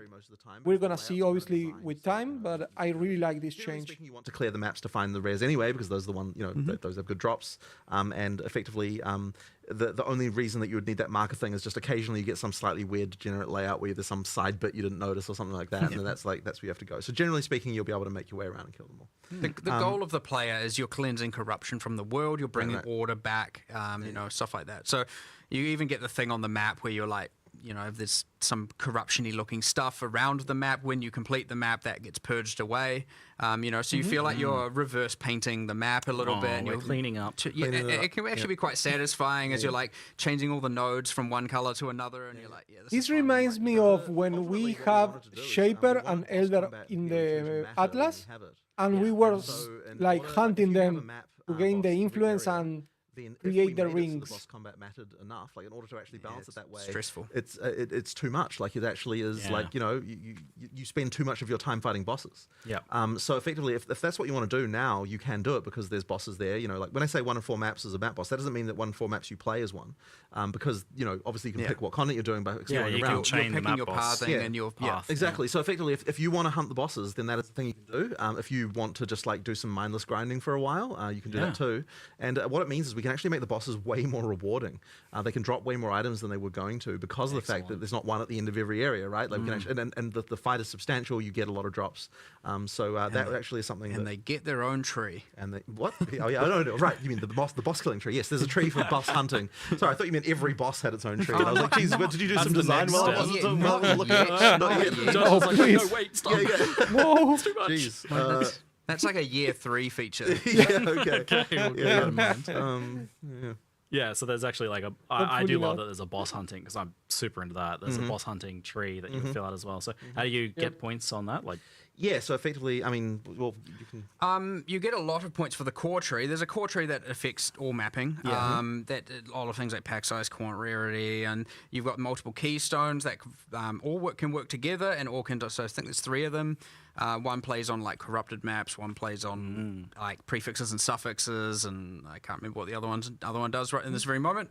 But you obviously get that core tree, and then you have a boss tree, and then obviously all the different league and pinnacle content trees. So you get those points by just completing maps. It just has you effectively get a quest, and effectively it's like you complete 10 maps, you get your first 2 points, and then like complete X maps and one, goes up the chain. But of certain tiers, like at least tier 1, at least tier 2, at least tier 3. This is the tier climb, effectively, where it's like as you get up the higher tiers and clear maps of certain tiers, that's when you start getting points for the Atlas. At like maybe say the 3rd one, I can't remember the exact specifics. It's like complete this and defeat a boss, and then later it's defeat at least 5 bosses at something, so killing bosses get generated. It sounds way better for fresh starts. I'm not having to like go and get that estuary map that I missed or something. It's yeah, for sure. I'm just doing content. I'm but just it doing is, good but content. it is kind of the analog of that in a way, because like it's that feeling of like I've got a system to progress through. Like I need to meet these objectives, and definitely got a lot of progression. And from that you're getting the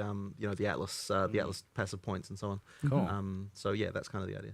Yeah, so you can really like focus in on map blasting with the bossless maps and or on bossing content if you want to, or on breaches, or on. And you can always put a breach on a map with a boss, right? You can do both. Yeah, like they can have you can have every type of content in one map if you want. Yeah, is like a boss map a kind of like a distinct thing from like a regular map in terms of like the layout or the thing you've done? Technically, they are separate, but generally speaking. They'll be like similar. Yeah, they're basically the same. They're pretty similar. They're pretty similar. So there'll be like a boss estuary and a non-boss estuary. Yeah, there are some cases at the moment where there are some maps that can't have a boss, and because we haven't done the one that would go here is not in early access yet, and that kind of thing. But effectively, as I said, generally speaking, it'll be 1 in 4 that you'll find. Okay, excellent. So I think that covers. Did I miss some things from? You've got like all the smaller contents, like the strongboxes. Oh, we finally reached the end. We actually had a design where everything, like even all the smaller content, there was still going to be icons for it on the tree. Sorry, on the Atlas. Yeah. But we actually found that it meant that when you were actually exploring, it didn't kind of. It felt like there was something get random away to from find. this. So we wanted to make sure we also have kind of just completely random stuff that like doesn't have a progression system that you just run into randomly, because that's fun too. And we'll probably be adding more stuff like that as well over time. That's just like I randomly encountered this, and that was like not expected. So is that sort of stuff on the core Atlas tree at all? Yeah, so you can kind of like see more of that if you want to. Yeah. Yep. Great. And often mods on the items as well. On keep waystones. Yeah, cool. Yep. Lots of different names. Maps, Waystone, same thing. Yeah. Yes, I've Oh, had it's to gonna be keep so hard kind of to correcting myself change our about that. I was like, brains to understand I mean, all exactly. the new Internally, words. we Oh we my definitely God. call them maps all the time. The thing is the only reason why it doesn't make Even sense them, thematically is because a they map call doesn't apply to the a specific other mechanic location, whereas a sanctum, waystone and it's can not take you to sanctum, anywhere. so we are So fucked. that's the reason why the name change had to happen. But I think that probably even players will probably just call them maps. I bet, just course. because that's the. Of course, it's gonna happen. So we've got the Breach, Delirium, Ritual, Expedition, those like leagues that maybe need a new name. Yep. Is there another one that you're just both personally really keen to bring back in the future? Oh, I mean, like Delve. I've always wanted to have Delve again, but I kind of got a bit of that wish with this system. Yeah. It's also a very like content heavy league to make because you need to make tons of encounters and like doing it properly is a huge thing. But I mean, look, I love Incursion as well. It's one of my favorites. Like I'm keen for that. I don't know if there's anything other than that you're really keen for. There's a lot, especially because there's a lot we can do with all this new art, new monsters, right? Like, for example, if you just take Legion had all those 5 civilizations. We've now got an entire new array of Vile monsters, Vile bosses, etc. that we can use as a baseline. We've got way better consistent direction on what's going on there. Heaps of stuff, new animation, and the capacities are just like out of control. But then you've got Incursion. Please. We've got awesome Vile artwork we can use there and make that all awesome and nice. New corruption mechanics that we Give can me extrapolate light, on. please. Don't have a roof as the boss anymore. Nah, you're not just gonna have a floating roof. The Omnitext is just a small floating roof. Oh, you're keeping with the theme of vacuum cleaners. Well, standing and then mistakes the were made. Now we have minimum. That's a world Minimum where you vacuum had super cleaners? uniques with 1 or 2 skills. Yeah. Right. There's only so much you can do with a floating roof. So anyway, and then I don't know, even like Bestiary coming back with something because we've got all these awesome bosses, way grander in scale, and you can do these more grand hunts for them as opposed to just like, I'm like in a city and there's a rare spider, You can just get way more epic and way more involved and with all the new art and so much stuff to like. A Bestiary 2 that's like hunting big beasts and preparing for them and tracking It's not them. more, no longer rare. Cool. Exactly. But hunting like uniques. I'd definitely take some mercenary action to that. Be a good fit, I feel. All right. Well, there's lots for us to look The forward to bounty hunter. there. You have some kind of like penned already for adding to the beta. I mean, all plans can change, but there are absolutely. I mean, look, that we've done things like commissioning art assets and so on. Like we've got, So there's stuff coming there's already. stuff coming along. It's Wow. just a question of like, when we actually get That's there, committed. what's it going to look like? Yep. All right. Let's talk about crafting a little bit because you've done a lot there, and it's pretty fundamental to the game, I think. So, what's the core of what you're trying to do with crafting in Path of Exile 2 compared to Path of Exile 1?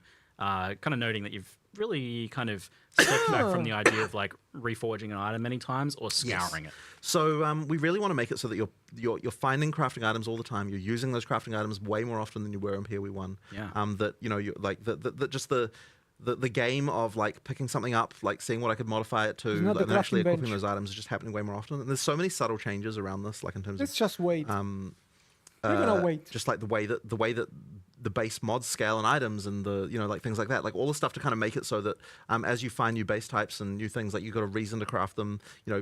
Part of that is making sure that you've got enough of that currency. It actually took us a long time to even get comfortable with the idea of making something like an Exalt drop that often, because there's just this thing and you're cemented in your mind of like oh, this is rare, right? Like it's an Exalt, how can it possibly drop like multiple times in Act 1? Like it just seems crazy. But with the way, like, removing scouring affected so much of the way that we can craft. Like, I know that you noted earlier that you can. There's so many more things you're allowed to craft now that you weren't allowed to before. craft relics, which yes, were and the reason uncraftable. why that's allowed is because without scouring, like those crafts become one-time things, which means that it's actually okay to allow for that stuff. And I think that's opened up a huge amount of stuff. There's so many more types that can be crafted. It adds so much more value to the dropped item Exactly, as well. exactly. So that stuff has just, I think, opened up a huge amount there. And it also has, and this wasn't necessarily an explicit goal right at the beginning, but it's also meant that I'm not sure how it's gonna work without the game of like scourings.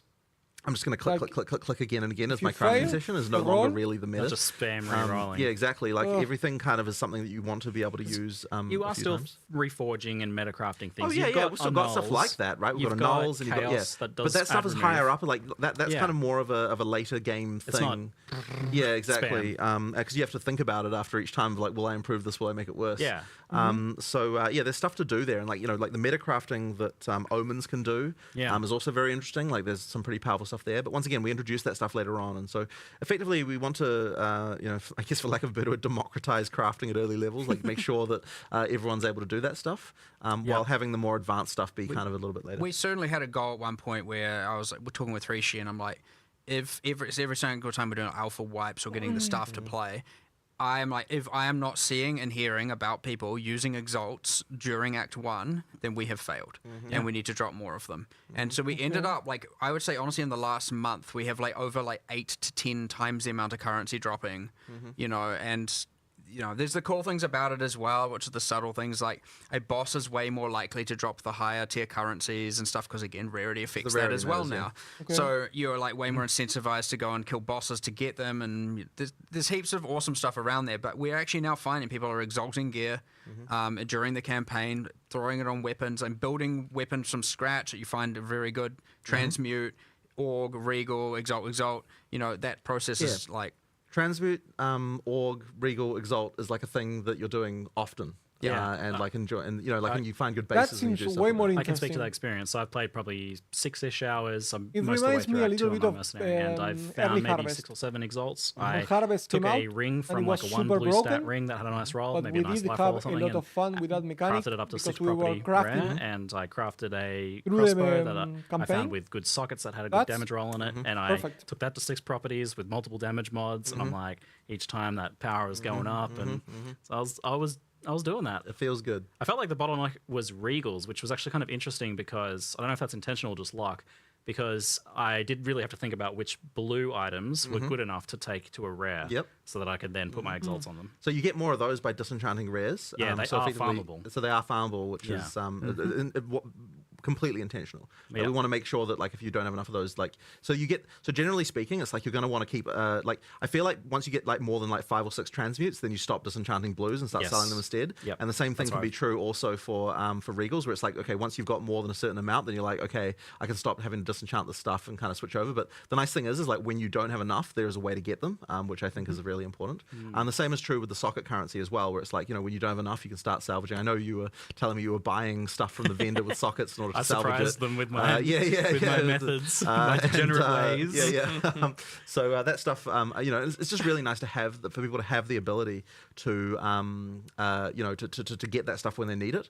And so it's nice that like all that really basic stuff of just like getting items to better tiers and is now way easier to get. And that solved a problem that we had through quite a lot of the betas, where people were saying they didn't feel like they had enough control, like they didn't feel like they had a way to advance their character when they needed to be able to solve specific problems. And I think the socket thing really has helped a lot with that now, because now we have a way finally to be like, okay, if I need a bunch of fire resist, there is a way to get that, and I've got the tools to do it, and I've got items I can use to do this stuff. So that has helped a huge amount, I think, of solving those like issues that come up with your character. And this is to confirm how you've solved bench crafting. The question of so that. We went through so many iterations of bench stuff. It was like a huge thing. We implemented tons of UI, like there was tons of wasted time there implementing crafting bench things. The problem that we had was that the systems that we were making, it's like we could balance them in the ways the players were happy with, and then the designers were very unhappy. Or we could balance them the way the designers were happy with and the players were unhappy. And it's like when you've got a system where like you're fighting the players for how the balance should be, like you can tell that means you have a system that is bad. But I think we were very I myself honestly was too slow to recognize the fact that a complete overhaul was needed. Then at some point the socket stuff originally came from the Varlorb, like it was designed there. And then at some point, I don't know who came up with it, I think it might have just been you, who said like, why don't we just Rishi thought of that. Okay, yeah. So Rishi thought of the idea of like, hey, what if we just put sockets, in early game? What if you got them in Act 1? What if you had runes that would let you get the basic boss as the way of solving the remedial crafting problem? And so then suddenly, as soon as we do that, it's like, oh, like I'm happy, players are happy, everyone's happy. So that means we have a good system that is working, and wait, that means that we are no longer hard. That I think was a real win. Crafting bench, I love how that system is feeling at the moment. Yeah, so the bench was achieving two things kind of in its way, which was maybe even three. Gear customization for one, like you take an item and you can do something more to it firstly, and then you've got the problem fixing of like, I need a bit more fire resistance. Basically. And then the third thing was like the meta crafts. So you've handled those each in different ways. Exactly. You've got the runes, which do the first two things. The customization and the problem fixing. So early on, but I think for the customization, it's the what do you call them? The soul cores. Like the runes are more about the kind of like I need to fix resistances, whereas the soul cores are more about like I want to customize my items in different ways than what I would otherwise normally be able to do. And then of course you've got the omens to solve the metacrafting problem. So we effectively moved all that stuff around. And essences, of course, yes, of course. Essence is what they allow you to do is get 2 deterministic mods. Because you can upgrade to blue, but you can also upgrade from blue to rare with an essence as well. So that lets you kind of get some of that stuff, and then plus some of the omen things you can. Yeah, there's stuff you can do there. That is, I think, going to be pretty interesting. And that's just at the start of release. Yeah, because obviously there's going to be more, of course, as we add more things, So So I was worried that some of the changes we're making might move us away from some of the like deep, impactful crafting that we have, but it sounds like you are still allowing like powerful meta crafting and the ability to make like a really good item for sure, but you're also making sure that like the physical item itself that you find matters more. Absolutely. And I mean, like the more subtle, that's what it's all about, right? There's so much more going on. I think just like clever things we've done with the item system as well. Like one of the things I love that we did is we've made it so that so we've got blue and yellow chests you can find now, and we've changed the world generation so that if a dead end is generated, the chance that you get a rare chest there is way higher. So effectively, if a rare chest will spawn in the area, then it will choose dead ends first to go there. You feel better about the dead ends effectively. So like that means that we effectively mean that like when like it makes the world feel like as far as item drops go, that like it feels intentional, right? Like I went down this into this dead end room, but look, there was a rare chest there, so I feel happy about it. Like that kind of thing is really cool. So there's things like that, but there's also the way that so we've alluded to it a few times, but the way that rarity now works, where the mods get better as rarity increases, and also things like the you get better currency rather than just it means we don't have to have like the spam of items that's like crazy. Like you actually feel like that you kill a boss and it drops good shit, as opposed to just lots of shit. That's I'm a big fan of how this feels. I think it's a lot better. But it does mean though, of course, if you're a PoE1 player and you see a boss kill, like the number of like the expectation of like, because a PoE1 player sees like looks at the amount of spam on the screen to some level as the way of like knowing how good the drops were. Now, of course, you got item filters and everything. We have kind of quantity brain rot. Yeah, exactly. So exactly, that is a good way of putting it. It really is more about like are the items actually good? Like ideally, you kill a boss and you pick every item it drops up. Like that is to me is a win, and I think we're basically getting it at that point. I quite like how the exploration systems and that as well, with the chests down dead ends and things like that, acts as a player leveler in some ways, where like a player is struggling. The more you explore, the more stuff you'll find, and that's true as well for the optional encounters around the place as well. If you're struggling, go fight some optional content. There'll be stuff there that can drop, and and you will definitely find more things. And lots of guaranteed rare items here and there, exactly. And certain like that. This little boss here will drop a rare caster item, and like heaps of stuff. And the funny thing about that is that stuff came about a little bit from the fact that we actually had a problem where people were just face tanking bosses and dying over and over again. And they keep on respawning, and they would never be like, oh, I'm going to go away and actually find some other stuff. And so I was thinking for a long time about like, well, why is it that in other games that people don't do that. Like if I'm playing Elden Ring and I die to a boss like 10 times, I'm not just gonna like just continue doing that. I'm gonna be like, oh, maybe I'll go do something else for a while. So we realized that the map, like the idea of just there's lots of stuff to find, like is actually a really important part of that. So in PoE 2 now, one of the recent things, and it's taken a lot of work from That's because they see the boss. They see like a linear path, and the boss is right in the middle. So they think that they cannot continue into the building progression and the game progression without skipping that boss or doing side quests. That's the difference between Elden Ring and a game like Path of Exile. Now it seems like it's different, but that's the main thing. You can't just farm them endlessly. Yeah. But effectively, if you go do all that side content and you check it all off, you'll get some very rewarding stuff. Yeah, you got some pretty clever systems there, and I definitely noted I was using the map thing a lot to be like, oh, well, to be completionist about it a bit, but also, yeah, just being aware of like, oh, cool, there's some good stuff in this zone that I can come and find, and I think we figured out that some of that stuff reveals after you like find the waypoint in a zone. I think for that's how it example. works. Is that? Yeah, it's either there's a few. So it's like either because an NPC told you about an area, in which case it just happens to be revealed, or at the very least, yes, when you get there. Generally, it's just when you get there you see everything. But yeah, there's a few different conditions that will reveal everything. It kind of depends. Like a lot of people just click through the dialogue, so they'll never know the NPC told them, but they maybe did. I was checking my map kind of like when I went into a zone, and then maybe afterwards to see if there was anything. But like you never get to an area and don't see some unless they are like very obviously hidden intentional secrets. Yeah, that there's nearly something everywhere. They might be there, they might not. Yes, I found half of your key for your secret quest. Oh yeah, don't worry about that. So pivoting into economy and trading, the exchange from Path of Exile's one experiment recently. We got the chance to actually try that live in the field, and it seems from the player's perspective it was a smash hit. Definitely for us as well. Yeah, okay. Solved a lot. Like we're 100% on board with that. It's very good. It was the least stressful league I ever played. I mean, what normally caused almost all the anger and friction for me was especially bulk trading. It was horrible, and I was just like, oh, this is like a dream come true. Myself and so many other players, I feel like we're more engaged in endgame. We were able to do the thing we wanted to do more, and we're just less aggravated on a moment-to-moment basis. It's good. So, do you take that then as like as a big positive for it going into Path of Exile 2? 100%. And how do you feel like it adapts to the game being quite different in the end? Because they are pretty different games. Like the economy works a bit differently. I mean, honestly, I think it will just work. I mean, look, we have no idea what the trade values will settle on and like how that'll end up. But is it going to be chaos? Is it going to be exhaust? Ultimately, I think that the trades effectively Settlers was a test of what the economy will be like in PoE 2, and to some extent because of the way that we did the gold and everything. Yeah. So I'm pretty confident that that's going to be okay. But obviously, you never know, right? Like when lots of people hit the economy, what can happen? Hopefully, we don't cause like horrible hyperinflation or have some horrible issue like that. But I guess partly this is what an early access is to find out, right? Like whether there's any issues like that. Was there any economy testing? Was there any surprises with that or with gold in terms of how things panned out? Thankfully not, honestly. Like we were worried, but thankfully none of the like horrible situations came to pass with that, and it ended up working just fine. So it went great. Who'd have thought 10 years later we'd be back here saying, you know what?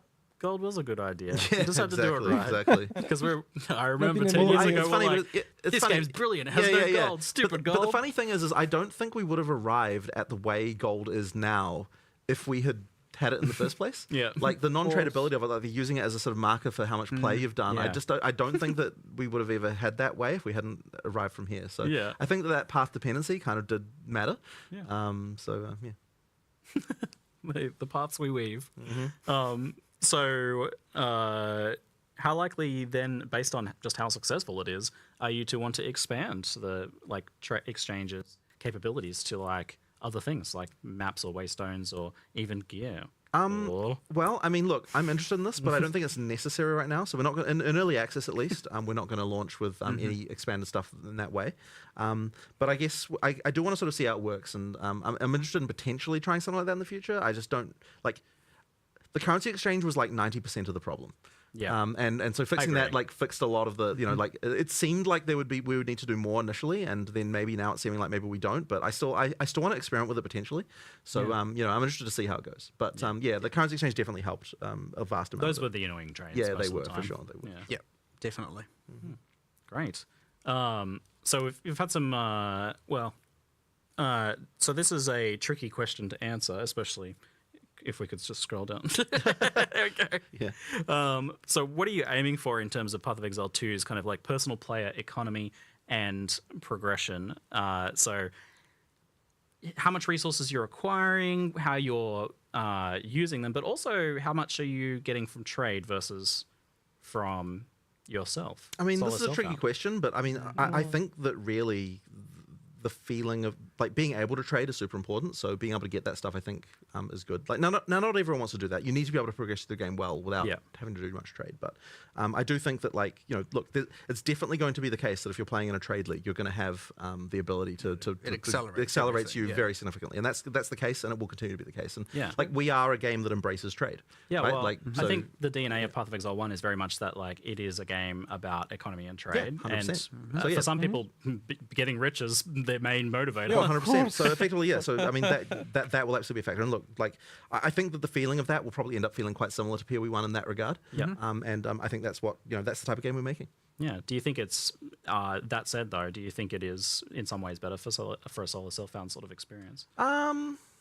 mean, I simply because, again, as we talked about, we're dropping a lot more currency that we expect you to use on gear, as opposed to save till end game for one, and then by end game, like, we don't have Kirak mods costing, you know, that kind of stuff that all costs chaos, and you don't have like the meta mods costing divines and all that, right? They're all different items. You're like, I want meta mod crafting. There's a ritual. I'm know where gonna to get it them as well, right? So you're not just like having to, I'm blocked behind this thing because I need so many divines and I can't get that because I'm solo self-found, and farming divines is now that we don't need divines and orcs for crafting the bench, honestly, the market is gonna be super different than in Path of Exile 1, I think.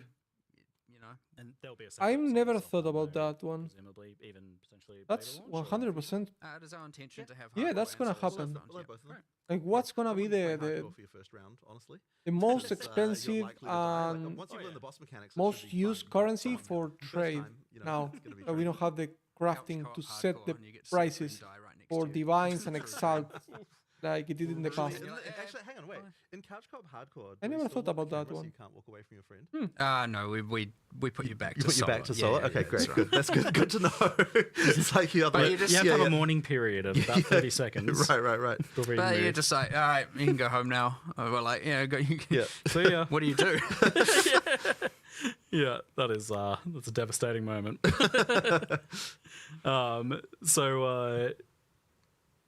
I did lose my place there. Yeah, I think we mentioned the co-op support and everything. And we'll scroll down and take some of the additional questions here. Excellent, thanks. Will there be a penalty for individual party member dying when grouping up for bosses on that note then? It seems weird that the boss straight up resets when playing solo, but when playing in a group, nothing happens if a party member dies. So tell us about the rules. Yeah, now that we how does that have, because work? I know you've changed them recently. So, well, bosses are obviously harder for having more people. Yep. Less crowd controls, things like obviously more life. And I'm not just saying double life, more than double life, right? It does get more than twice as hard, or more than in players as hard. So yes, you could argue, okay, we have reviving as an advantage. Well, yes, it does. It does take time to revive, and if your friend dies early and you're unable to revive them because you're constantly being interrupted, well, From what I saw, it's pretty hard to you're pull not off unless having you, a fun time. Get a big stun or something. Another change that we made recently is, of course, for each revived, between each set of checkpoints, every time you have to revive them, the revive takes longer subsequent times. So that's important because it just means that if you're like, you can't so revive if spam you're anymore a- because it's going to take longer and longer. You're a each time. shitty player. But then when you go to a Once you checkpoint, die that 3 resets. times, So I'm not gonna like you're back revive to you again. normal Now, again. in in-game maps, you cannot revive each other. Death is a consequence. Yeah. I was and going to then- ask actually about like end-game maps and What is the rule for dying in the yeah, game? Is it one that will- portal deal now, not 6 portals? That will mean you if still you're have actually six portals fighting a if you're boss fighting and you a boss, die but several And times, you can leave you're and gonna come back. end as up long in as a you go. place Yeah, where can you take cannot items out, no but longer a have like a dev will end window that open map to for revive you. someone. Yeah. Because And if you to take remind damage, people the reviving or the server crashes animation or and something like that, progress, that's gonna it happen. resets. Then, So it's gonna be impossible to revive the game someone. pauses. So when you boot the game back up and log back in, you'll be still in your map, Yeah. right? And also, even we've also now have it so that if you just Alt F4 the game at a random time, you'll actually, even if you come back like the next day, because for example you might have rage quit, you will appear back at the checkpoint you were at. So if you are like fighting a boss, you die a bunch of times, you're like, crap, Alt F4, you come back, you're going to be right there at the boss checkpoint again. That part is campaign specific because there are no checkpoints in maps. Yeah, non-maps. But in for the campaign though, and that honestly has helped a lot. Like there were so many. I think it really did cause new players to have problems in PoE1 where they felt like they just lost track of where the hell they even were when they came back after a session. If like they might have not got waypoints for certain times or things like that. Like you now kind of the situation where you log back in and you're like, oh, I forgot like 3 waypoints in a row and now I'm like freaking miles away from where I was, which I think happened to new players fairly frequently. I'm glad in a world where everyone's becoming a Souls-like that you guys didn't do the running back to the boss segment of gameplay, right. And you just kind of jump back in, yeah, and have another crack. So effectively, like that's nice to just have the save checkpoints to your character, which I think is a nice one. Were there any other mechanics around there? Reviving? Well, obviously in hardcore, you're dead. That's the drill. It's irrelevant at that point. So your maps almost embraces a kind of semi-hardcore mentality there, where there is actual cost. Like we went through so many iterations here, where it's like, okay, like the moment that you have to spend something of economic value to do the attempt, hence a map item, and especially if it's got breaches and all this content that's coming from precursor tablets, all of this stuff is worth stuff. So you all of a sudden have heaps of stuff on the line, and then you don't want to be in a position where you're like, I need to bring in some people to do this because I'm not going to risk that value. So that's why we just were like in maps, no reviving. It's just like, yeah, sure. You still can always bring in any context someone way more powerful than you to carry things, right? That's the benefit of multiplayer. But feeling like you have to do this thing because then they can just keep reviving you so you can get all the rewards. Like we're trying to get away from all of that. Otherwise you get this weird thing where like you're often always too scared to do the thing. Yep. Now you're scared, but everyone's scared and it's fine, and you don't feel like you're like, okay, you have to go in with a sense of confidence to like, I can definitely do this thing. And so it's just a little bit less fear when it comes to all of a sudden doing that. That's much better in the context of the fact that you can pause the game if your cat's on fire, or if the server crashes or something that you just paused and you can jump back in. You can pause time now. You're failing because of your own faults. Yep. In Now, PoE it's worth noting in multiplayer, we do have a thing, of course, with respawn at checkpoints as an option. So if a player dies and you don't want to die, you don't want to finish the fight out, you can both choose to respawn at checkpoint, and then it will just create a new instance. Cool. You don't have to die to do it, and you don't have to log out and do any shenanigans like that. You can just press escape, hit respawn at checkpoint. It'll ask other players to confirm, and then it moves you all to the new area. Cool. Oh, that's excellent. Super nice. I didn't want to go super in it because we've definitely talked about it before, but click to move versus WASD, it's definitely been asked about a bit. So there's been plenty of reports about WASD being amazing. Personally, I've been using it a ton and really enjoying it. I know you've said a lot of people around the office have like given it a try and adapted to that, but it has raised the point for people that feel like they're still very much against that for whatever reason, or maybe that they literally only have one hand and and want to use click to move still. How does it stack up? How does click to move still stack up now? I think honestly it's fine. It's gone. Like it's not been a problem. It's fucking gone. There was a time where every time I go to sit down at a developer's computer, there'd be a WSD, and just because it's a little bit easier to move around again or whatever. But lately, I'd say now it's back to almost every designer's computer I sit back down at to go play. They're back and click to move. Interesting. Yep. It's gone full tilt the other way. Interesting. And I'm always like, change wonder it why back. that is. But even watching Octavian play on click to move, He's a click to move player. Yeah. No, 100% click to move. Curious He is there. very proficient with that. Yeah. With it, like, That'll be reassuring for, I think, some of the people that are worried about being forced into WASD. Right. Even though it is obviously playing so well by all accounts. That's very good then. Yeah, and Octavian's often doing the demonstrations Yes, for your live yes, things too, yes. so you'll be able to see that Yeah. even. I have to force him to play WSD sometimes because I'm like, oh, I think the Mercenary looks so much better with WSD just visually. Yeah. I tell him to. It does feel very good on the Mercenary. Yeah, You've got yeah. that kind of like stalking through, and especially with that kind of like preparational Yeah, tactical yeah. play style. Yeah, it's good. I'm loving it so far. We did already talk about the skin transfers. Could we scroll down to any additional questions that we have? I feel like I don't even know how long we've been going for, but I mean, I'm feeling it's the a physical while. We're fatigue getting creep in at this yeah, point. Yeah, exactly. Yes. We've been rolling. Yeah. People So asking if there's going to long. be anything like challenges or challenge rewards in the. This is the longest Ah, Path of Exile not- stream not I've first, ever no. seen. We will but do it later though. Did I ask about races, events, and private leagues? I think not initially, Yeah. but we will do it later for sure. Cool. I think I'm not sure what happened because I think the issue was that the private league interface was like on the PoE1 site and we had to do some work and something like that. It wouldn't be Yeah. far away though. Like it won't take us Yeah, that long before we get to it. Like I can't exactly remember either, but yeah, it wouldn't be private leagues in particular wouldn't be far away. Yeah. Yeah. So I mean, we'll have them, just not like right initially potentially. And I think I did miss this actually. So cluster jewels are a thing or not a thing? Are they've been kind of replaced by those? Yeah, we radius? replaced them with that almost like rollable timeless jewel kind of thing. Yeah, that's cool. At least for now, there's like so much passive tree there, and the jewels accomplish the kind of off-build thing anyway. You Like, hardly need to add the extra passive trees on your passive trees. yes, yet. yes, we do, yeah. That's we, after launch. We made the passive tree implicitly bigger, so you know. The cluster But jewels yes. are in the tree already. That's again, I talk about like year 3 features. That's around a like year 3 to year 5 feature as well. So Yeah. We got another decade of what we had with Path of Exile Yeah. 1 to look forward to for Path of Exile 2, hopefully, before we start worrying about Path of Exile 3, maybe. Jeez.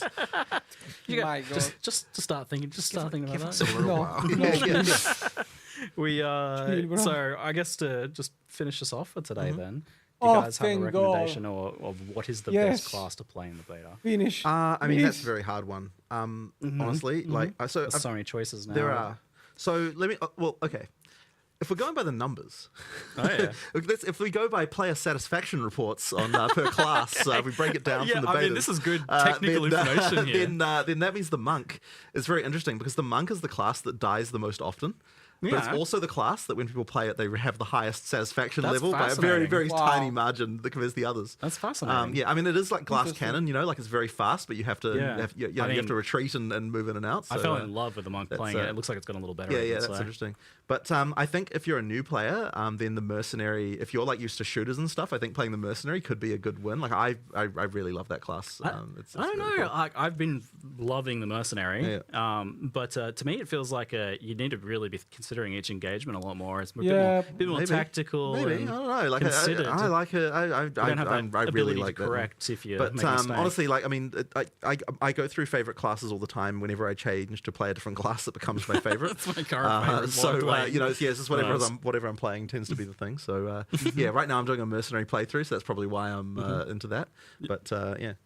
It's, I'm not sure if you've got a similar thing. No, you were talking about the numbers as well. It was interesting that monk and then warrior had the highest Yes, satisfaction levels. Warrior's and I was next, like, by the way, technically, if you're I was looking like, for... that's pretty good. That's Yeah, yeah. 2 melee classes. Exactly, right now. exactly. Yep. That's a win. Yeah, You yeah. know, that's something going on. I mean, they Melee's were back on dying the a lot more table. at the time, but yeah, yeah. It's such a change from like, especially early Path of Exile 1. The sound like, effects, it's been a little better I in modern think days, but it's still. like I mean, 75%. Melee. I That just have a like real desire to freeze time, satisfaction. so I just want to be sorceress and just go. I don't know what It's good skills to get some I'll play. sorceress love. I feel like she's not been getting enough I attention. don't know what I don't know what skills I'll play, but I definitely just want to be able to freeze time. So Yeah. it just feels cool. All right. So you could be playing. You could be playing a crossbow build anyway. Yeah, I might be a crossbow time freezer. I don't know. We'll see what's going on. Yeah, all right. I noted. I liked that. I noted that our mercenaries were very different as well. I was playing full grenader. You were. I was doing combo. the freeze Yeah. shotgun. Yeah, very cool. Yeah, yeah. I don't know what. Yeah, some sort of monk trigger build. Obviously, it's always just going to be fun yeah. to Yeah, play they around have so many with of those and, like stacking effects, the wind Yeah. and the ice coming off it, and the ascendancies showed some more as well. Oof. just see how far that can be pushed and how many spells can I get to trigger per second. Monk does seem good for that.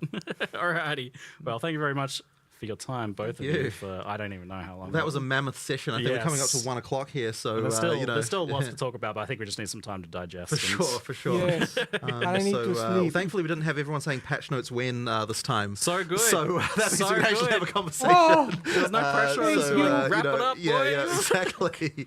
You know, that's good. Fantastic. All right. Thank you very much for watching, everybody. I hope you enjoyed the Q&A. They want patch notes now. Patch notes. Well done. It's not a patch. Thank you. It's a launch.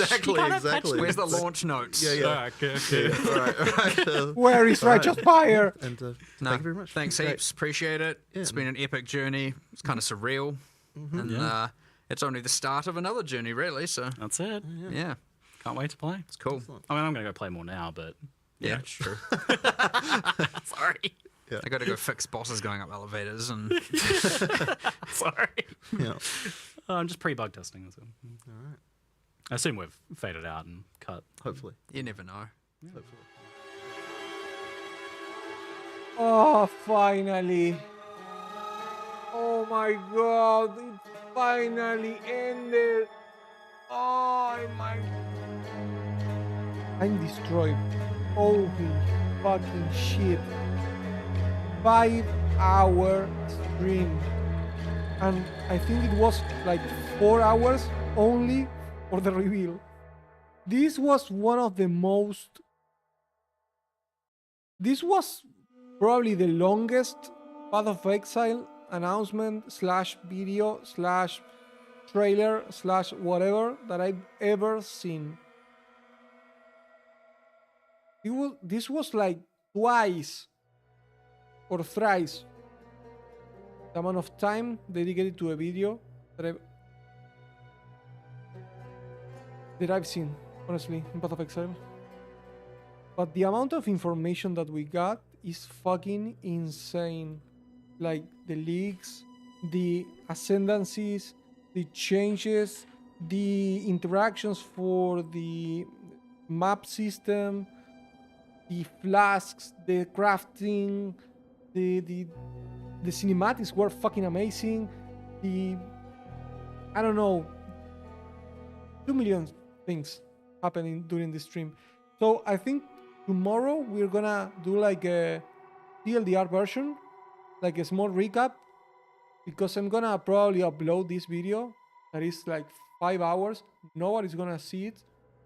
So I think I'm gonna do like a TLDR top 30 things that we saw in the reveal, or maybe like everything you need to know about Path of Exile 2 launch in less than 10 minutes or something like that, because no one is gonna sit through 5 hours of this thing. So we're gonna leave it like that. I'm gonna go to sleep. It's like 1 a.m. in the morning and I'm destroyed. But it was such a fun announcement, honestly. So take care. See you in the next one. Un abrazo. And we are gone.